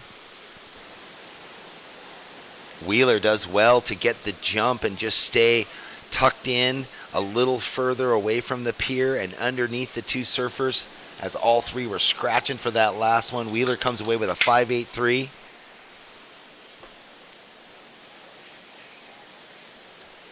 Wow, and Tosh Talbot coming out of the gates with a 7 and a 3. Oh, right as you walked away, it was a beauty. And then Well, just now he I had that mean- 3, and there was just a little wave in front of him. He did the air reverse, and the tail, it seems like it ran into the back of the bubble in front of him.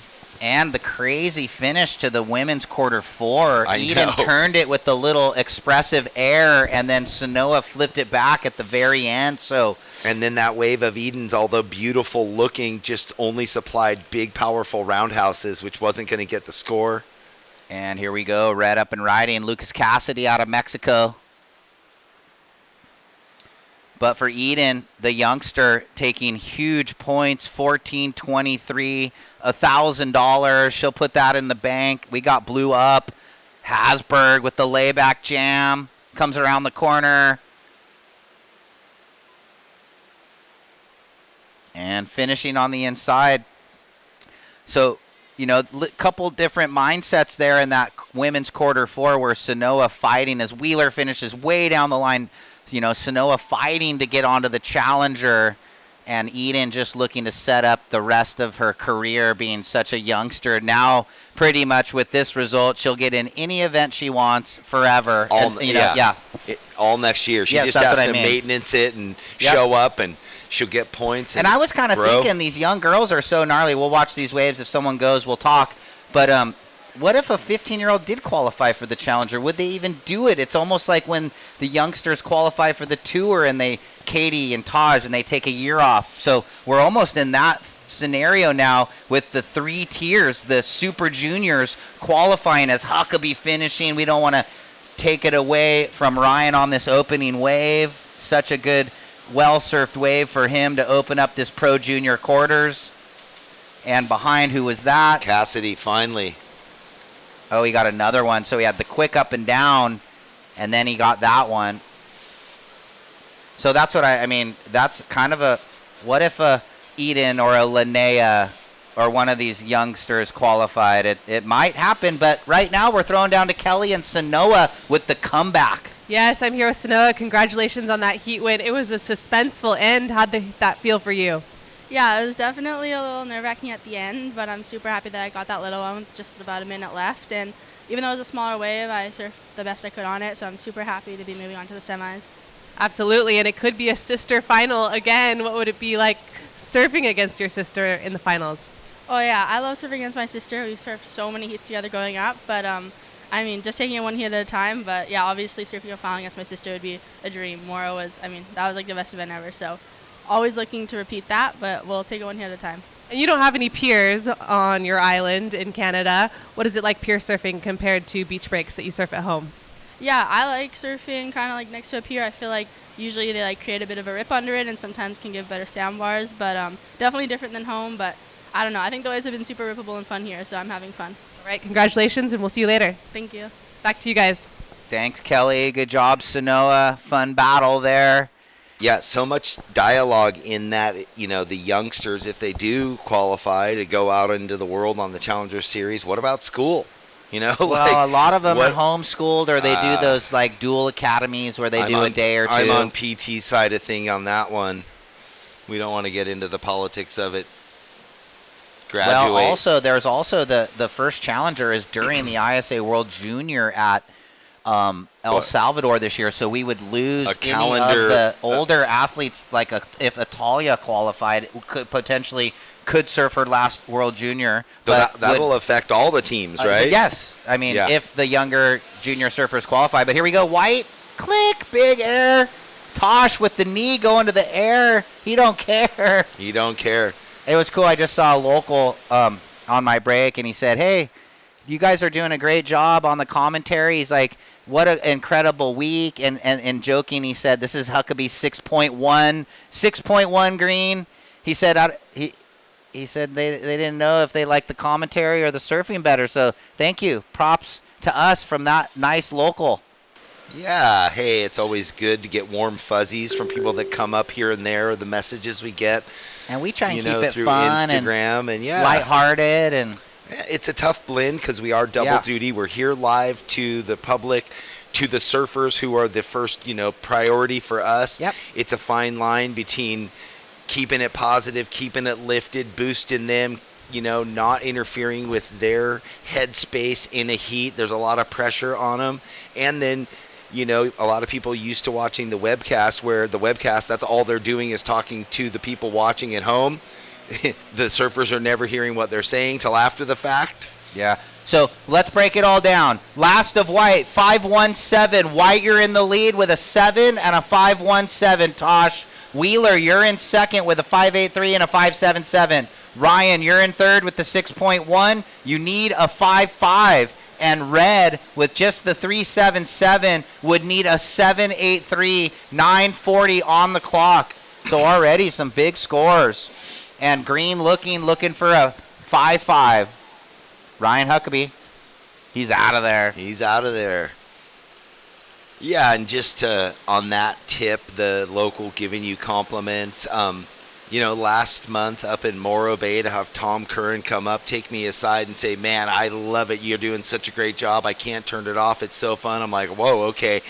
The most quiet man and introverted dude, one of them in the world, and he wants to come up and actually say that to me. You're like, wow, thanks, Tom. I love that. Him and Mackie love watching the broadcasts, so they're fans of surfing. Yeah, for them, it's like tuning into their favorite sport. Yeah. And here we go. Who's got priority? Blue, red, white. Who's this? Looks like White comes away with it in third priority. So maybe the other guys didn't want it, or maybe he had the correct in. He's looking to better that 5-1-7. Had to cut back to start. Goes for the little baby air and doesn't rotate and comes back around forehand to finish. Behind him now, Lucas Cassidy. I like that wide stance. He knew he had to do that project over. Doesn't make it there. Down the line, Ryan Huckabee. Uh-oh. Don't give this kid a ramp or a section to do that. Will he ride out? He does. The throw tail layback. Disaster comes up. Now it's Wheeler's turn. He doesn't go. Well, we knew this was going to happen with 4 surfers in the water. We were going to have really no waves unridden, right? Because there's 5 minutes less in these heats. Every little bump that comes in, they're going to want to take advantage of. So completely different strategy than those head-to-head matches that can get a little slower in the choosiness of the waves. So you think for Ryan also having to switch gears from the head-to-head matchup earlier into, all right, 5 less minutes, 4 surfers, and we're still waiting on those 2 scores to come in for White and for Green. Right now, though, again, Wheeler with priority in the blue. More probably satisfied just to surf than to listen to us. He doesn't need to know the score. He just wants to go out and surf big like that. Big opening turn for our surfer. Wheeler, Hasberg, wow. Again, this one nice for him. So committed to every turn, showing the judges I'm going to push the tail through, and he's going to get the nice cruisy layback. A lot of force in that. Man, last month, or this month actually, 2, 3, or when was it? Last month, Brad Gerlach, his coach, one of his support team, giving him massive compliments, which definitely aren't hard to come, or which aren't easy to come by, but saying of all his students to date, and we're talking the Coffin brothers, Taro, and a host of others, Wheeler had the most potential of them all, which was pretty big, I thought, coming from Brad. Here we go, this finish turn, nice, powerful. He never approaches any bit of the wave unpowerfully. All right, Ryan, we're waiting for this last score for Wheeler to come in. And his, right there. And yours, right? They're both tabulating at the moment, and White, so hold on. There's 6 minutes left. Priority is red, then green. And red just busy. Wow. We are loving what we're seeing from Lucas Cassidy. Yeah, a little behind in this one, so he's going to need a decent wave. Well, his opening turn and the finish, he has done so well on this wave. The judges have to watch the surfers, and they're trying to lock in scores from the previous wave, so there's a lot of catch-up going on, surfers. Yeah, so now we'll get that blue and green and the situation as we have a look green decides not to use priority 1, standby, and then the red wave, obviously, that we just watched. So standby, blue, green, and then red. Tosh Talbot in the lead, but his last wave did come in. It was a 4-6-7 for white, so that's off the table. Didn't change anything there. We might have the double flip where first might drop to third. Standby, just foreshadowing what I see on the board with 5 minutes remaining. Standby, green and blue, and then red. So just one more scores to go in for blue and green. We're nearly there. 6-9-3 green, you're in the lead. White in second. Blue needs a 6-3-5, but that wave coming in. Standby wheels, and Lucas in red is going to get his best wave. Wow, they got red a 7-3-3. You need a 4-8-4, and blue got a 7-5-3. So it's blue in the lead. Green, who was just up, I think. Is that green? No. Yeah, green's up and riding right now. And white, you need a 6-0-3, and red a 5.7 as Huckabee.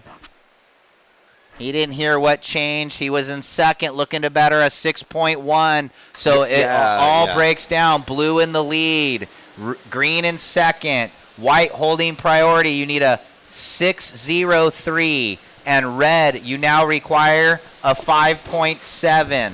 So sometimes the judges can get those scores in really quick, but when surfers are riding back-to-back waves in critical moments and they're all in that range, big scores were coming, it takes a while for us to orate it back out to the surfers. So priority is with white, second priority blue. Blue went to first after the 7-5 wheeler. Ryan is in second and has a score to come. Will he better the 6-1? Tosh Talbot in third needs the 6.03, and Lucas with a score to come after the 7-3-3. No, that was the big one. Oh, he just has a throwaway then. Anyway, Lucas needing a 5.70 now in fourth. Okay, here we go. Wheeler, he wants to build. He's on an inside wave. I didn't even get to see what happened on the outside. Oh, old school floater. Down to 245. White being patient with priority, looking for a 6-0-3, and red would need a 5.7. Waiting on the last of green. Wow, it's big. So while I was reading off all of the scores, Ryan Huckabee has a big number coming in. Coming up next, McCaffrey, Platenius, Gonaldo, and Austin. Oh, gosh. That one's a hammer heat.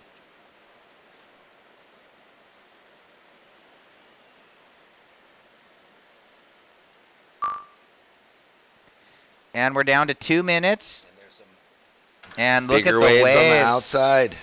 So McCaffrey, Platenius, Gonaldo, Austin coming up next. Look at this thing. Where's White? He's right here. Here we go. Nice smooth gouge. Glassy wall. There's a nice cutback.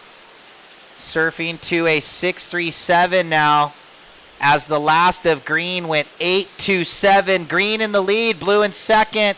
White looking for a 6-3-7 on that wave. And red, you need a 6-0-4. Oh, my God. We're just trying to hold it together up here with the four surfers. It really changes so quick. How about that 8-2-7 for Huckabee? Redemption, right? Well, red going to try and get it done on this left. We haven't seen many. Gets the quick backhand snap. Gets it vertical. Oh, he's going to get a third. And a slash down. So did well on that wave. Man, the only and best left we've seen today. There's been 3 others ridden. That one was a completely different look. Is that a 6:04 or better? 45 seconds. Well, that's kind of what I'm saying, because the judges haven't even had to digest a left with attacking turns all day. 35 seconds. Priority green, blue. Tosh's wave isn't going to go to the 6-4. And we're 25 seconds, just going to be waiting on the last of red. It's going to be right there, Jeff. Oh my gosh. High stress. So let's watch it. We'll break it down. We'll dissect it. And I'll count it out real quick. Quick snap. 5, 4, 3, 2, 1. So he did the most. He might be up. This could count. We don't have the previous wave. I mean, he surfed it as well as he could. He needed the 6:04. So we're watching Cassidy live action right here. He's hoping to jump into an advancing position. What a fun heat for us and for the fans on the pier and for everyone at home. Thanks for joining us. We're going to go to a quick commercial break, and we'll come back with quarterfinal number 2, the boys junior.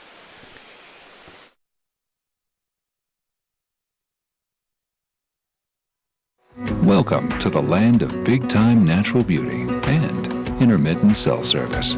Here, cowboys drink Cabernet, farmers surf the breaks, and everyone breaks for roosters. It's a wide open and welcoming place. But that's not to say we don't have any hidden secrets. Welcome to the land of truly living, with a million things to do. Or not. SLO, where life's too beautiful to rush.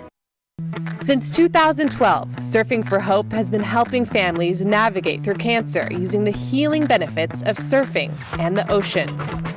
Each year, we host a number of surfing-related community events to shine a spotlight on the fight against cancer. Visit surfingforhope.org to sign up for one of our free beginner surf camps. And if you'd like to help out, you can donate on the site too.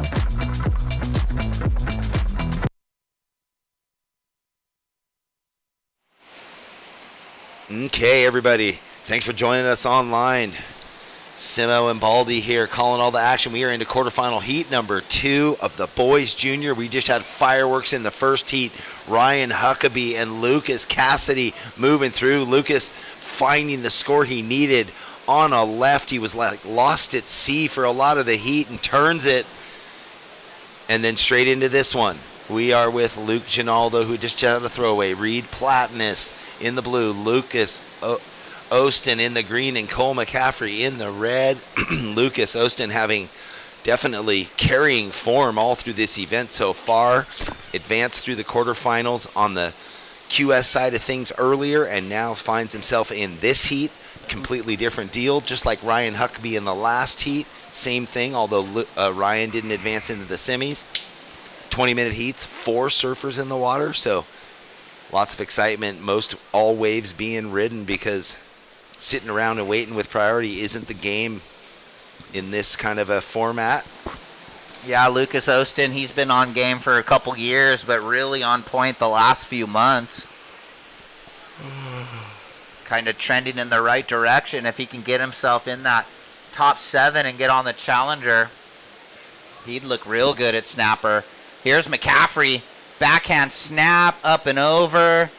Cole, he's been really cleaning up his competitive act. Traveled, got some good waves last year. Him and Jack Zeitz went down to Chile and surfed some epic lefts. I think that's where they went. Little strike mission.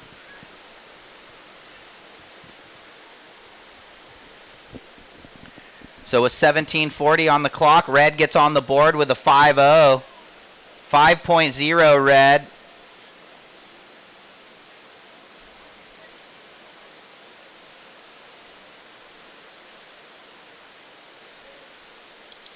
Solid opener, and this one which is sort of slow going right now.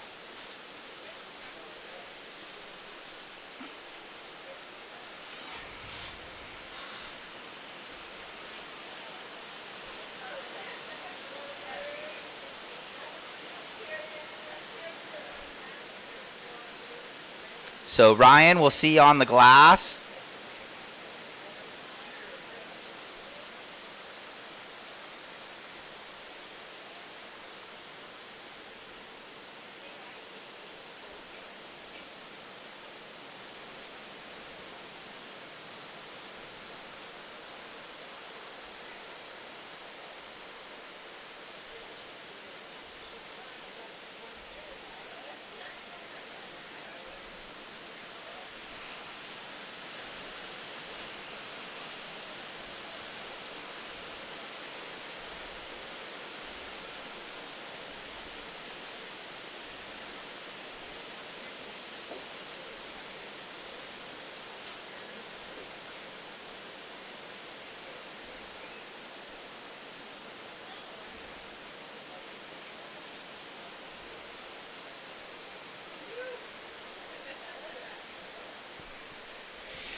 All right, well, Cole McCaffrey, he opened with that 5. Small scores for Luke and Lucas. Reed Platenius, our Canadian surfer, looking for his opener. That was fireworks in the last heat. It sure was. Down to the wire. Lucas Cassidy flipping the script, but it was Ryan Huckabee with a 15.2 total, and it looks like with a break in the action, we're going to throw down and have a chat with him. Yes, he's here. Congratulations, Ryan, on that heat win. You got that 8.27. How did that feel? It felt good. That was a really stacked heat, and everyone kind of started really well. Like, Tosh got a 7 off the start, and Lucas got a 7 kind of midway through the heat. So it was like everyone had big scores, and I knew I was going to have to put up another number, so it felt good to get that one. You did it, and maybe a little redemption from earlier? Yeah, absolutely. That one earlier was tough. Like, led the whole heat, had the 8 and the 7, and then Al's just such a good surfer, and that wave came right to him, and he got the job done. Do you channel that at all? If you get a little frustrated, do you go out there and get a little fired up? Yeah, sort of. I feel like sometimes when I get frustrated, I end up trying to push too hard. So you got to kind of just calm yourself down and remind myself I still have the junior. So. And you have a lot of people out here watching you right now. I mean, the pier is packed right now. Do you feel that energy from the folks up on the pier? I didn't really in that heat. I kind of was just focused on myself, but you definitely could if you paid attention to it. Absolutely. Well, congratulations, and we'll see you later. Thank you. Back to you guys. Yeah, thanks, Kelly, and good job, Ryan. And that's nice insight. I was actually, referencing, I was able to get angry and still surf good. So everybody kind of has to know where you leave that, heart rate. Are you able to let it ride high and kind of get mad and still perform? Or do you have to check yourself like Ryan said he did and sort of bring that heart rate back down? Well, and the coaches have to work. I don't know if he has a coach, but the coaches have to work with the individual athletes on what are their trigger points, what works best. I remember, I had Derek Hind as a coach, and I didn't like it. The way he coached me. He was mean, but for someone else, they vibed on it. They dug into it. Look at that pier. Beautiful day here in Pismo, up and riding now live. Lucas. Oh, snap, hot bottom turn, float, and gouging it around. So Austin, smaller inside wave, but he is surfing this wave up. And that's going to be a great opening score for Lucas as Blue having a look at his opener finally Reed. He's up and over. Big, tall, goofy footer, also out of Tofino, Canada, where the Olin sisters are from. And Reed was in that WSL World Junior. He was number 1 last year on the tour, and it looks like he is starting off with a pretty good wave right here. And wow, the big frame, boy. So does he, they all carpool an airport ride together, the Olin sisters and him, and out the back on his backhand right now, Cole McCaffrey. Oh, yeah. Ooh, wow, he got so much extension and speed through that second section. Surprised me, sets him up for this beauty. 2-turn finish there. Boys are ripping today, Baldy. Everybody's on the board. What is coming waves. next? Who is this right in the hook? Is that green? No. It's white. Luke Gonaldo. We've got Lucas and Luke. So stand by, Reed, for your opener, the second of red. Tongue twisters all around. Here's Lucas. A couple snaps, floats it. It's that one. He just wrapping the rail. I can just feel the board compressing and crunching. Yeah, I mean, digging his toenails into the wax. He's going to need a new sled after this event. He's put it through the paces. His foot dents are going to go through the board. This was Reed behind. I wonder if that's, beautiful. And I love how he got this, but then he came onto the inside and really got a big finish. I mean, even that, how much water is he throwing? And then to pin it right there, and here's white, Luke Gonaldo. He's going to get the act going here, and look at the boys. He looks like he's feeling good about things. 4 or 5 whips on the backhand, looking to button it up. Click, one more, and the look in. So everybody's feeling it. Stand by for red. Actually, everybody's got a score now, so. We're just playing catch up, keep up. So stand by, green, blue, red, and white. Last of green, 7-5 on the inside runner track. Big number, but that was those searing edge carves. Stand by, red and blue now. Yeah, the judge is loving through this whole event how much he's just keeping that solid back rail on those carve backs and carve downs, gaining speed, easy transition from inside and outside rail. Look at these Seamless. numbers coming in for blue Cole and McCaffrey red. too. I know. So, Ann Reed, stand by. Blue, red for your last rides, and then the third of white after that. Waves approaching.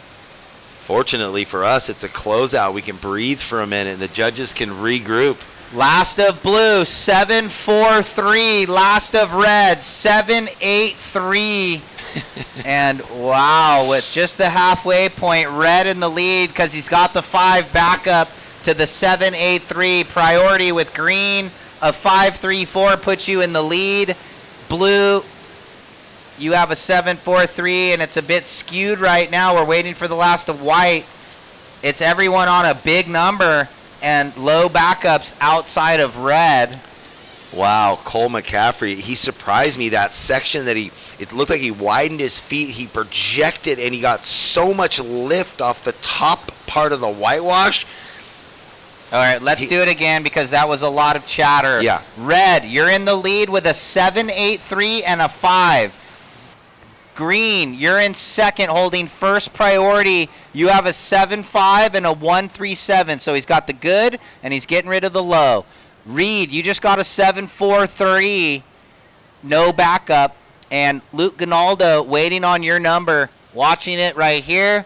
Fans at home, just watch the replay. We're going to get to the number now. Oh, this is live action. Little quick one on the way out. Snap to the giant air reverse.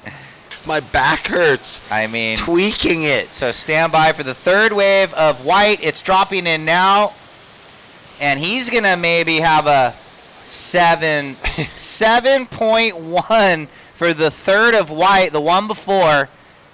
And again, with green, white, and blue all on mid sevens, no backups. Pretty skewed situation. We don't know yet. Still, though, man, the level through the roof, 7s across the board for all 4 surfers, different varying 7s, getting it done in different ways. I mean, this is... We're set for a big second half here, 20-minute heats. We're down to 8.5 right now. Critical is priority, sorry, Ryan, priority green, red, blue, white. I was just going to say, on paper, you look at this heat and you go, that's gnarly, maybe the gnarliest, and it's unfolding that way. Are they all out of position? Too deep. That one's swinging wide. I think already we passed the peak of the high tide, maybe. I think it feels like there's a little less water in the pool right now. Yeah, it might be dropping out. So blue going to find a little backup right here. No. So again, now we'll talk about it, but it's going to be low numbers needed, which won't really show what's really happening, but we'll talk about it. Red in the lead, looking to better a 5. White, you're in second. You have a 2-2-7. A 5-7-4 puts you in the lead. Green, holding priority, you need a 1-8-7, but as I said, he's got the 7-5. He needs another good one. And Reed, you need a 2. But again, with the 7-4-3, everyone's got a wave in the 7 range, and McCaffrey in the lead because he's got a 5. So with 7 minutes remaining, you could almost say everyone might get another opportunity, and we don't even know how it's going to shake out. It will come down to the next waves. It really is. I had to regroup, refocus for a minute between those quarterfinals of the women's, followed by that first quarterfinal juniors heat, and now this. And it was big scores too, My I guess. goodness. Yeah, thinking back. So they've kind of been able to do the homework, watch the men's and women's QS 3000 quarterfinals, and now they're really taking advantage. And I guess you could say with 2 more surfers in the lineup, no scraps unridden. Everything that has opportunity will be taken. Well, yeah, and like I was saying, the difference between the head-to-head matchups, they're really cagey with that priority. They have to use it wisely. Four surfers with the rotating priority in 20 minutes, they're just on anything that's coming. And fortunately, the waves have turned on. It's firing. For real. Lucas, gouging Cuddy, taps the white water, deep off the bottom, nice little down the liner, wraps it around, and now hoping for double up reform action. And he's going to finish on the inside. Hits it there. You feel an excitement every time a surfer takes off because they're chomping at the bit because the waves are so fun. Generally, they get multiple sections to tear into, show their entire package. You know, I was thinking about the Groms, the local Groms and the local surfers of different levels, to be able to come down and watch this and just encode, okay, this is what can be done on a daily basis at my home break. Is this Cole going to the sky? Luke. Oh, that was Luke, sorry. So, wow, we just had the wave of Lucas Austin, and then we had the wave of Reed, and on their opening exchange, they're only separated by small fractions. Last of green, 577, standby blue. His wave might even be a little better. This is the 577. Red might be looking for a score. Standby, Cole. So Austin got the 577 on this wave here. We're watching the replay for the fans at home. We're waiting on the blue score. He had the one behind and was going to town on the backhand. So stand by. Wow, well, once again, thanks to our title sponsor, Visit SLOCAL, for all they do for these events. Again, thank you to Surfing for Hope Foundation. These replays, Reed Platenius. This is the one behind. He had the lipper, had to go into the double up, climbs the white water, gouges down, and then again had the ability to kind of get a couple hooks on the inside and timed it right. So it's a decent wave. Stand by. You know what I was just flashing on after all the U.S. Opens? Sure, fun, exciting. We have had way better waves during this entire week than we've ever had through a full U.S. Open. Yeah, I mean, you get a couple sketchy days in the summer down there at Huntington, my home break. So last of blue, we need the number. It's very important. 637, blue in the lead, green in second, red, you need a 544. Here he is, looking for a 544. Cole McCaffrey blows the tail high. Will he ride out? Oh, come through. He does. So yes. Gonaldo now needs a 618 white as McCaffrey flings the tail through the lip on a set. Disappears coming down out of the foam. Always love it when they come out of the white water. Let's watch it again. Looking for the 5-5. Deep off the bottom. Bang! Oh, he did way more. Disaster slide and rides out pretty clean. Where is his sister? Is she on the pier? Did she already bail home? There she is right there. Oh, there we go. Yes. Stand by, waiting for that last score. Bird's eye view of her bro. Oh, Reed, he finds a little runner left. Blue on the inside. He just went to the lead. He's going to go to town. Oh, throwing Christmas tree fan to the sky. So just like you said, the tide, right after it turns, starts drawing. The lefts start opening up. We've seen a few now. Boy, with that one with McCaffrey's. And then in the heat before, Luca Casitas. Oh, Lucas Cassidy. Lucas Cassidy. Sorry, my brain. No worries. Yeah, got the score on the left. There it is. Last of red. 827. Traps the heat. Goes to first. Blue to second. Looking to better a 637. Green, you now need a 6.3. Second priority. And white, you need a 671. Holding first priority. So the big snap on the set nets Cole an 827. He's in the lead. Reed, you're better in your 637 if you can. You're in second. And green needs the 6-3 and white the 6-7-1, but we'll stand by for last of blue. He had a good first turn, cleaned it up with some carves. He's better in that mid-6. We're going to watch the replay, see what he did on this left-hander. Boys are being active. Pismo is lit. Click. Nice turn. Comes around the corner. Pretty mean gouge. So the 1-2 and little projection snap. So it's like snap, carve, and He's loving it. I'm loving the emotion in the crew right now. Well, they're feeling our vibe. They're feeling the Pier's vibe, even though, what was it? Ryan said he didn't really focus on the Pier, Well, but he you was could let that. tuning out. He was tuning it out, but you can thrive I'd be on out it. there like looking up, saying, "What's up?" Oh, look at this. Just absorbing it like the sunshine. White. Here we go. Backhand snap, vert hack. Boys are on game right here. Look at this. Gouges down. So, I mean, he hasn't missed a section. Looking for a 6-7-1, though. Stand by. What's he going to give on the finish? Oh, he's just working. That is hard work right there. 35 he feels seconds. It, though. Oh, my gosh. We're down to 35 seconds. What just happened? I was going to say Cole's wave, and a great example of how to get it done in one turn. Yeah, stand by. This last of white, he needs an upper 6. 20 seconds. Last of blue went 6-0-3. Last of white, 5-4-3, not enough. 10 seconds. Valiant effort from Ginaldo, though. We're going to count this one out. Will Green get an opportunity? 5, 4, 3, 2, and 1. So it's going to be McCaffrey and Platenius into the semis. There's a little. Look at that. This was the heat of goofies, wasn't it? We had all. Yeah. Except Lucas. Yes, except for Lucas. We'll go to commercial break and be back with quarterfinal number 3 on the Pro Junior men's side.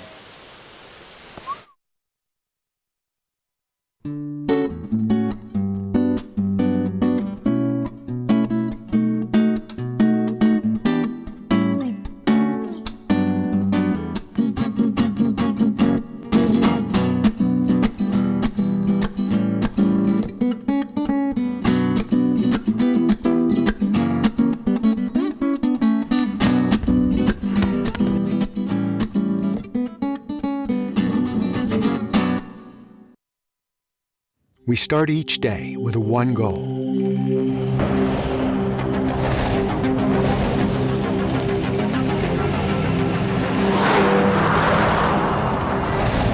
With our state-of-the-art network, we provide reliable, high-speed internet to the Central Coast with no contracts and no limits.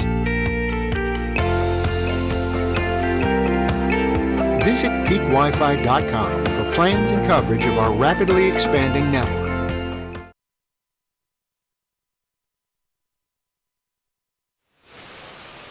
All right, welcome back, everybody. I hope that you're having fun at home watching the SLO Open in Pismo Beach. We are into the quarterfinal number 3, the men's junior. We just saw another insane heat. Cole McCaffrey with a mid-8 on that left. Disaster slide off the roof, lands. Reed Platenius gets a score, then he gets it on the left. Red and blue going through.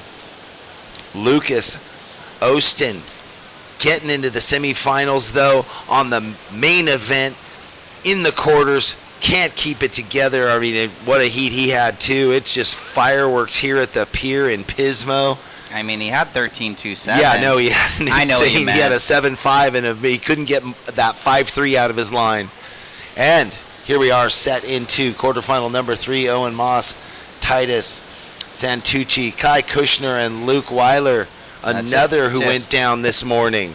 Just another, but he'll be psyched on that equal fifth and the QS, but now he'll reset for Weiler and try and get into that final here, but it's one heat at a time. The boys know. One wave and one breath at a time. You think that Reed's parents probably tuning in back up there in Tofino, Canada, so congrats to you guys. And then Bill McCaffrey, he was either here or at home going crazy. Paddle battle, but that thing slid under the crew right there. 4 surfers in the water. Cannon check in, Chase, Hayden, and Ellie. What? The San Clemente threesome, and then up against the Seaside Trot Lol. Lot troll. The lot troll, that's right. I'm tongue-tied. It's day 6. We're having fun in the booth.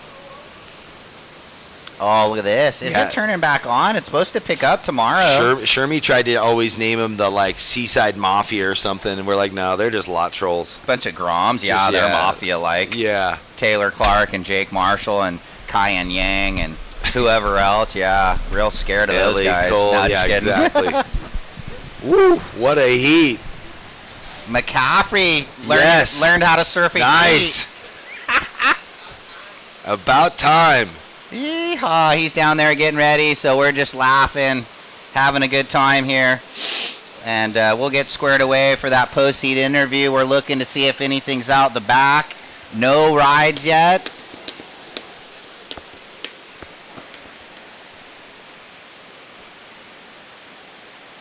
All right, so 3.5 off the clock in quarterfinal number 3. We're throwing down to Kelly and Cole. Let's hear it. Cole, congratulations on that heat win. How you feeling? Oh, I'm feeling super good. I'm really stoked to make it out of that heat. Everyone in that heat was super gnarly, so yeah, it definitely felt good to get a couple scores on the board. It was fun to watch. You guys were just playing off of each other. Your sister yesterday, she told you, don't mess up. What were her words before this heat? Do you remember? Yeah, I do remember she wasn't even here before I paddled out. So, I don't know, I was just like, gotta lock in, no Ella, no good advice before the heat. I just had to do it all myself. Well, you showed us that you can do it all by yourself, and you said your folks are at home watching. Would you like to say hi to them or anyone else at home? Oh yeah, just like to say hi to anyone that's watching or supporting me. Super grateful. Thanks, guys. There you go. Congratulations. We'll see you later. Back to you guys. All right, thanks a lot, Kelly. Good job, Cole. That big hammer blowtail for the 8+ score. Who needs your sister when you can do that? Yeah. There you know she what is I down love? there right now, though. I love that he just went into autopilot on that turn. He didn't think. He just went for it, and next thing you know, he's riding out through the foam, arms in the air, getting to mid-8. Like, I mean, what just happened? Moments like that will carry you through the rest of his career. He'll be able to tap into that big moment, getting the big score in a heat with, I mean, look at who was in that heat. McCaffrey, he went on the ISA, was on our silver medal team just last year. Reed Platenius has competed for Canada on the world stage. He was just in the WSL. He's last year's junior winner of the overall season. Lucas Ostin, can't say enough fine things about the kid who's in the semi. And Luke Ginaldo, one of our standouts from Huntington, who just finished his last season in U18 competition last year. So is that wave for Cole kind of how I felt that wave for Grayson Grant was earlier in the event, the giant 733 air reverse? Oh, look at this. Paddle battle. Just emerald green, glassy peaks Cushy, lining Kushner. up for Kushner on that orange railed beauty, the happy every day that he is just surfing so well. Effortlessly, really. Yeah, I saw him going for a surf yesterday afternoon. I'm like, do you ever stop? He just won't get out of the water. No, these Groms surf all day. Here we go. Ooh, getting aggro by the pier. Yeah, Owen Moss had the inside. Late blowtail. So, just real quick, checking in. Carr, Neiman, Rogers, and Tim Perry. And this one already, little heated paddle battles. The boys aren't giving an inch right now, Jeff, and why would they? I have no idea why they would bother. Here's Kai Kushner's opener. Looks pretty nice. So we'll stand by for this opening score of white.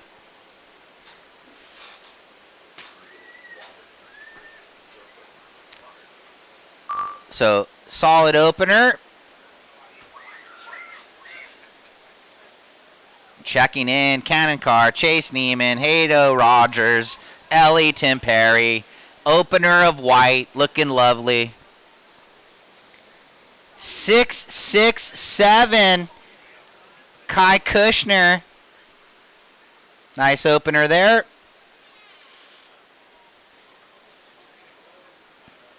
Uh-oh, look at this. Green and blue trying to find the inside. Green wants it. Looks like Luke Weiler.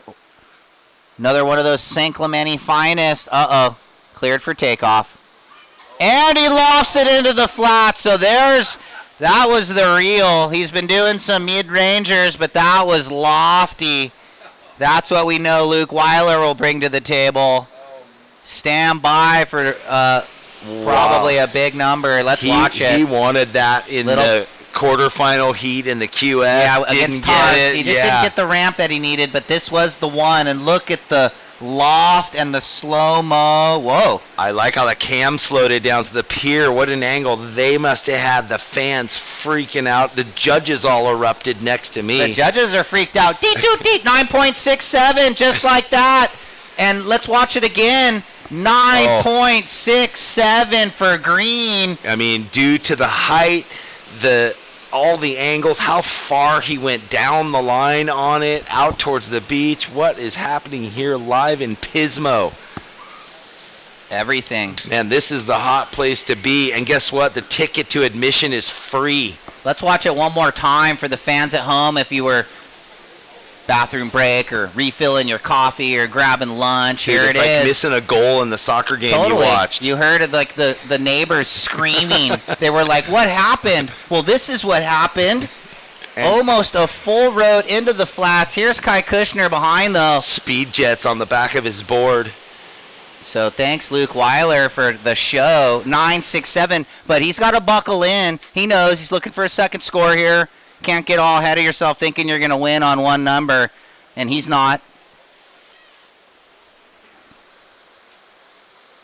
Well, we haven't even mentioned, or early when we first started off, we're like, oh, so many guys from San Clemente, girls from San Clemente, the 2%ers are watching. Well, definitely they're awake in Hawaii now. Oh, and yeah. hopefully they were tuning in on the big screen for that one. Green, just when you have the rabbit foot in the back pocket, it all is good. And here we go.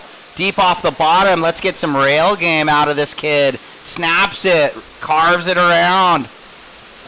And, looking for the big finish. Just the lipper, so he knows he went full comp guy, and he's just butting up a score. Yeah, just be smart. We know Get he's it back up. one of the best aerialists we have on our North American QS region. So there's the backup for Weiler. Smart surfing.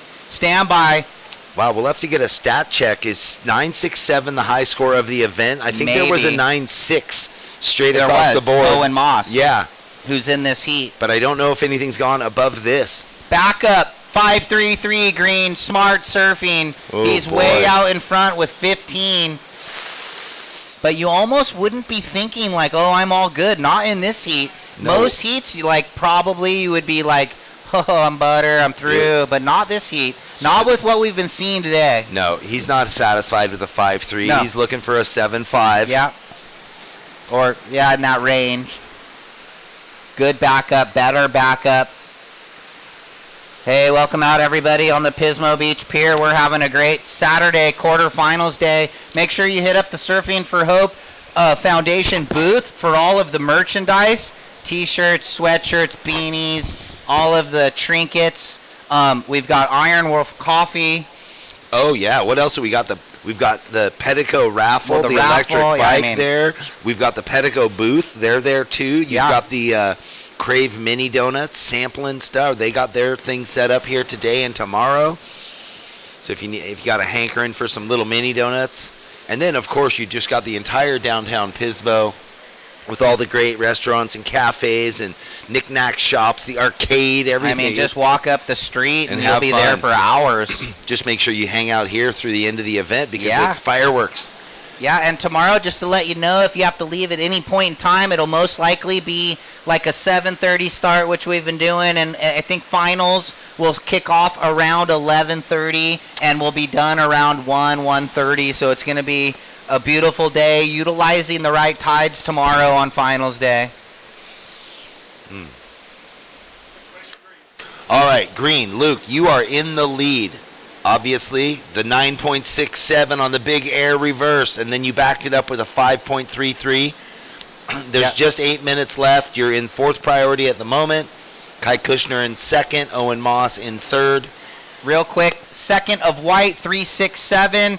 So, wow, blue and red with 7.45. Even though red has a 1, you could call it neither of blue or red have a wave. So they're in the 2-for-1. Surfing an 8 or 7.5 minute heat right now. Gonna have to do what Luke Ginaldo did yesterday at the end of his heat. Remember, he surfed a 6-minute heat and made it. Woo, stressful. But we're down to 7.25, and it's all Weiler right now. 9.67, 5.33. Kushner in second with the good 6.67. Now looking to ditch that 3.67, Kai. and Owen and Titus in the correct priority order. 1 and 2, blue, red in that order. Gonna be trying to get it going here soon.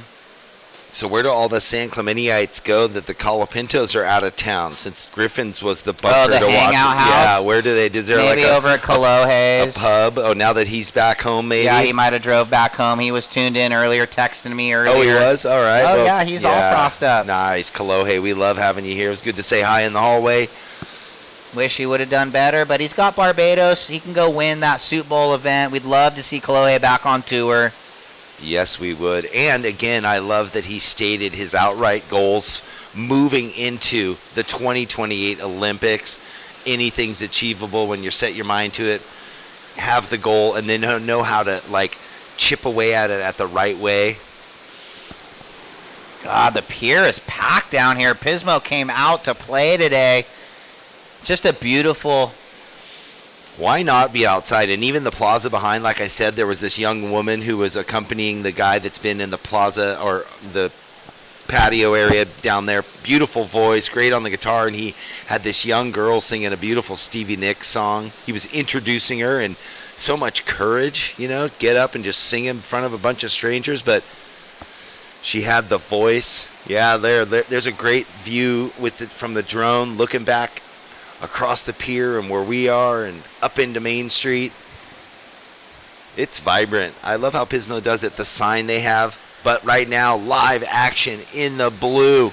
This is Titus. He's been waiting a long time to get started. And he's loving the look of this first wave. Blows the fins, and he is going to come around on his forehand. And it looks like Owen Moss is going to get going out the back here out of North Carolina. Whoa, blows the tail backwards. Wraps it around, and another mean snap from Owen. So some pent-up energy. Well, they waited forever, and now they only have 5 minutes. White looking to maybe better the 3.67. No, it's going to hold. Under 5 minutes, 4:45. Quarter 4 coming up next. Cannon Carr, Chase Neiman, Hayden Rogers, Ellie Timperi. Ooh, Farbar and the left maybe into the pier. Nope, decides not to go. Green. No, they want to hold priority. Oh, last of red, 7.5. Red now only needs a 2.84. This is blue on the way back out. Titus. So he needed a quick turnaround. That's not going to be much, but it is a secondary wave. So waiting for his first ride, his second ride, the score in quick for Owen. Yeah, 7.5 red. You now only need a 2.84 with 4:10 remaining. Ooh. He's clawing his way back out. And look at this, the paddle, the turn, the inside nugget. Can it form for him? Knowing he needs just a small score. He's actually, it seems like he's just surfing for that at the moment. Wow, let's see if he even gets it with the cutty and the lipper. Stand by. 3:45. Previous to blue, we'll let you know. Drop it in now, Titus. Looking pretty good. 6.43, and now he only needs a 4. Blue, you need a 4, and red, stand by. Did he get the 2.84 on that little cutty snap? Man, don't blink because you could miss it. Those guys had a sleepy start. 15 minutes of the heat almost gone, and now they're in it. Here we go. Last of red. He's going to turn the heat. Stand by, red. One more number to drop. And we'll let you know, white and blue, what you may need. Blue looking, not going to wait around. Yeah, there's no safe places in this heat. Nowhere to hide. Titus, he needs a 3.92. Well, it might go up, though, because we still don't have the red, but he's surfing for a score. If he can get a big finish. No, he comes undone. So now we'll get that red typed in, and we'll let the crew know what is unfolding with 2:40. Kai Kushner is out there looking for something. 2.5 minutes. Scores are going to come in. Well, it's just one more. We got to type in this red. Can we get the red in? One more score to drop. Anyway, we know it's going to be a mid-range 3, so he's going to better the 2.84. Then it's just about what Kai is going to need once he goes to third with first priority. Kai, you will be in third. We're waiting on that score. It's not in yet, but you're going to go to third. You will have first priority. You do have first priority. There's 2 minutes left. There it is. 3-5 white, you need a 4-3-4, and blue, you need a 4-5-8, and this is, looks like Owen working on that 3.5. He's protecting now. Now he's trying to put the hammer down, put pressure on, found the inside wave. Here we go. Is Kai going to get into this? He doesn't there, so he's going to lose the priority. It goes to green. Oh, wow, what a turn of events, and we've got a score to come in. Yeah, 90 seconds. Red was surfing to better the 3-5. Maybe white right now, it's a 4-3-4. And blue, you need a 4-5-8. 1:30 remaining. Last of red will change. 5-5-3 for Owen Moss. Now Kai needs a 6-3-7. How quick did that turn around for Owen Moss? Surfing a 7-minute heat, basically. And Titus, you need a 6-6-1. So white needs a 6-3-7 and blue a 6-6-1 with 1 minute remaining and waves on the approach. Phew, Simo, can you believe what we're witnessing? This is just too much fun. We're having fun commentating. Hope you're enjoying it here live and at home on the webcast. Don't go away. There's 1 minute left. And well, white's going to fight for the 6-4. Here we go. Kai Kushner, nice backhand snap. Glassy wall, gets a second one, kind of compacted in, floats it down the line. And wow, he's just hammering this thing on the backhand. It keeps giving him the love and the finish, and he says, what? He just exhaled. He got a wave, lost that priority. Will it be enough out the back? Let's see what Weiler can do on the backhand. How about a big chop hop a la Joe Cremo? That was sick. All right. Okay, wait. Can we breathe? There's 10 seconds left, and we got scores to come in. Doesn't look like anyone's going to get a wave in the last 7 seconds. I'll count it out. Yeah. 5, 4, 3, 2, 1. And will Kai Kushner get the 6-3-7 he needs to turn it back? Yeah, what do we got here? It's very close. Here's the replay before we go to break. Nice quick gouge. Comes off the bottom. That was sick. Kind of blew the fins through the lip. Taps it there. Sets up the inside track. Pretty solid turn. Smashes it again. And a finish. So stand by white. Next heat. Hold. We're going to go to commercial break, and we'll let you know how it unfolds on the way back when we come back from commercial.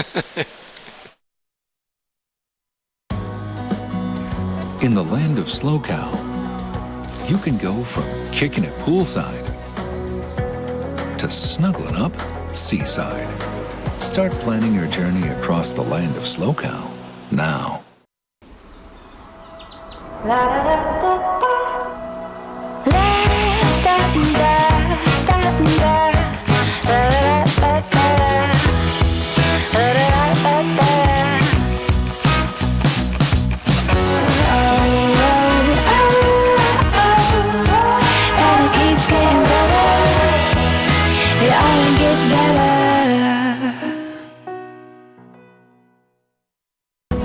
Welcome to the land of sunken gardens and elevated afternoons.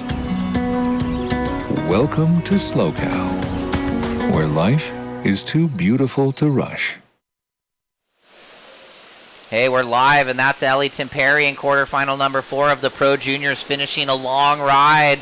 So welcome back. A little slip up there, but it was Kai Kushner getting the buzzer beater to push out Owen Moss and Titus Santucci. So when we went to break, we were waiting on the number. It came in enough for Kai Kushner, for mom and dad at home. Might have been on the edge of the seats. So it's Luke Weiler, Kai Kushner into the semis, and now we have the new heat in the water. Quarter 4. Wow, fireworks everywhere. That was insane because both Owen and Titus got really late starts into that, and then Owen turns the heat, gets in there, and then just kept backing up the waves. And then at that moment when Kai Kushner lost priority, Green took first priority, time winding down, got away somehow down the sandbar enough, and that blessing of a wave came his way, surfed it to the full potential, turns the heat. Yeah, like you said, his parents on the edge of their seat stressing at home. He was stressing enough while he was listening to us count down the time. Hayden opens with a 4.5 in this heat, number 4, and where will it go for Ellie Temperi?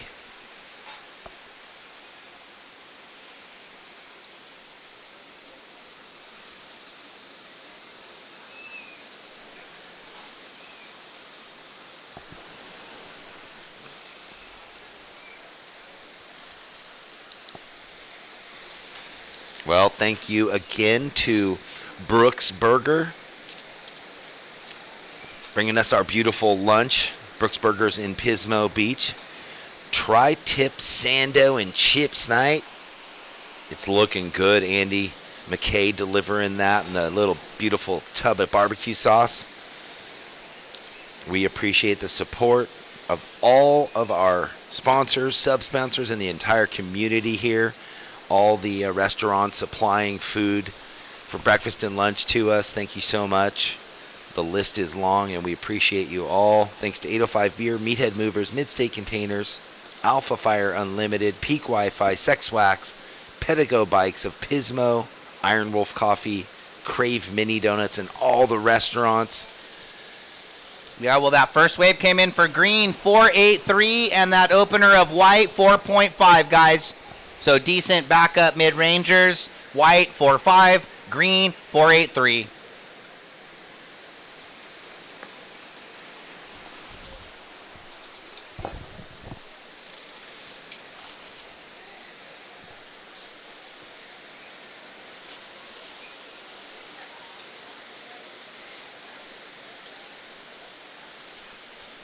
Down the way, will someone get into it? Riding in, getting up. There we go. Is this our surfer in green? Yes. Weaving through from the middle section. That wave was more of a straight hander, didn't really offer much.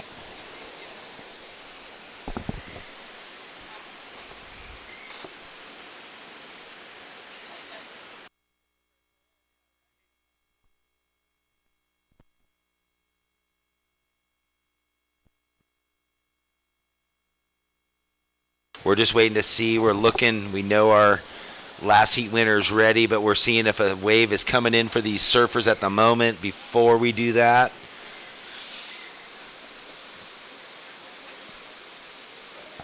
Priority is not even set at the moment, but here we go. We've got two surfers coming towards each other. They both go for the high flying act. White dominates, gets out of it there. Hayden Rogers with his backup.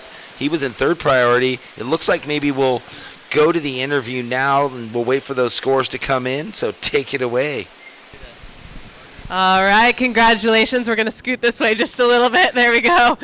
Okay, so you got that 9.67 from the get-go. Gosh, talk to us about that wave. Yeah, that was super nice off the bat. Makes the whole rest of the heat a lot less stressful. Yeah, that thing came in. I battled tightest for it, and it's just such a stacked heat, you know. Every heat in this comp is. I knew I had to go for it. And, yeah, it's just pumped a few times and just got the loft like I know how to do in my free surfs, and made the heat easy for me. I got a backup right after that, so, yeah, it was nice, stress-free. We were just talking about booties, and you always wear booties. Does that help you? In what way? Yeah, I get a lot of crap about wearing booties sometimes from brother and stuff, but I actually like it. It's pretty, like, gives you a little more grip, a little easier to motivate when it's cold up here, you know, like you're getting in your wetsuit, but you got booties, your feet won't be cold, a little more grip. Yeah, I like them. All right, well, congratulations, and we'll see you later. Thank you so much. Back to you guys. Well, hey, whatever works, man. Great job, Luke, putting on a show. That was so sick. 9.67, highest score of the event so far, up and riding. Out front, Chase Neiman in the blue. Boy, I think that the crew in Hawaii or whatever, all those San Clementiites, they're not surfing. They can't get away from the screen. No end of the next wave coming on through that they have to support. It's the credo.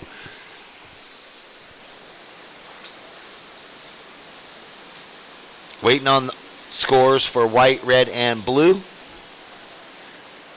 Love looking down and seeing so many beachcombers, beach walkers having fun. Such a good family vibe up here. last night, all day today, all week, you see big groups out walking, biking, the dogs. It's a happy, friendly doggy place. Another good reason to come up and visit anywhere here in SLO.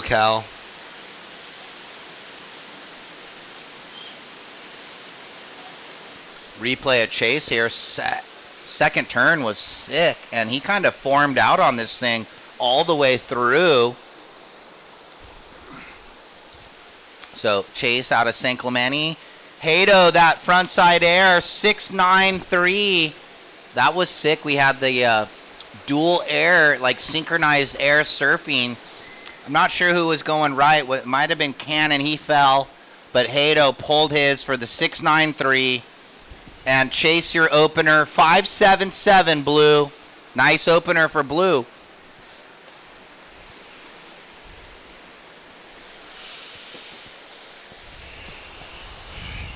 So checking in, Talia, Rachel, Maddie, and Candelaria. Pro Junior Women quarterfinal #1 coming up next. That's a stacker. Man, don't blink, don't sneeze, don't walk away. Oh my God, I sneezed so loud on the webcast day too. Sorry about that for everyone at home. I had to deal with that. We do our best to turn off the mic and on the mic at the right time. Sometimes we just fumble. Can't be perfect. No. Our head's on a swivel. Between the monitors, the scores coming in, what's happening live, the replays, the interface of it all, we love it. We do it well. All right, Hayden gets a 693 on his second wave. Yep. White, that 693. He's out in the lead. Yeah, we dropped those scores so they all know what they got on that last exchange. Yeah, Ellie with the 483 and a backup almost 2. Chase with the 577. Good score for him. And Cannon with the 1.43. Yeah, so Cannon holding priority. He's going to want to get on the board here sooner than later. 11 minutes. Now we've seen some guys and gals claw their way back in, but you just don't want to really be behind the time curve. So if he can get a good wave in the next 2 minutes or so, he could be back in a good position. Man, it feels like it's the first time we've taken a momentary reprieve from the excitement levels in like 4 heats now. I don't remember the last time it slowed down. Maybe in like the second men's quarter. And then when we switched into the 4-man heats, the juniors, because there's so many people riding, it's just been ramped up. And no stone unturned. Here's Red. He's going to go on the inside. Cannon Carr. See if he uses the sick tricks for the air game. It looks like he might chuck. So here we go. Running, looking for air section. That one didn't give it to him, but you can tell when the boys are telegraphing like that, you know what they're looking for. That one just didn't really pan out for Cannon. It is funny because last night my girlfriend was talking to me. She's like, man, how do you guys, I can't even tell what's happening. And then I was thinking, okay, how do we, obviously a lot of the people watching are Super Surf fans. They know what's going on, but we try to orate that story for the novice, the beginner to the expert. And so there's all those nuances, and a lot of it we're just sixth sense because we've done it, we do it. And we do try to explain it through all the rounds, what the judges are giving scores for, why they're happening, the difference in the lines they're choosing, the speed, power, flow. When we talk about telegraphing, you can kind of see a surfer going mid-face through the wave, pump after pump after pump, as if they're going to execute the move at the end. Different than when you see the surfers just driving off the bottom into the top over and over and over. So little terms like that, that's what we mean by telegraphing, setting up for the finish move only. Down to 9 minutes, so that last wave of Red, 2.43. Yeah, I guess we're trying to inform at the same time that we're just dictating the information. Yeah, because we're speaking to it all at once right now. So once again, Thank you to Pismo. Look at the bay right now. Silver light, glassy, peaks up and down, and this is the feature peak right here off the south side of the pier, downtown Pismo, QS 3000, and first event of the men's and women's juniors, or boys and girls, I don't know what they call it, but anyway, it is the juniors. There's a 3-event series for both, and this is the first one of the 3. So again, just like getting major points on the QS, those surfers trying to get up into the Challenger Series at the end, taking their best 5 results. This is the first of 3 for the juniors, of which the top 2 men and women get invited to the World Junior Championships, vying for a world title, which we just saw down in Oceanside a few weeks ago. Yeah, so fun down there watching all those top 20 and under WSL junior surfers. So an event within the event, and we love having it. That's why also this is, like, we couldn't pack in any more, rounds or days. They've got this down to the minute pretty much, unless they just ground us to the ground with 7-8 hour days in a row, right? Yeah, we've been pretty lucky. Just that first day, 8 hours. I think the second day we went about 7 hours 15, and then a little bit smooth sailing, kind of like 6 hours and 40-ish every day since then. They do that to us at the U.S. Open, where they start, it's a 9-day event. You start on a Saturday and play through to the following Sunday. And it's pretty much 8 to 4:30 every day. Every day. It's so brutal. No windows of opportunity to relax in that event. But look at this green with priority, looking at a really good looking wave. Ellie, nice gouge. Oh, that's better. We love it, Ellie. Like you were saying, our seaside lot troll, but all these kids have their loked up spot. Ooh, nice whip there. I like how he gets on the tail and just sparks it off the top. That is going to do him some good. Further his position in second. The 1.67 will be out of his score line. Great backup with 6 minutes to go. Priority with White. Second priority with Chase Neiman in the blue. Cannon Carr. So we're going to just need, we're just going to have to, once that score gets in, it's going to change things big time. It might be a full shuffle. 7.27. Ellie Perry in the green goes to the lead. Hayden Rogers in second with priority. Chase now second priority. In third place needs a 5.67. Cannon, you need a 9. Yep, so blue, you need a 5.67, and red, you need a 9 with 5.5 remaining. Red looking down the line here, looking for a 9. He's going to kick out of that wave.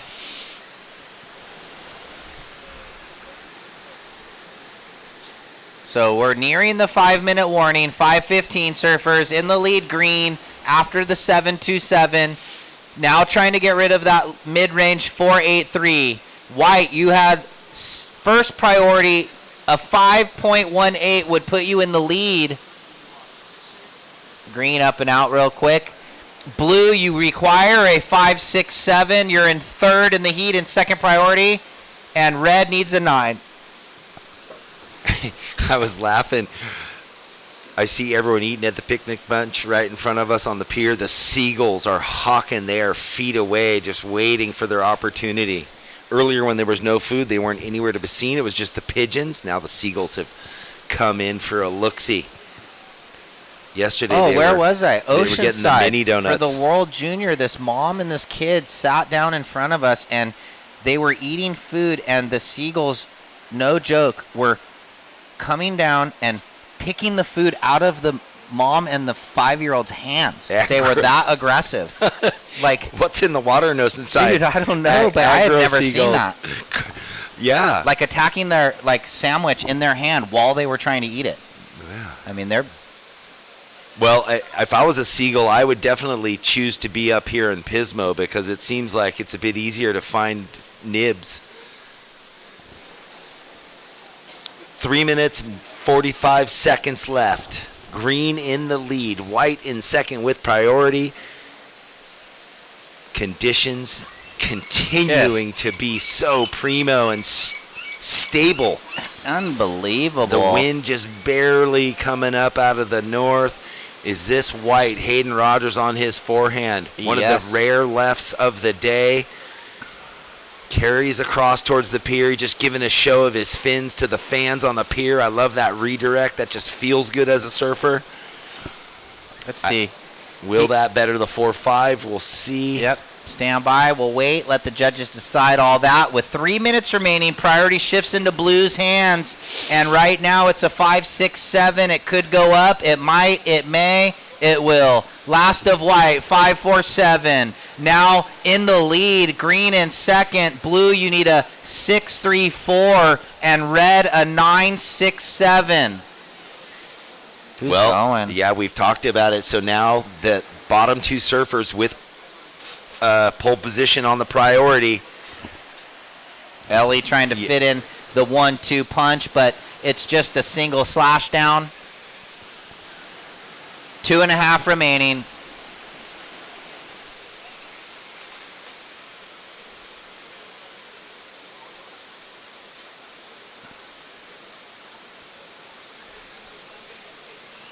So with 2:15, it's right around 12:20 in the day. We've got 4 women's pro junior competition after this, and some of the names we've seen in the draw on the QS 3000 side, and some names that we haven't. So under 2 minutes. Well, semifinals almost ironed out for the juniors. Red, deep. He clicks it and sticks it. And a big fin drift there down the line. Yeah, Ellie. Ellie, wow. Maybe bettering possible one of his waves. But Cannon Carr going for the 9-6-7. Yeah, 90 seconds. So that's going to get Cannon, out of the bottom barrel. He's going to need a lot less. Stand by, red. Man, and Chase with just the one wave in the 20 minutes with priority needs the 6-3-4 unless Ellie bettered. And he had a sick fin drift, cutty. So looking to replace a 4-8-3. Stand by. And we're waiting for red. Sick air. Well, here we go. Chase with the minute and priority. Can he get into it? You see him stroking. He can't get over the edge. You saw the current going up the face. Priority white, red. Last of red. Stand by. He might just have to fire off another wave if he can, but it's white, red, and that's a hold on Hato. He's going to surf with Chase on the left. We're going with Hayden on the right, 35 seconds. We still need Red's airwave to let him know, 30 seconds. And we owe green, and now we'll owe white this last wave with 23 seconds. There might be something. Could 20 there be seconds. A wave for Cannon? There might be. Oh, brother, well. 15, Cannon score, and we'll let him know maybe. I'm going to count it out. Yeah, 10. Wait till 5, because I'm going to try and get the number out. He's going to go. 5, 4, 3, 2, 1. Well, oh, my God. The 707 is what he got, Ryan. He got another wave. Red, Will Cannon Carr gets something here. He only needs a 504, and if he rides out of that, I'd say, we're well on our way to a potential buzzer beater, but we owe green his his 6th wave. So stand by, we owe green and now red those last waves for the battle for the advance, and actually Hayden could be in a precarious position. Stand by. Oh, my God. Will Ellie's wave cover against what Cannon just got, because it's already coming in early in the 7s? Cannon might go to the lead. Stand by. It's well, are we going to stay here? Are we going to go to break? Stand by. We're on a hold for scores. Buzzer beater potential. So it looks like White's wave, it's close to maybe factoring in for Hato. No. 5.3, no change. He's still in the lead. So now we're waiting on Ellie's wave and Cannon's last. Stand by next heat, ladies. Well, the judges are loving green on that one. Oh, and he turned around and watched Cannon rip this wave. Look at this shot right here. This is hilarious. Yeah. Because he was like watching Cannon might take his spot, but he might flip it on white. We have just a few things yet to unfold here. Cannon on the inside right there waiting for the number. So if green betters and red goes to first, will he stay in second, Ellie Temperi, or drop out? It's all going on, ladies and gentlemen. They're not going to break yet because I would stay here for this reaction Yeah. of red. Could be some TV-worthy clips. All right, we're going to go to break, and we'll be back for the broadcast, but we'll stay here for the scores as they drop in.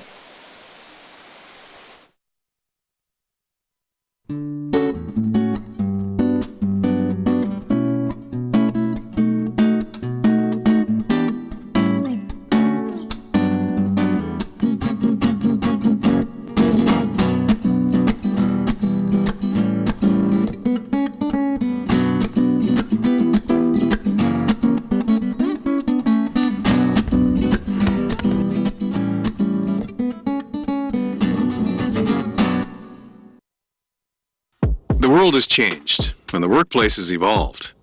The option to live free of the commute and busy work life is here.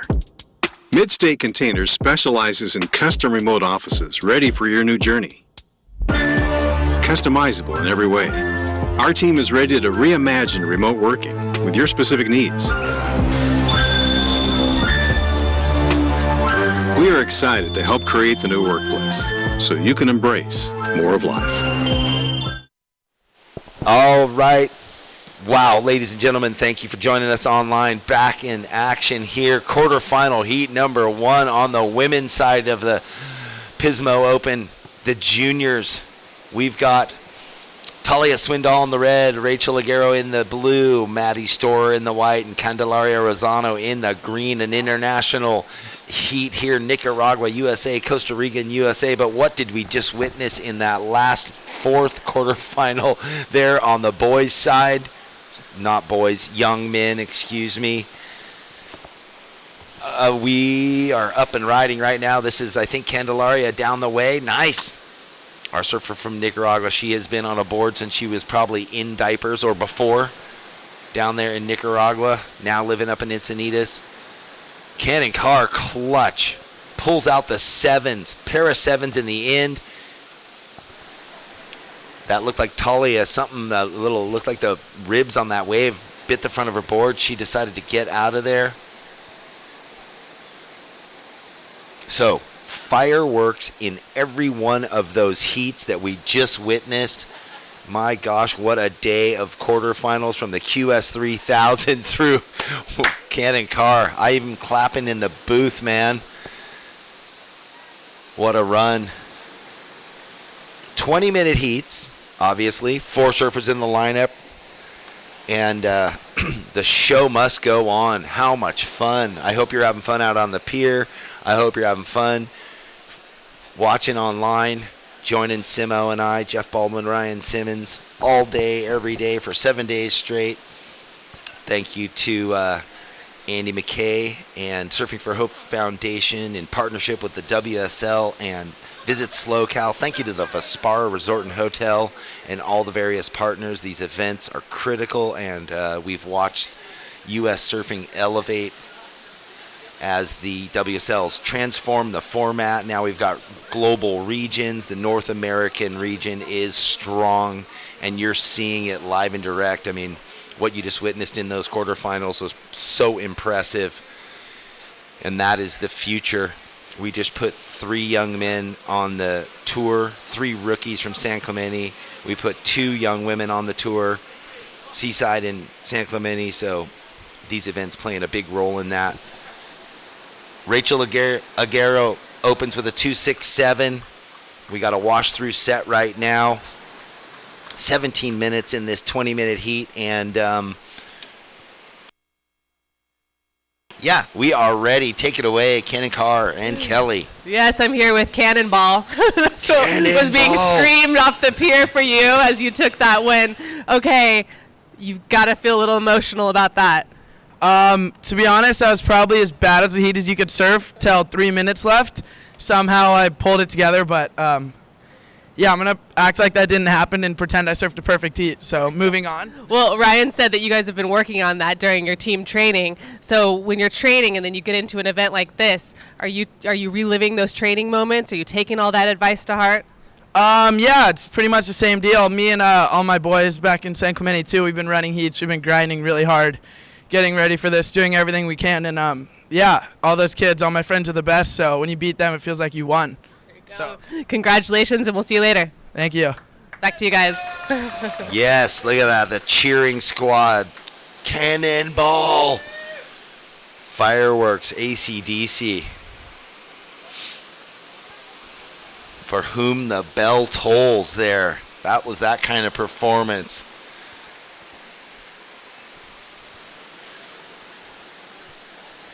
All right.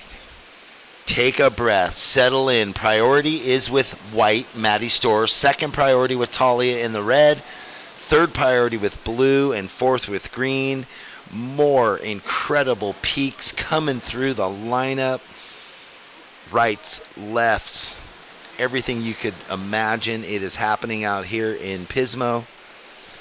Thanks to all the fans on the pier enjoying the show. Thanks to all our vendors up and down through town and coming out live. Check out Surfing for Hope Foundation merchandise container. Take a hoodie, take a hat, a t-shirt, event t-shirt, past event jerseys. What a day to get a bike, ride up and down the boardwalk, go for a trail run in the hills, walk the beach, watch some surfing.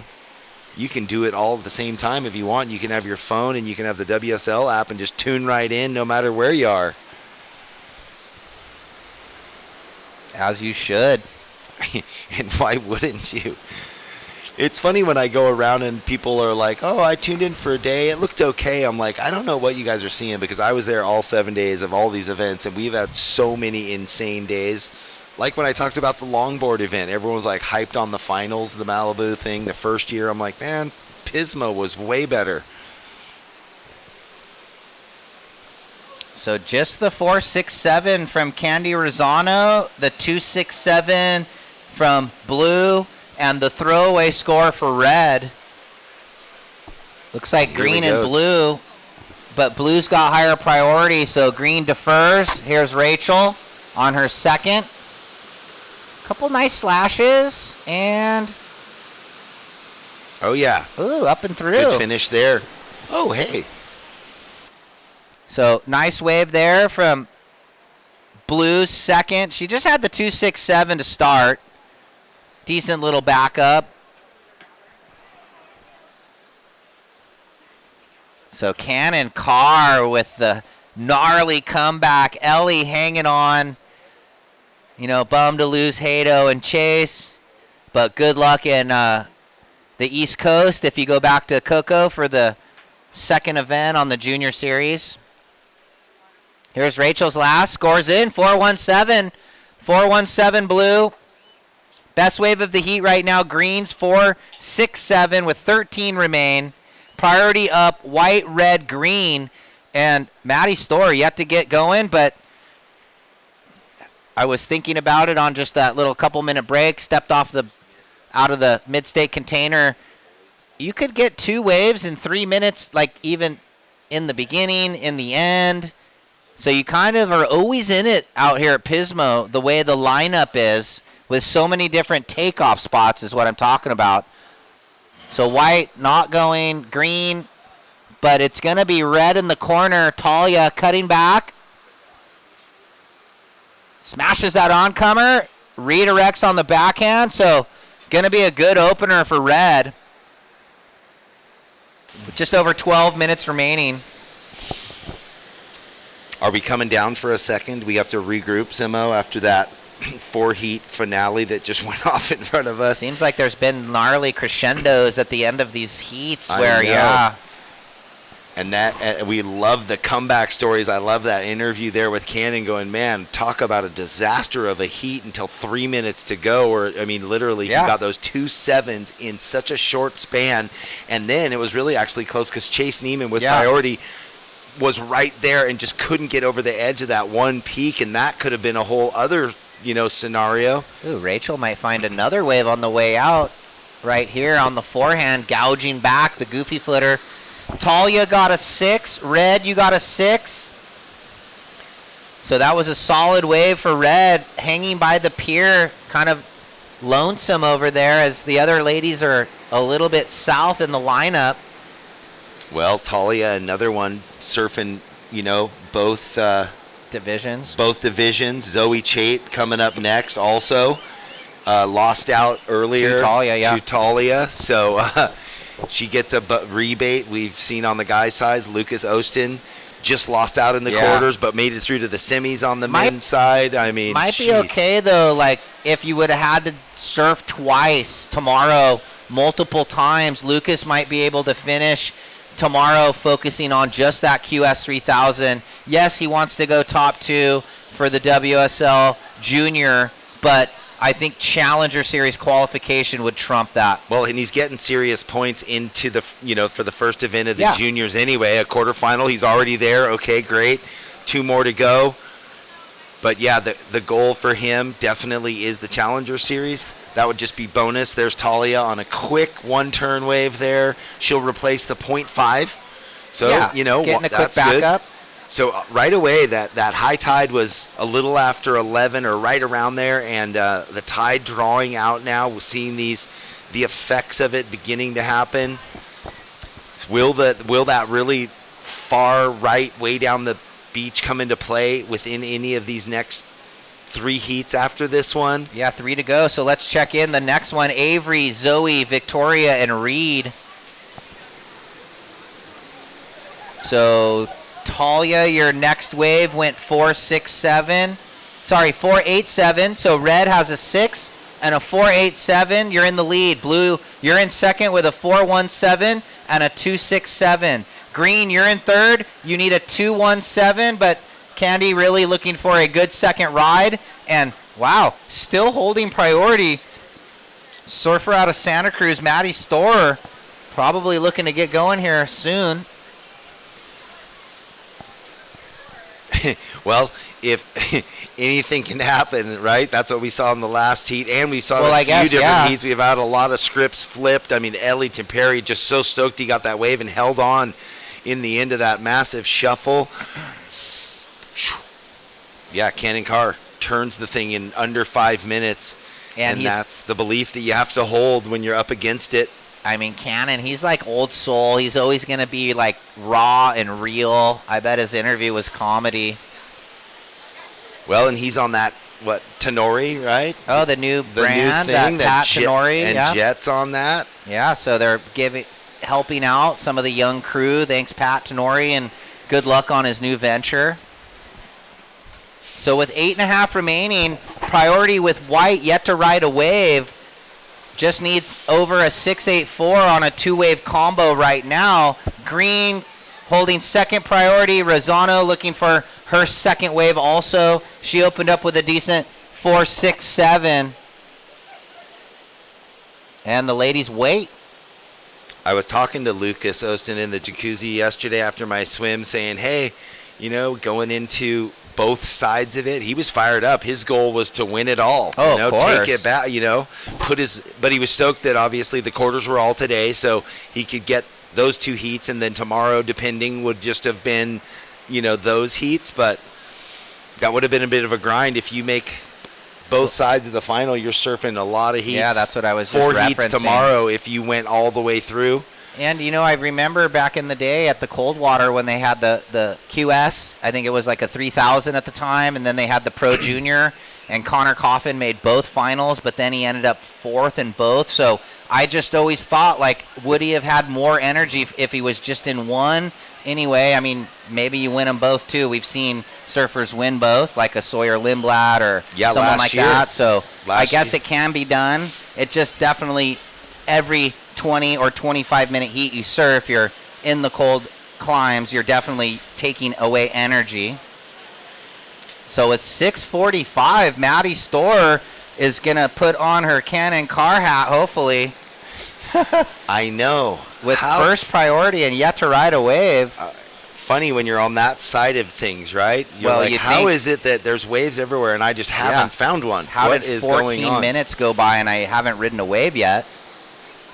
But like I said, with lots of different takeoff zones, she can get her score and then maybe kind of manufacture on the way out or whatever. But we'll see what happens with some lines approaching. Over by the pier, is that blue? No, green, That's- red. Oh, sorry. Talia. That's Talia. That's where she's been sitting the whole time. Will she be deep? Ooh, or White. She can't get into that one. That's a funny wave for White. Just going to be the one hit and done. But she started. Maddie got her first wave, so she's into this thing finally with one score to build on. And, you know, the total for the advancing right now, under low. 7 points. So I guess at some juncture she had to do that. And pretty good little fin drift. It's a 3.9, and now White only needs a 2.95. And Talia looking at this one. She seemed to be over it while she was doing the maneuver. So with 5.5 remaining, it's red in the lead. Was there a priority change? So it's priority green, blue, priority green, blue. Green, you need a 2.17, and White, you need a, call it a 3 with 5 minutes on the clock. So let's see if... Oh, Maddie got a 3.9 on that one turn, so she is definitely in it. Maddie, you now need a 2.95, so tiny score, basically a point less than what she just got on the one turn there. Here's Blue working on her low backup, 2.67. Ooh. Who's in position right there? Is that Candelaria? It is. All right, Candelaria. Trying to get around the section. She does. Gains a little speed. Gets it up there into the lip. Getting out there now. Candelaria was looking again for such a small score, too, at 2.17. Yeah, I mean, she'll probably get it with the float and the lipper. Stand by, though. Did Rachel better her 2.67 is the question. Priority red and then White. Oh, man, but you just got to think with just the two surfers out there. There's just over 4 minutes. Talia in a good position for this long right. This is really going to open up the heat for her if she gets a good one. Talia, around this big green section. Nice turn in the top part of the section. Big sweeping roundhouse. Her Channel Islands look beautiful under her feet. Good transition of weight, and the inside, you can see she does that little check stall. Getting close to the wave in front of her, but beautiful finish. That's going to be the best score for her of this heat. And now Maddie Storer out the back all alone with 3.5 minutes and priority. Yeah, she's going to need more than that 2.95 standby White. We're going to drop the last of green and red, and we'll let you know White with 3:20 on the clock. So will green go into second with that wave, and then you'd think Maddie's going to need somewhere over a 5. Well, how good was that wave of Talia's? Last of blue drops in 3.43. Last of green 4.77. Green has slid into second. Red in the lead, waiting on her last wave. Green, you're now in second, looking to better your 4.67. Blue, you now require a 5.27, and White needs a 5.54, Maddie. And the last of red still yet to drop in.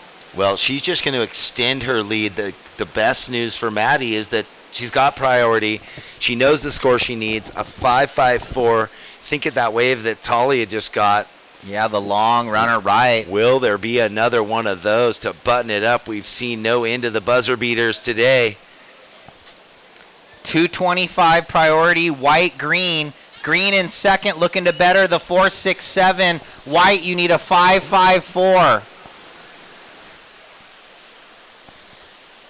And there's a little Full something focus. stacking. Yes, White peeling off. Eyeing this one up. 2 minutes on the clock and priority. Whoa, they both kind of look but hold. Good, because that one would have just been a waste. You couldn't, nor they even could have caught it. So why paddle waste priority?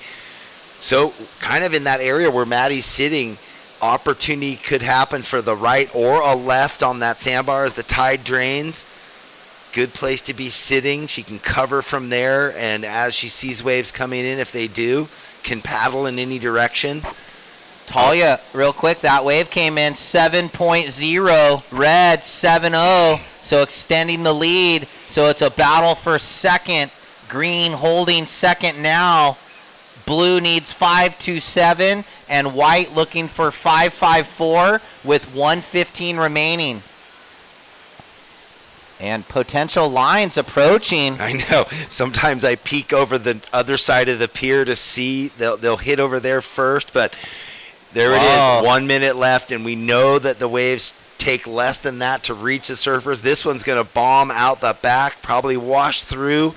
55 seconds. Will there be something behind it? Regardless, if a wave does, it's going to be a soupy one. 45 seconds. Yeah, this one. Tide dropping out, so ladies are going to get caught inside. 40 seconds. Coming up next, Avery, Zoe, Victoria, and Reed. So a two-wave wash through. We still have 30 seconds, surfers. 25 seconds. Can she make a wave happen down the way? Who is that? Is that Blue? Yes. All right, so Rachel finds one. She might be able to better her score. We're down to 10 seconds. Well, she's surfing for a 5-3. 5, 4, 3, 2, 1.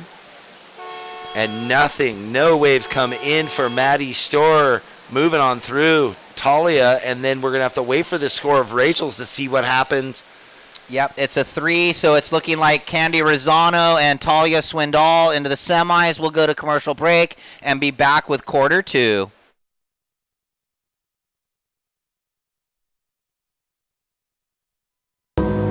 Welcome to the land of wide open spaces, full of hidden secrets. Welcome to SLOCAL, where life is too beautiful to rush. We start each day with one goal.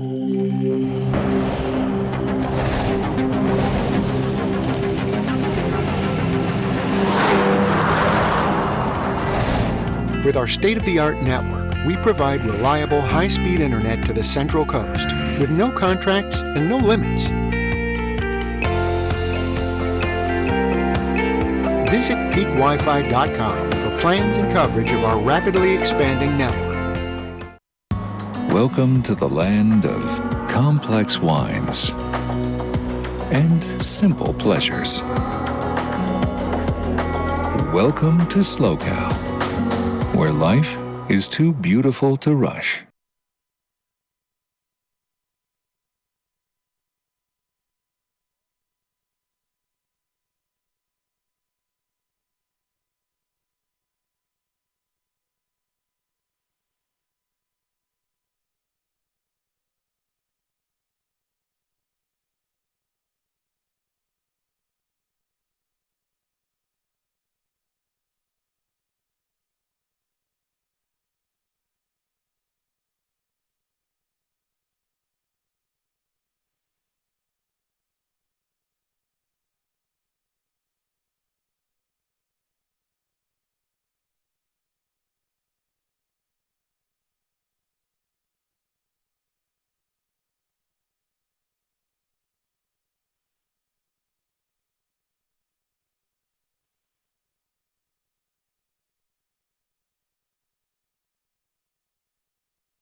So Avery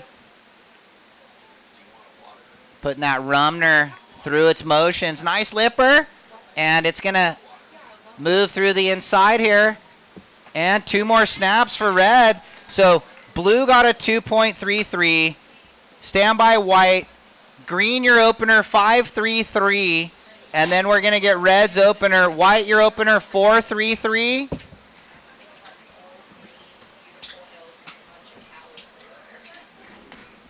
So stand by, Avery. So green 5-3-3, white 4-3-3, blue with a 2-3-3, and standby red. Avery, this is that replay from Aves. Surfing smooth. And getting a couple nice turns on the inside. Standby red. Priority order blue, white, green. Couple waves. Let's see if anybody has a look here. Priority blue, white, green. So it looks like, is that blue? Yeah. Victoria. No, this is white. So she had the inside track. It looks like, was blue not there for that one? She was a little outside and didn't want it. Yeah, well, it's a good backup. It's a small backup, but it was kind of running off. You know why blue didn't want it. She's like, no, I want a solid score. Zoe Chait, after being out there earlier in the round, had the quarter in the QS women's. So she's had the heat out there today, so she kind of knows the conditions. So standby last of red, 6-6-7. Avery with the best wave of the exchange, and the last of white, 3-4-3. Victoria in the lead on the couple mid-rangers, 4-3-3, 3-4-3, and everyone else on one wave. We'll let some second scores drop with 16 minutes. Priority order, blue, green, red, ladies.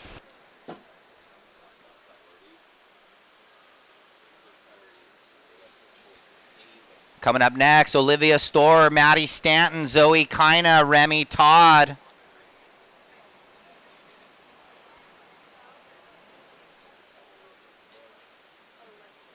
So thanks so much to the Vespara Resort putting us up, the staff at that lovely on the boardwalk Vespara Resort. They've got the Pequin restaurant inside. Thanks so much to the Surfing for Hope Foundation and Visit SLOCAL, our host and title sponsors.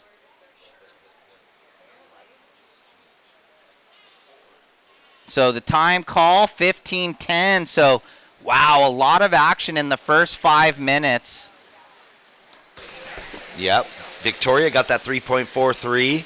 And Avery, the 6.67. Reed, the opening 5.33 right now. Oh. On her forehand. Is that Reed? Yeah. Again, going to that patented turn there. Yeah, the power snap.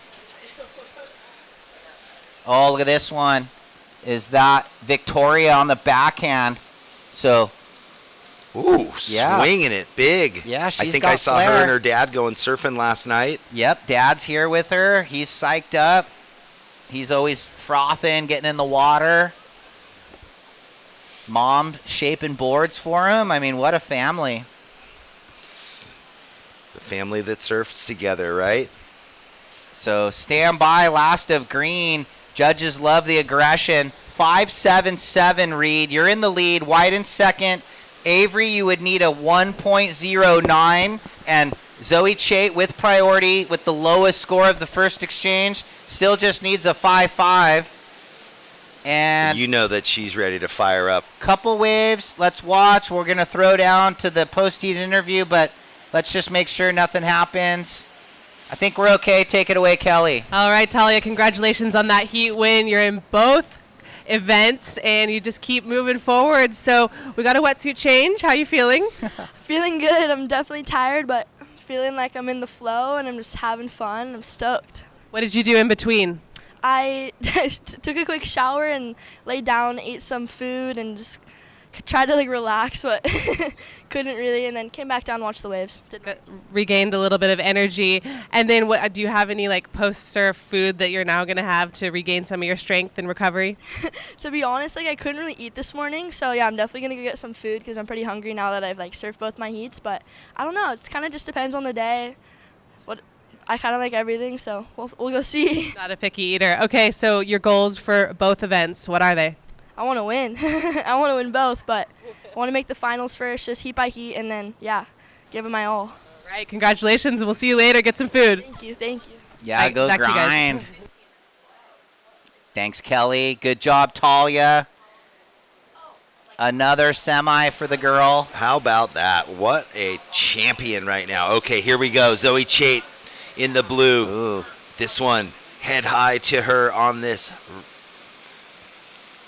Oh, make that. She had the good down the liner. Did. Like looking loose and free, where sometimes she gets a bit like stuck, but Like that was, and then she just went a little too hard on the corner. It looked like she lost the compression coming up from the bottom, extended the legs at the wrong, I mean, it got waist high. You go a little too hard on those smaller sections. It's easy to kind of pop the fins out. But last of white, 5.27, trending in the right direction for Victoria. You're now looking to better that 4.33. Red, you need a 3 now in priority 1. You need a 3 to move up.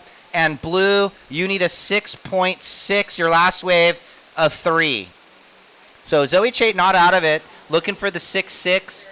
She's going to paddle out, being low priority. She can hunt around. And again, we just love talking about how good the conditions are. Unbelievable. I was thinking, hey, is the onshore coming? Of course it's not coming. Well, maybe it's going to come after the whole event is finished for the day. Here into quarterfinal number 2, we have 2 more after this, and then the locals get the lineup to themselves. The north side has been firing all day. I had that feeling earlier with that the way the offshore wind and just the way the clouds were. I made that call that it might be glassy all day, and it seems to be the right call. Here's red. The fisherman's call. Yes. Avery. Oh, and behind her. So she finishes. Oh, she came unstuck there. Deep priority getting utilized. Wow, 2 surfers on that one. Yeah, well, Green had the higher priority. Oh, and she blows the fins out the back for Reed. So stand by. We'll see how Avery just needed a 2.93. Got the down the liner, and then little wobbly on the finish, but stand by. So we're just waiting for someone to open up big. Avery with the top score so far. That's 6.67. Reed was on her way there, comes unstuck. Maybe a little fatigue coming into play after a full week and the adrenaline of so many, heat surfed. You've got Zoe who just came off the quarterfinal loss. There's a lot happening. You got to reset, try and get back up. Energy levels high. So we're halfway. Should be checked in. Olivia, Maddie, Zoe, Remy. We're still waiting on that red. She might turn it. She might not. So as soon as we get the score, ladies, we'll let that, and it's going to reshuffle maybe the order, and then we'll let you know. Look at this. This left, she is just getting into it. Oh, I'm looking at the replay, but on live, sorry. Oh, that was a nice first turn. This left runs off on her. That's a tough call there. The wave bottoming out there for Victoria, looking for maybe the 2-turn combination, possibly overcooking that first one, doesn't get into the second section. We're going to get the red score, though, now that they've watched that replay. 397. Red, 397. White, you now need a 538. And blue, a 764. So it's getting a bit tougher on blue as she just has the 3. But white's still in it, needing the 538. Here we go with Zoe Chait. Going to get back into it. Little check snap. Big finish there. That's better from Zoe Chait. So she needed a 764. We've seen big turns go the distance for some of the surfers in the heats leading up to this. That was big. Yep, she's just has the 3. So as I said, it's probably helping the cause any way you slice it for her. This is the wave. So just not much of a turn, a setup, and then the big finish. And again, every time I see the replay, that angle flattens it out. We're looking live, straight on. Still going to be a good number. Green with priority. Oh, boy. Reed on her backhand now. That wave bending out to sea, but it's also got a vertical face for her. 3 backhand snaps. It's slow through there, so she's not going to get the 4th to the finish. That's okay, though. The work was done with 3 turns right there. Blue came in 5.5. You now require a 5.15 blue. White, you need a 5.38. Red, you're in second, looking to better the 3.97. And standby green, waiting for this last wave. We're going to break it down in the replay right here. Reed on that Bourse design. Coming around the corner. Couple nice off the tops. Hits it vertical. And did she get one more down the line? No, so the job was done. Stand by. Well, again, Zoe on the inside, chipping away. She knows now, after she got that last score, she needs a 5-1-5. She'd love to work her way into the semifinals. Man, she is putting turns together. She wants it. I think, yeah, she ripped that wave, but it was just It's very tiny. small. I know. So she's got 7 minutes, though, to get back out. Last of green drops in, 6-2-7. Green extends the lead. Red in second. 5-4 puts red in the lead. White needs the 5-3-8. And blue only a 5-1-5. Stand by for her last wave. So you think about that wave of Victoria's, the 4-3-7 on her backhand. Just got the one turn, not a second. So red up live right here. Avery. Ooh, that was like a little more expressive through the lip, but she's looking to better a 3-9-7, sitting in advancing position, using priority for that wave. Now priority shifts to white, then green. So we'll see where that score goes in. Last of blue, 4.6. Last of red, 3.8. No change. Green first, red second. Trying to better the 3-9-7. Blue, you need a 5-1-5. You're in third. And white, you need a 5.4.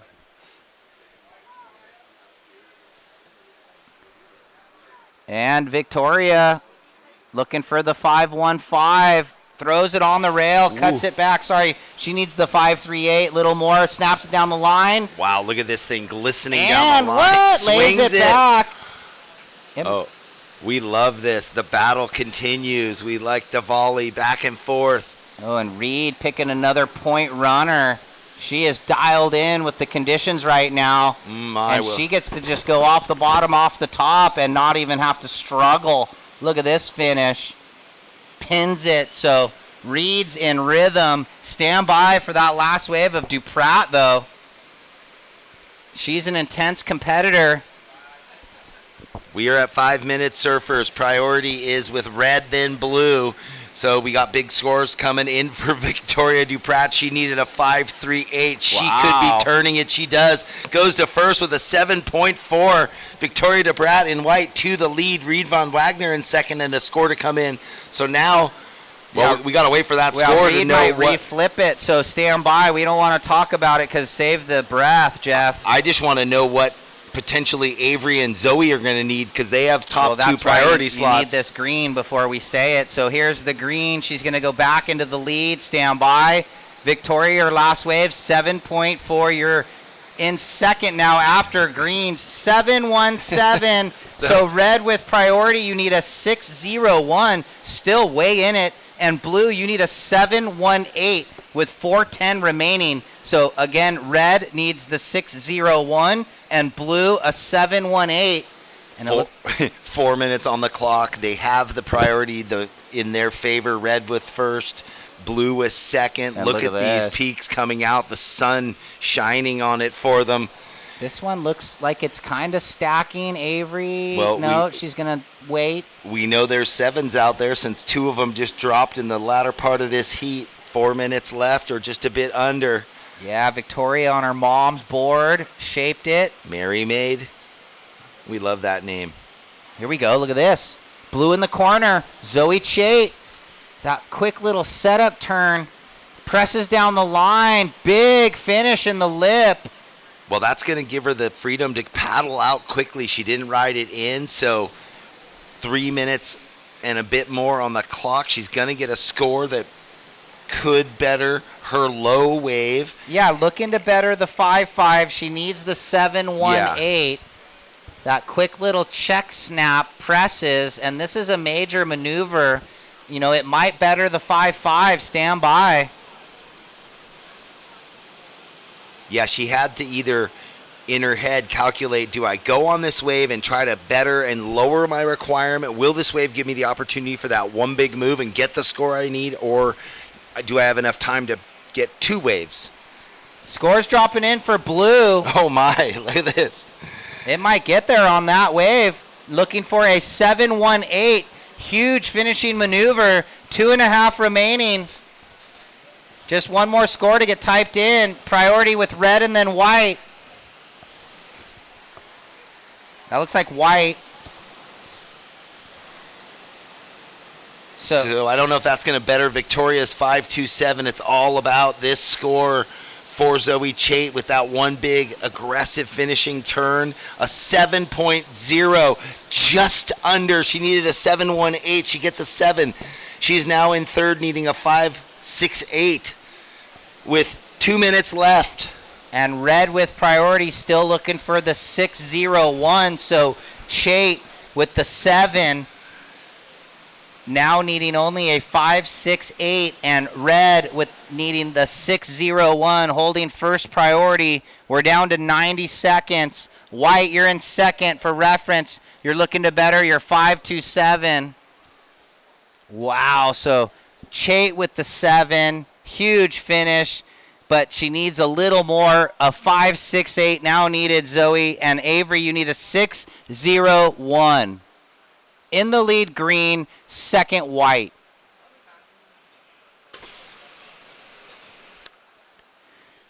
I mean, it could be something, though, that 60 seconds.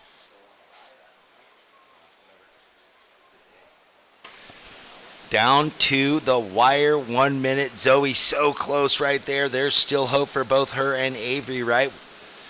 Both of them meeting just around There's a 6. always hope until the horn goes. Well, and we've seen this. We've seen them come from behind all day today. Consistent surf, good form of the waves, all the surfers ripping. 30. Sorry. No worries. 30 seconds. Sometimes you're looking at the monitor that way. I'm looking at the tabulation over here. 23 thing looks like there might be a couple lines, but the priority sits with red and then green. So does red get a shot at it? Looking for the 6.01.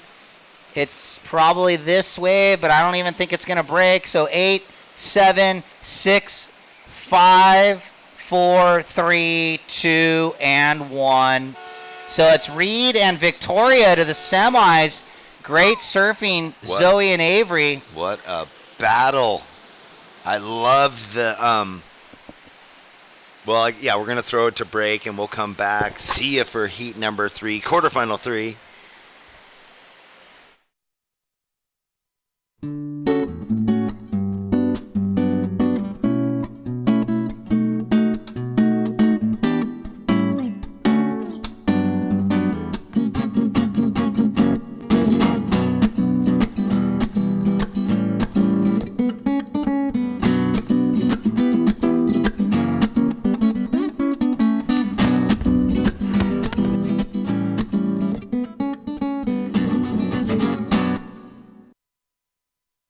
Since 2012, Surfing for Hope has been helping families navigate through cancer using the healing benefits of surfing and the ocean. Each year, we host a number of surfing-related community events to shine a spotlight on the fight against cancer. Visit surfingforhope.org to sign up for one of our free beginner surf camps. And if you'd like to help out, you can donate on the site too. Hey, welcome back, everybody. Day 6, it's quarterfinals Saturday. We just saw Reed Van Wagner take the win and Victoria DePratt sliding into second after a 6-7-4 on her mom's board. And in the water now, Olivia Storr. We're waiting on that opening score. Maddie Stanton, Zoe Kina, Remy Todd. Check in, last heat of the day, Linnea, Bella, Sanoa, and Bailey. Say it all fast, 5 times in a row. Linnea, Bella, Noah, Bailey. So we'll see where that score goes for Olivia. Solid opener from the 15-year-old out of Santa Cruz.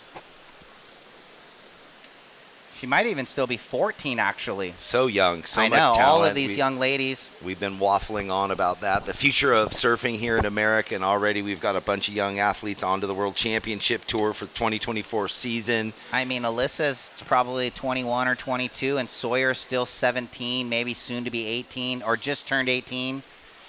Yeah, they're dynamic talents. Opener of red, 5-3-3. Opener of red, 5-3-3. So there's a great way to get it done. Yep.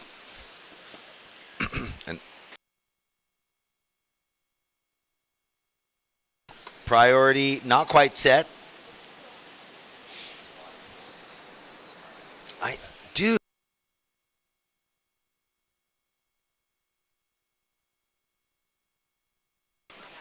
Oh, nice, strong backhand turn. Doesn't ride out there for Maddie Stanton. So now we're waiting for Zoe Kina, who has first priority in the white. So 2 throwaways there, one for Maddie, a 1, and Remy Todd, a .37. Olivia Storr with a 5.33, and we'll get this score in the board for white. We're settled in for this quarterfinal number 3. Thanks for joining us online at home all day long. And more good waves on tap.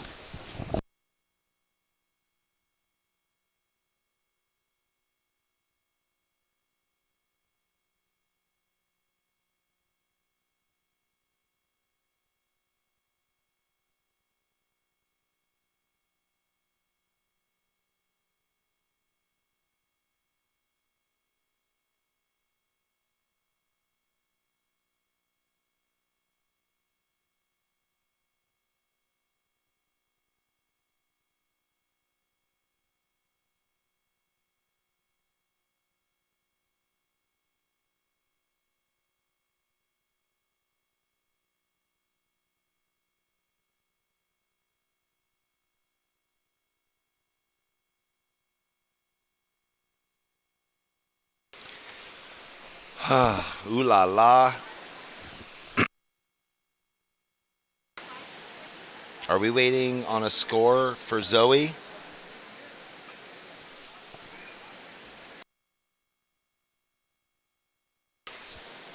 White with first priority. She hasn't had a wave yet, but only a few minutes have gone off the clock. Olivia with the jump and a 5.33. Oh, there was a priority change, right? As I said that, red has first priority. White is now in fourth priority. Red with first priority, so advantage red after she got the 5.33 to open with. Green, second priority. Blue, third priority. All right, conditions changing just minorly with the tide drawing out. It is insane. It's like what do they call it? The Indian summer?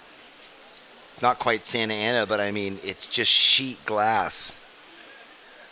And we are loving life here. Up in the Pismo area. Thank you to Visit SLOCAL for your grand sponsorship. And Surfing for Hope Foundation. Stop by the Surfing for Hope Foundation container. They've got all that event merchandise. All proceeds go to Surfing for Hope Cancer Focus. They use the ocean to bring people together and heal. So cancer touches us all. They are a big part of that locally here. They work with Dignity Health and a lot of the oncologists there. The head oncologist, he's the other founding member along with Bob Foglin. All right, green, Remy Todd there. And it looks like we've got something sweeping off the pier here. No take, no way, nothing there for Olivia Storr, who was inside. Looks like Zoe getting her first wave. Wait, is that blue or white?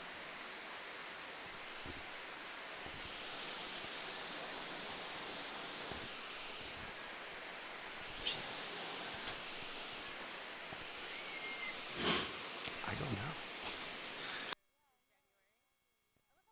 Sorry, that was Maddie Stanton. The glare got the best of me right there. We'll get that score in a minute. We got 2 scores, but right now we're going to go down to the interview with Reed Von Wagner, getting through with the win on that with Kelly. Yes, I'm with Reed into the semifinals. You go. That's got to feel so good. Yeah, it feels amazing. I mean, going off the QS, getting out on that first day, I definitely learned from it, and I'm glad that I could apply that in that heat, and super stoked to make it this far. For sure. Talk to us a little bit about your strategy during that heat. I was watching it before, and I saw some of the rights were like stacking up, so I kind of just went out there and tried to choose the right waves. I was trying to be a little bit more patient, but I just kept on finding good waves. I kept on going, and that actually like helped me because then I just kept on building my house, and it worked out pretty good. Having fun and building your house, absolutely. Can you sleep the night before finals day? We'll see. I'm gonna try to get a good night's sleep and some good nutrient, and hopefully I'll be able to fall asleep and wake up early and just do it again. We'll see you tomorrow. Yeah, thank you guys. Back to you guys. There we go. Thank you, Reed. Congratulations moving into finals day on Sunday. Wow, really pushing the pin on that one. Nice. Maddie Stanton, or was that was Red?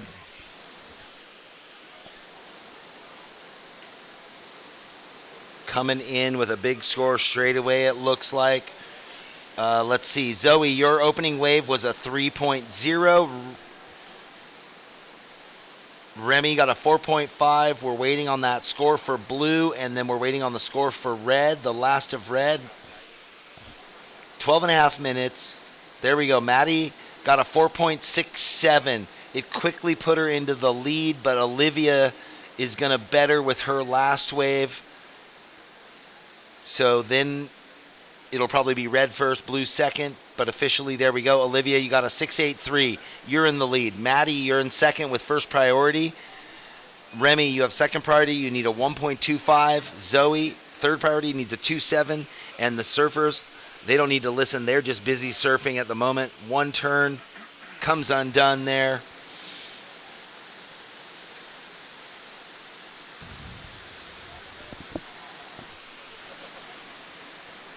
So with just about 11 and a half minutes remaining,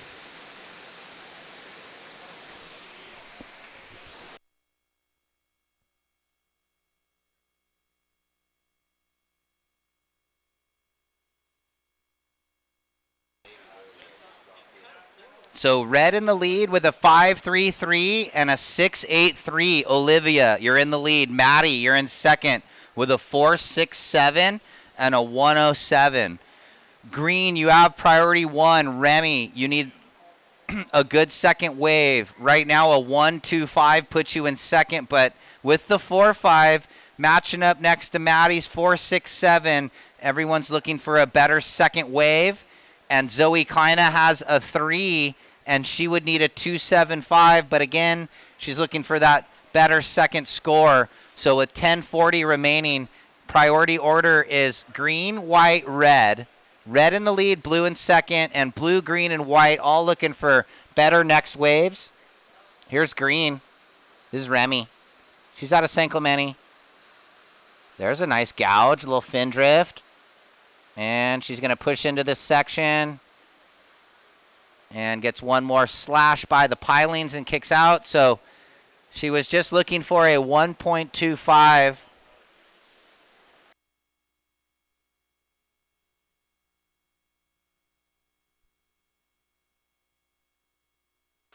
And with waves on the approach,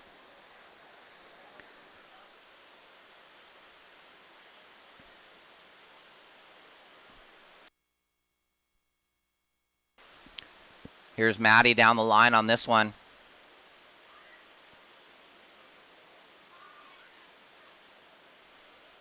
Lots of busy work and then unable to button it up at the end bit.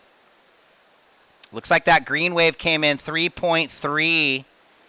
So that put you in second. Now trying to better that score. And then the last of blue just drops in 3.47. And you're now in second. So flip-flop of the standings. Red in the lead with some better numbers. Looking to better the 5.33. Blue, you're in second now, looking to better that 3.47. Green, you're in third. You need a 3.65. And white with priority 1 at 9 minutes. You need just a 5.14. Zoe Kina, the 13-year-old turning 14 this year. So young and already a lot of success from her. And a couple lines approaching here in quarter 3. One more heat left in the day. Should be checking in Linnea, Bella, Sanoa, and Bailey. So white, you're holding priority. You need a 5.14. Red, you're in second priority, looking to better the 5.33. You're in the heat lead. And here's a little wave on the inside under. White. Here's Zoe Kina. Little slash. The wave is doubling up. And she taps it shut there. And Green looking at this left-hander. Little bit bigger wave for Remy Todd. She comes into this section. Little speed snap. Gouges it down. So there's a nice combo. And if she can clean it up on the end bit right there. Remy Todd in the green with the 3-turn combo. Zoe Kina on the one before. Stand by for the scores. So Remy finding some lefts out here with 7.5 remaining. Let's watch Zoe Kina's first. She needed a 5.14 at this juncture. And a couple little turns there. White, your wave came in 4.1. You now need a 4.05, but now we're waiting for this wave of Green. Nice little spicy snap. Comes around the corner. Puts it on the rail. And gets the finish. Stand by Green. Waiting for that number. With just under 7 minutes. Looks like it's a good one for Green. It's going to flip everything. Last of Green, 6.5. Remy to second. Red in the lead. Green in second. Blue, you now need a 6.34. And White, you need a 6.9. 6.5 remaining with waves approaching. But kind of closed out. A little left into the pier, but everybody's on the inside under. With 6:20 remaining, priority Red, your heat leader. Looking to better the 5.33. Remy, you've now slid up into second. Looking to better a 4.5. Maddie Stanton in the blue, you have second priority. You need 6.34. And White, Zoe Kina looking for the 6.9.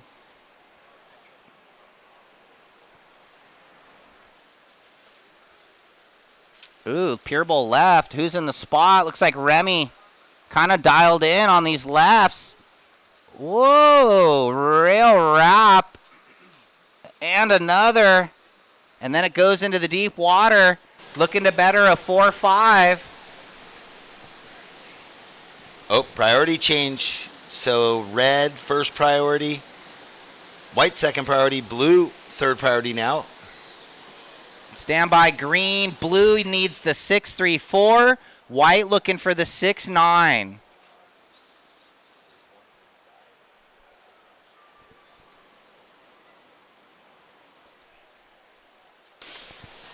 Man, Ryan, another insane day. Quarterfinals all day long.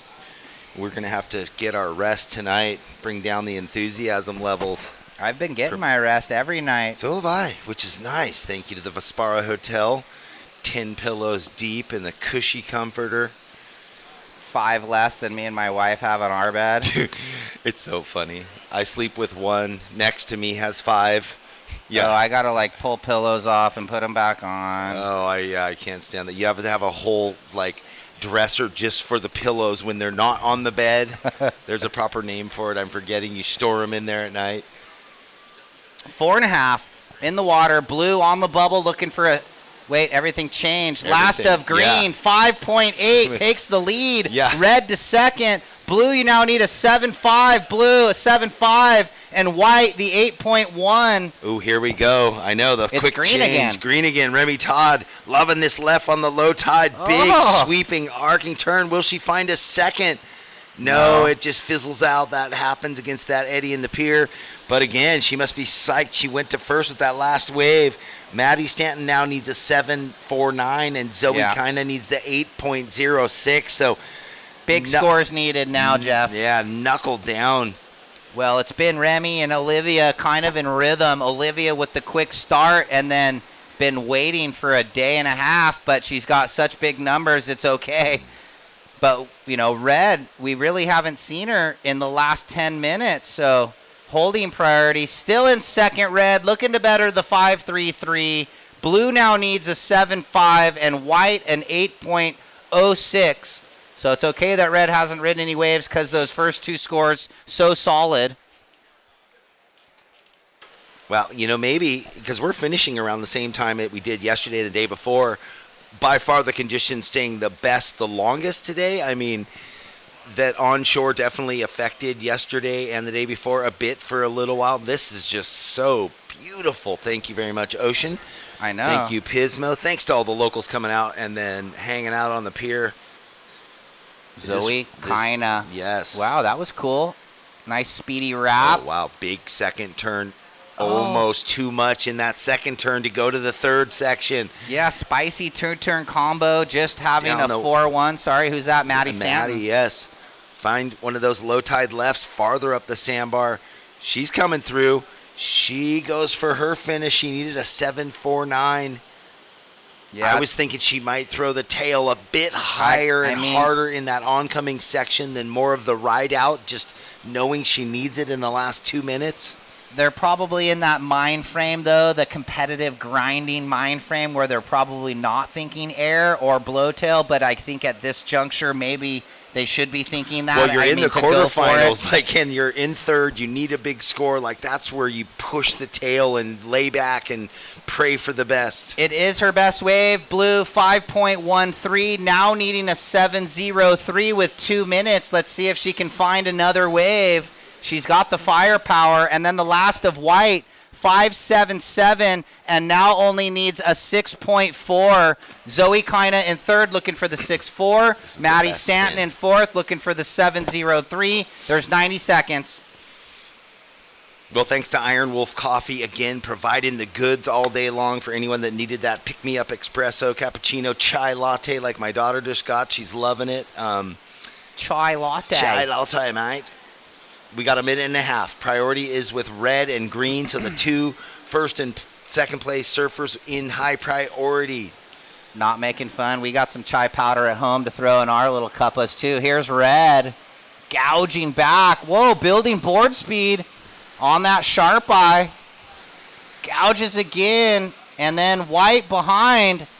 Zoe kinda. Oh, boy, this is looking better for her. This one might stand up, giving her some opportunity. Well, surfing to a 6.4. Stand by. After And, her last wave. I mean, look at these. Is this a right point? Maddie Stanton on the conveyor belt right. So stand by. Olivia Storr looking to better the 5.33 would make it a little tougher on Zoe Kina, and she's probably hoping after those last two exchanges. Stand by. 30 seconds. I know we could have another photo finish. Will it flip? Will red better? Will white get it? Will Maddie get it? Well, Remy going on this left. One big section. Well, she's out in the lead. Power crunch in the corner.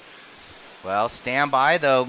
Olivia Storr, I'm kind of anxious to watch her last wave. She needs a 5.5 to go to the okay, lead. I got to count this out. Go ahead. 5, 4, 3, 2, 1.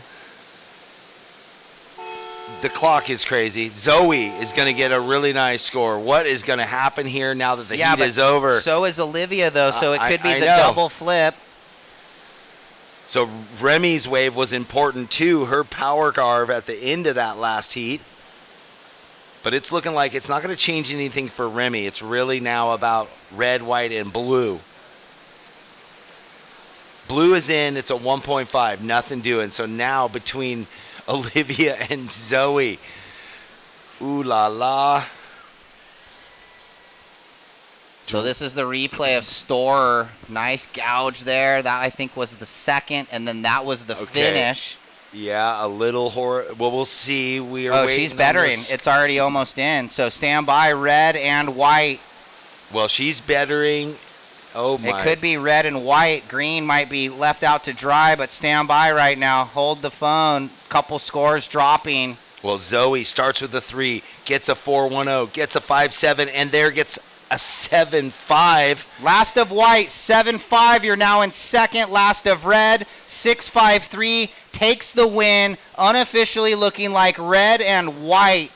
Now we'll go to commercial break and be back with the last heat of the day. Welcome to the land of big-time natural beauty and intermittent cell service. Here, cowboys drink Cabernet, farmers surf the breaks, and everyone breaks for roosters. It's a wide open and welcoming place But that's not to say we don't have any hidden secrets. Welcome to the land of truly living, with a million things to do. Or not. SLO, where life's too beautiful to rush. The world has changed, and the workplace has evolved. The option to live free of the commute and busy work life is here. Midstate Containers specializes in custom remote offices ready for your new journey. Customizable in every way. Our team is ready to reimagine remote working with your specific needs. We are excited to help create the new workplace so you can embrace more of life. All right, welcome back, everybody. Thanks for joining us for the final heat here today. Quarterfinal number 4, the Women's Pro Junior, the first event of their 3-series stop, along with the QS 3000 that is going on. We are almost fully established for Sunday's final day. Semis and finals will be tomorrow. But right now, most importantly, what a day we've had. Jeff Baldwin and Ryan Simmons. For those at home and for here live, we are into this 4th heat. And we've got Linnea Mons up on her backhand. So she gets one quick big turn. We got Bella Kinworthy in the blue. Sanoa Dimfley-Olin in the white, double dipping also. She lost out earlier. And Bailey Turner. Or wait, no. Sanoa made it. Excuse me. On the flip her there. sister made it also. They both did because they're on double sides. She had one of the comebacks too. Well, I remember I stepped off. Eden did the little air, got the score, and then Sanoa grinded out the 5-9 in the last second. It all blurs together. It's beautiful. Well, yeah. So thanks to all of our sponsors, everybody, 805 Meathead, Midstate Container, Americana Riviera, but right now, more importantly, on her forehand. Ooh, I love how she just lifted the tail, like let the air out of the, or just like open the wings and slid along the lip. When you got to air down to drive on the beach. So Sanoa airing down across that section. Four-wheeling. This was Linnea. She had a nice quick snap there for the current ISA silver medalist in the girls U16 from Brazil a couple months ago. And Sanoa had that fin drift release on the set left. That was pretty sick. So man, we saw oh my God, McCaffrey. Yeah, Cole get a big one on a similar type of situation. So red gets a 3-5. Green up and riding now. Bailey Turner from Huntington Beach Pier. Yeah, now the lefts are really part of the party. Drift the tail. Will she ride out? She doesn't. Is this Bella now? Yes. Bella Kinworthy. Just happy to find these rights over and over again. Too nice. Yep. Good rail surfing at the start for Bella and a nice cleanup finish. Red, your opener, 3.5. Red, 3.5. Standby white. And then blue. Incroyable.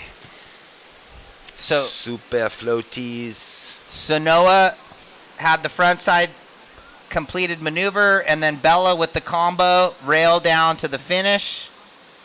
Stand by for the scores. We might have some replays, but we've got some live action also moving in. Seems like a wash through.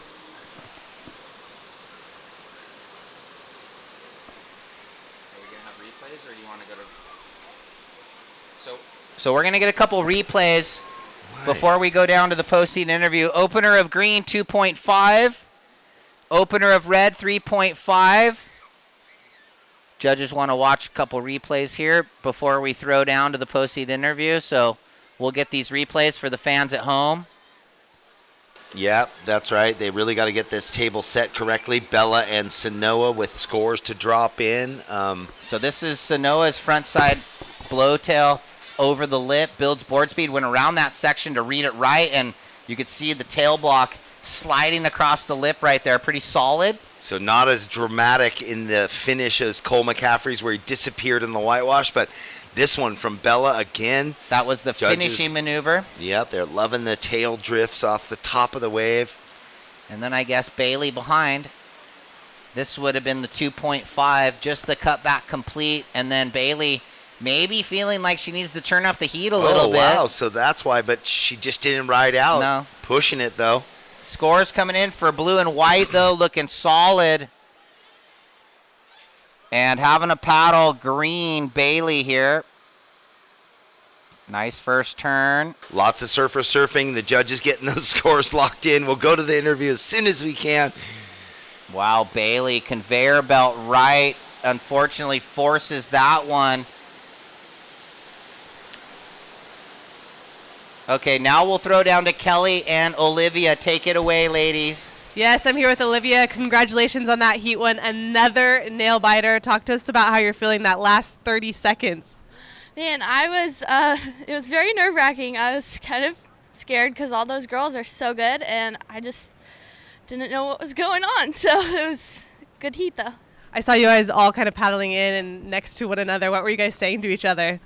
We were just saying good job to each other. We were just always supporting each other and just pushing each other to be better. So you're from Santa Cruz. You're a cold water surfer, but you're now in Southern California living in Huntington Beach. Talk a little bit about your surfing career goals.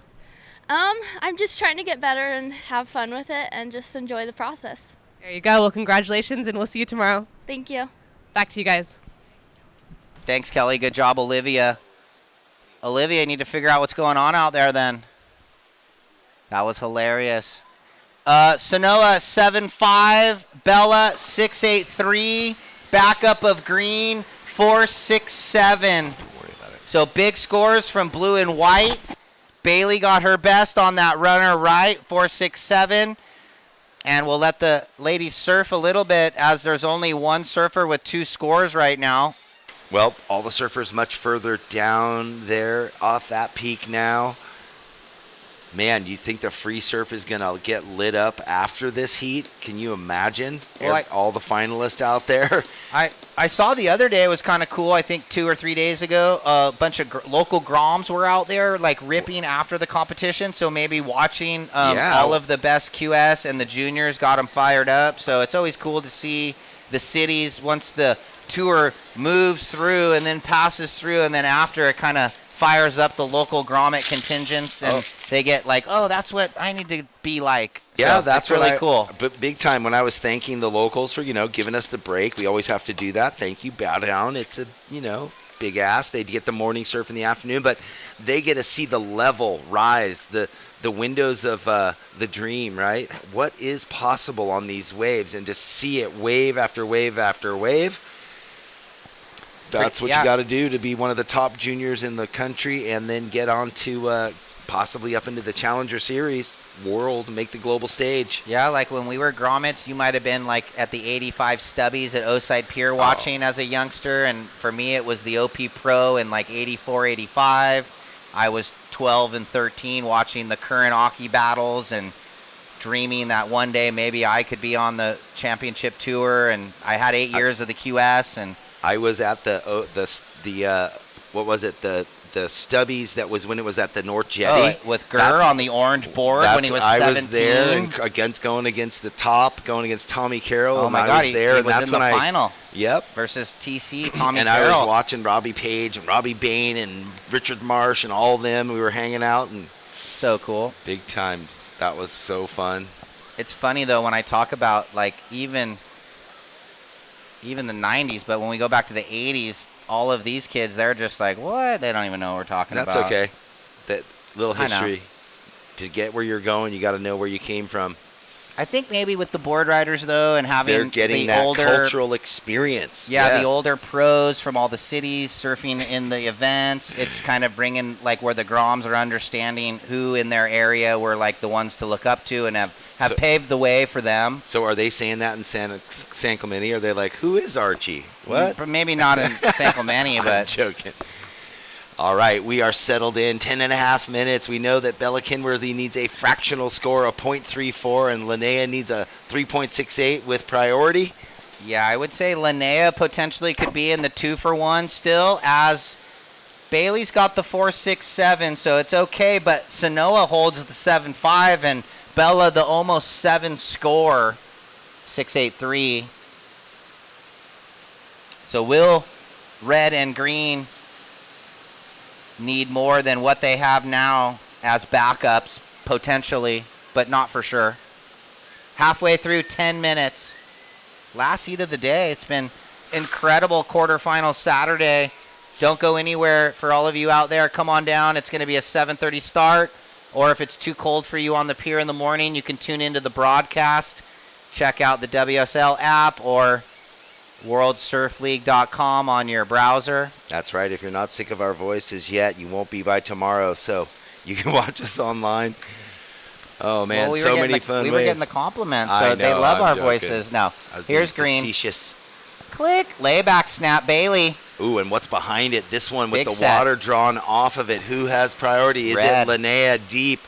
She's going to come off the bottom. Big, super fast top turn. Again, full rail gouge, engaging the fins all the way back into that power source. And again, I love how she pulls that front arm around. Tight whip. Super styly. And then here we go with Sanoa. Quick backhand snap. Timing it right once and twice.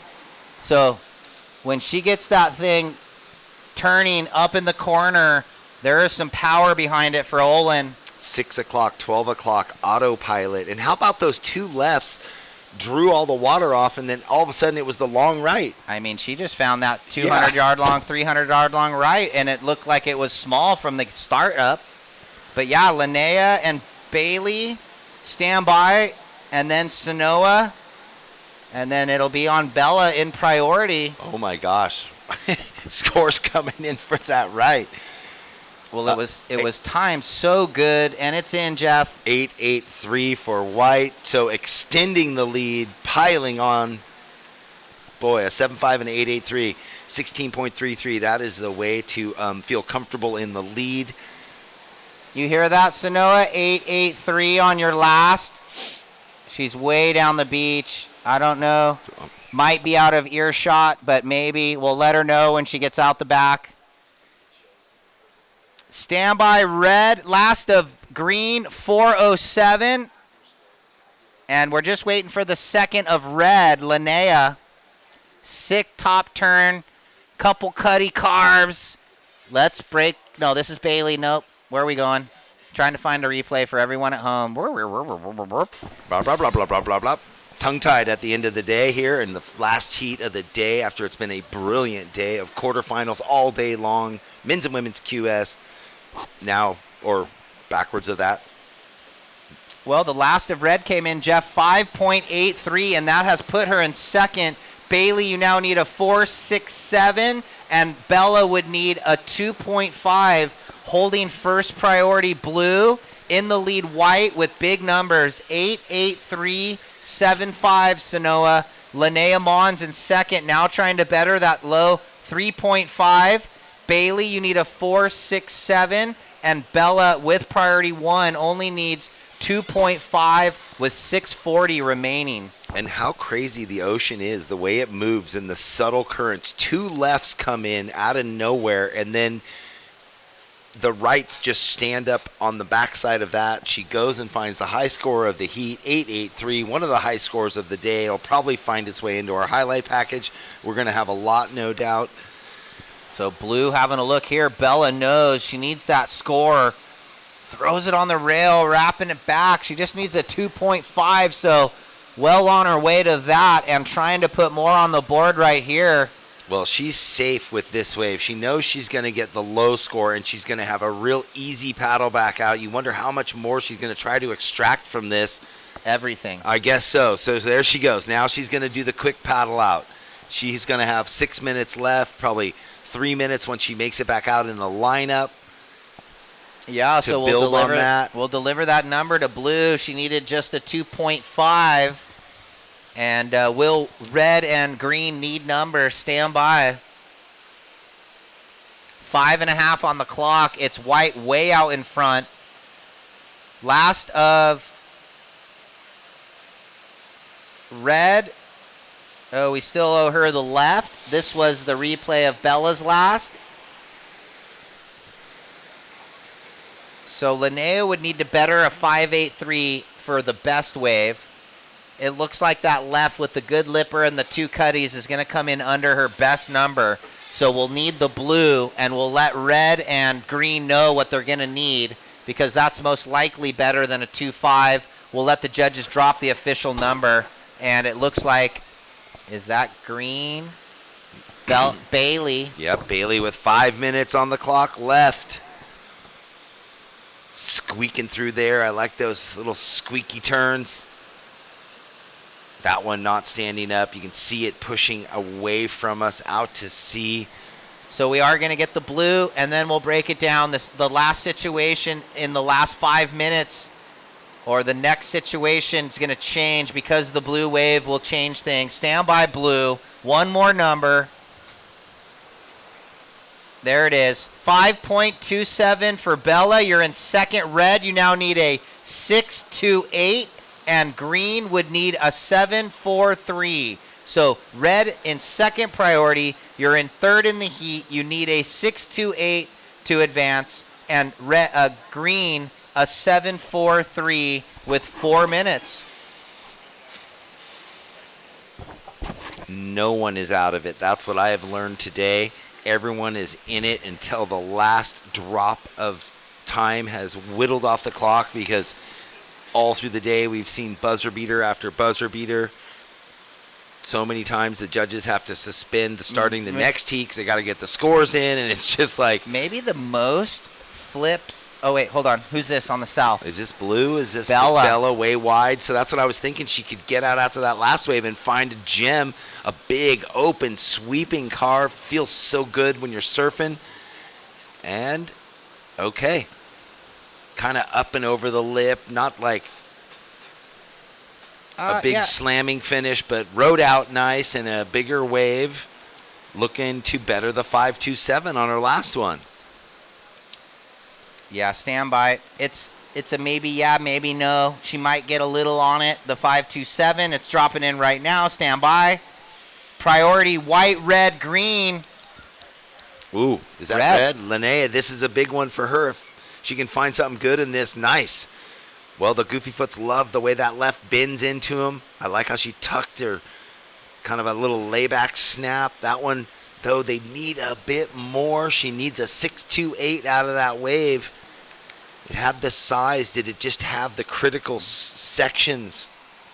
Bella might put just a tiny bit on it. Stand by. The last of blue is yet to drop in, and then we'll watch red here. She did get a couple combination of maneuvers, but stand by. Last of blue, 5.13, no change. Red looking for the 6.28, and it's close. It's a 5.87 red, and you need a 6.24 red. You're still in third, and green, you need a 7.43, but wow, look at this. It might come right to her. It's hard to tell from here. She's in that spot off to the side, unchallenged, but she's just a bit too inside for that one with 1 minute and 45 seconds. Right now, Sanoa with priority. Oh, look at this. Bella in the blue in second place. Yeah, red. Is she in the spot to go up and under? Runner right, point wave. Doesn't go. Can't get it. Maybe, the surfer's eye, the surfer's view. Yeah, tough to tell that if that had a 6.24 in it. Here's green. She throws it on the rail, nice and expressive, but the wave is slopey slow with 1.15. Red, you need a 6.24, and green a 7.43 with 1 minute. Priority white, red, blue. So Sanoa could stay out of it. Linnea might be able to slide a wave under the high priority surfer. She's got priority over the second place surfer, Jeff, with 50 seconds. I know. Here it is. Green. Okay, This is Bailey. Needs a 7.43. It runs off on her. She doesn't get the score. She's not going to get the score she needs. So tough for her. She's got to paddle back out, and there's 36 seconds. Priority with white. Second priority with red. Linnea scratching around the lineup. Bella way down the beach. Did Linnea paddle too far out already? 25 seconds. They might be too far out, you're thinking. Well, I just thought after the wave, she could have maybe hugged and hang inside, use not the paddle angles. out to the out. 15 seconds. Use but those there angles. it's probably not going to get here in time as we're winding down. Quarterfinal Saturday in 8, 7, 6. Waves on the horizon. They're not going to get here. 3, 2, 1. No ride. So just so close, Simo. I mean, 1 second away. So that wave will not count. It's Sanoa Olin and Bella Kenworthy into the semifinals.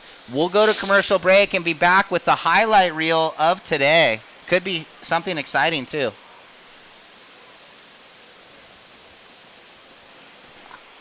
Highlight package. La da da da da. La da da da da. La da da da. La da da da. Oh, oh, oh, oh. And it keeps getting better. It only gets better.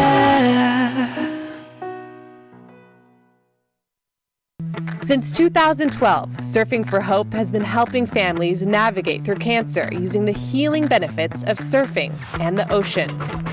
Each year, we host a number of surfing-related community events to shine a spotlight on the fight against cancer. Visit surfingforhope.org to sign up for one of our free beginner surf camps. And if you'd like to help out, you can donate on the site too.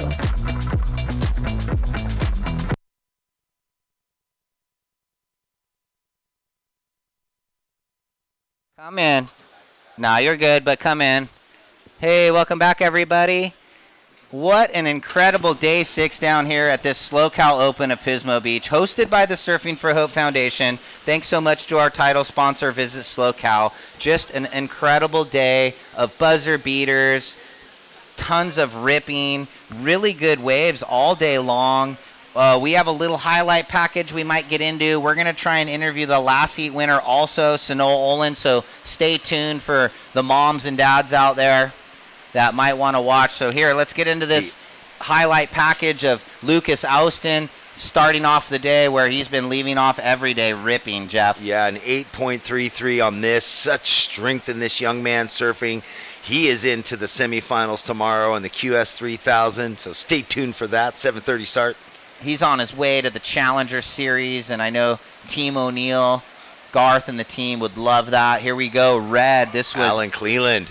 This might have been the wave to flip it on Ryan Huckabee when he waited with priority. We thought there was a priority blunder, but it was he paddled, but then he was outside Huckabee. It was all good, and that was the wave to win it for him. So an emotional win for him there to get that back and get the score, dig deep. Bella Kenworthy, 8.67. Finally finding some rhythm for young Bella, Challenger Series surfer last year, now dialing it in and just making that heat with Sanoa in the junior. Good job, Bella. And this is Sanoa Olin picking the eyes out of the afternoon, kind of chundery lower tide waves. And this score was up in the near. It was an 8.83. I mean, yeah. Because we hadn't seen such good surfing on these long runner riots, and even to get those right there. The HT2, thanks Marcio Zuvi making her great boards. And who else do we got on the highlight reel? Oh, Al Cleland again. Oh, maybe this was the wave that turned it. These were the two waves he got against Huckabee, so one of the two was the one that did it. Oh, right. The other was the opener. Yeah, this was after the priority almost oops, and then to dig deep and just clutch up. Yeah, this was the one because he did that short turn to and the this finish. is where he does the super flex. Pretty much just had perfect waves, good surfing, and Luke Weiler will wrap up our highlight package with the highest score of the event so far, and I would say the highest air. Yeah. He's got that Wardo loft, and you can see right there. That is not easy, folks. And that was the first wave of the heat. Just starts it off with that. And what a way. Shoulder to shoulder, and then boom. Huge air. Luke Weiler, one of our top kids in the USA Prime this year and his last year. So let's get Sanoa up here and get some insight on the last heat's winner. What an incredible day. Those were some of the highlight waves that we saw today. It looks like some of the free surf crew is out there. We've got some insane semis stacked up for finals day. You can say that. Well, the Groms are psyched. The local Groms, they can get out there shoulder to shoulder with the competitors. Yeah, you can't really do that in a lot of other professional sports. We've talked about it over the years. Yeah. It's not like you can go on the Lakers floor and pick up game while they're getting ready for the event or they're matchup at night. Nice. Where here in the lineup you can go paddle out next to Lucas Ostin and Kalohi Andino and Taj Lindblad, all of your heroes. Taj is roping right now, though, so he won't he's be out not there. thinking about surfing. He's off working with you his have horses. to do something to take your mind off what you're focused on, though. Yep. Who's going golfing? That's the question. So where is Sanoa? Let's get her up here. We want to get some Sanoa Olin insight. It'll be calm and measured. She barely squeaks. Just kidding. So we're waiting for everyone at home. Stand by. We're trying to get Sanoa up here. Well, thanks for joining us. Thanks to Surfing for Hope. Thank you to Visit SLO, 805 Beer, Meathead Movers, Mid-State Container. Brooks Burger for supplying that yummy. tri-tip Sangha for lunch. Oh, my gosh. Good job to the judges all day long and all the volunteer staff for Surfing for Hope Foundation and all the crew that participate, to Matrix Mobile TV producing this, and Run Amok Photography for the drone flying. So once again, Sanoa. We know she needs to turn her jersey in, so well, that's going to happen. She's dragging her feet. Holding up our production. Yeah, we need to get to that Vespara and put our feet up on that No, it's couch. It's ocean and jacuzzi time. No Sanoa yet? She's coming, though, we think. Sanoa, we want to do an interview with you. We're waiting. Everyone at home on the broadcast, your mom and your little brother probably want to hear what you have to say. So stand by, broadcast. We're waiting for Sanoa. Making our day longer, Jeff, but we're not complaining. Well, it's fine. We can sit back and watch some free surfing happening from the competitors. Are you going to get out there? Today seems like the day you would do it. Maybe. I mean, we're done early. It's glassy. I talk big game, and then I don't ever go. You just have your board. You just go into your room and wax it, and you're like, when I get back to you. I just surf with the wifey on the weekend. So, Sanoa Olin, are we going to do a last call here? We want to get you on the broadcast before we clip this thing for the day. Taking a win in quarterfinal 4 of the Women's Pro Junior. She's also in the semifinal number 2 of the Women's QS. And her sister is in semifinal number 1. We potentially could see the Olin sister match up final in the again, but let's not get ahead of ourselves, because they know they have to surf that semi and focus in on what is going to happen then in that heat. And there she is. She made it. She had to run home to Canada for a sandwich. Stand by, everyone at line. We're going to get ready and hear some soft-spoken words from Sanoa. I guess take it away, Kelly. They're just teasing you, Sanoa. You wanted to stay out for a free surf, didn't you? Yeah, I only rode 2 waves in that heat, which is obviously I was stoked on that, but I definitely wanted to get a couple more after. Okay, in the Pro Junior event, you got the highest score for the women of the day. How does that feel? Yeah, I'm happy to get a couple bigger scores in that heat. That right kind of had a bunch of sections, so definitely stoked on that. And what are you and your sister going to do for the rest of the day? Definitely going to chill, have an early dinner, head to bed. I don't know, kind of just the same program as every other day. And then we'll see both of you tomorrow. Yeah, for sure. All right. Back to you guys. Thanks a lot. Welcome Good to job. the land of big-time natural Sanoa. beauty and intermittent cell service. Here, cowboys drink Cabernet, farmers surf the breaks, and everyone breaks for roosters. It's a wide open and welcoming place. But that's not to say we don't have any hidden secrets. Welcome to the land of truly living, with a million things to do. Or not. SLO, where life's too beautiful to rush. Since 2012, Surfing for Hope has been helping families navigate through cancer using the healing benefits of surfing and the ocean. Each year, we host a number of surfing-related community events to shine a spotlight on the fight against cancer. Visit surfingforhope.org to sign up for one of our free beginner surf camps. And if you'd like to help out, you can donate on the site too. Hey, welcome back, everybody. And we got the interview with Sanoa. We were able to see the highlight reel from today. It was another incredible day down here, day 6 in the books of this QS 3000 and the first event on the Pro Junior Series for the men and the women. I'm Ryan Simmons. On behalf of my co-announcer, Jeff Baldwin, we're excited for finals day. Jeff, you want to say just a quick word before we wrap up day 6? Man, thank you guys for coming today here live and at home watching. Hopefully you were excited as we were, and just get ready because tomorrow conditions, everything playing out for finals day, and we are ready to rock then. Looks like swell might improve, so we're hoping everything sticks together for the forecast. And yes, tune in tomorrow morning, 7:30 a.m. with the potential start with the semis of one of the 4 divisions. We don't know the order we're going in, but it is finals day, and you're not going to want to miss it. So tune in tomorrow, and we'll see you then.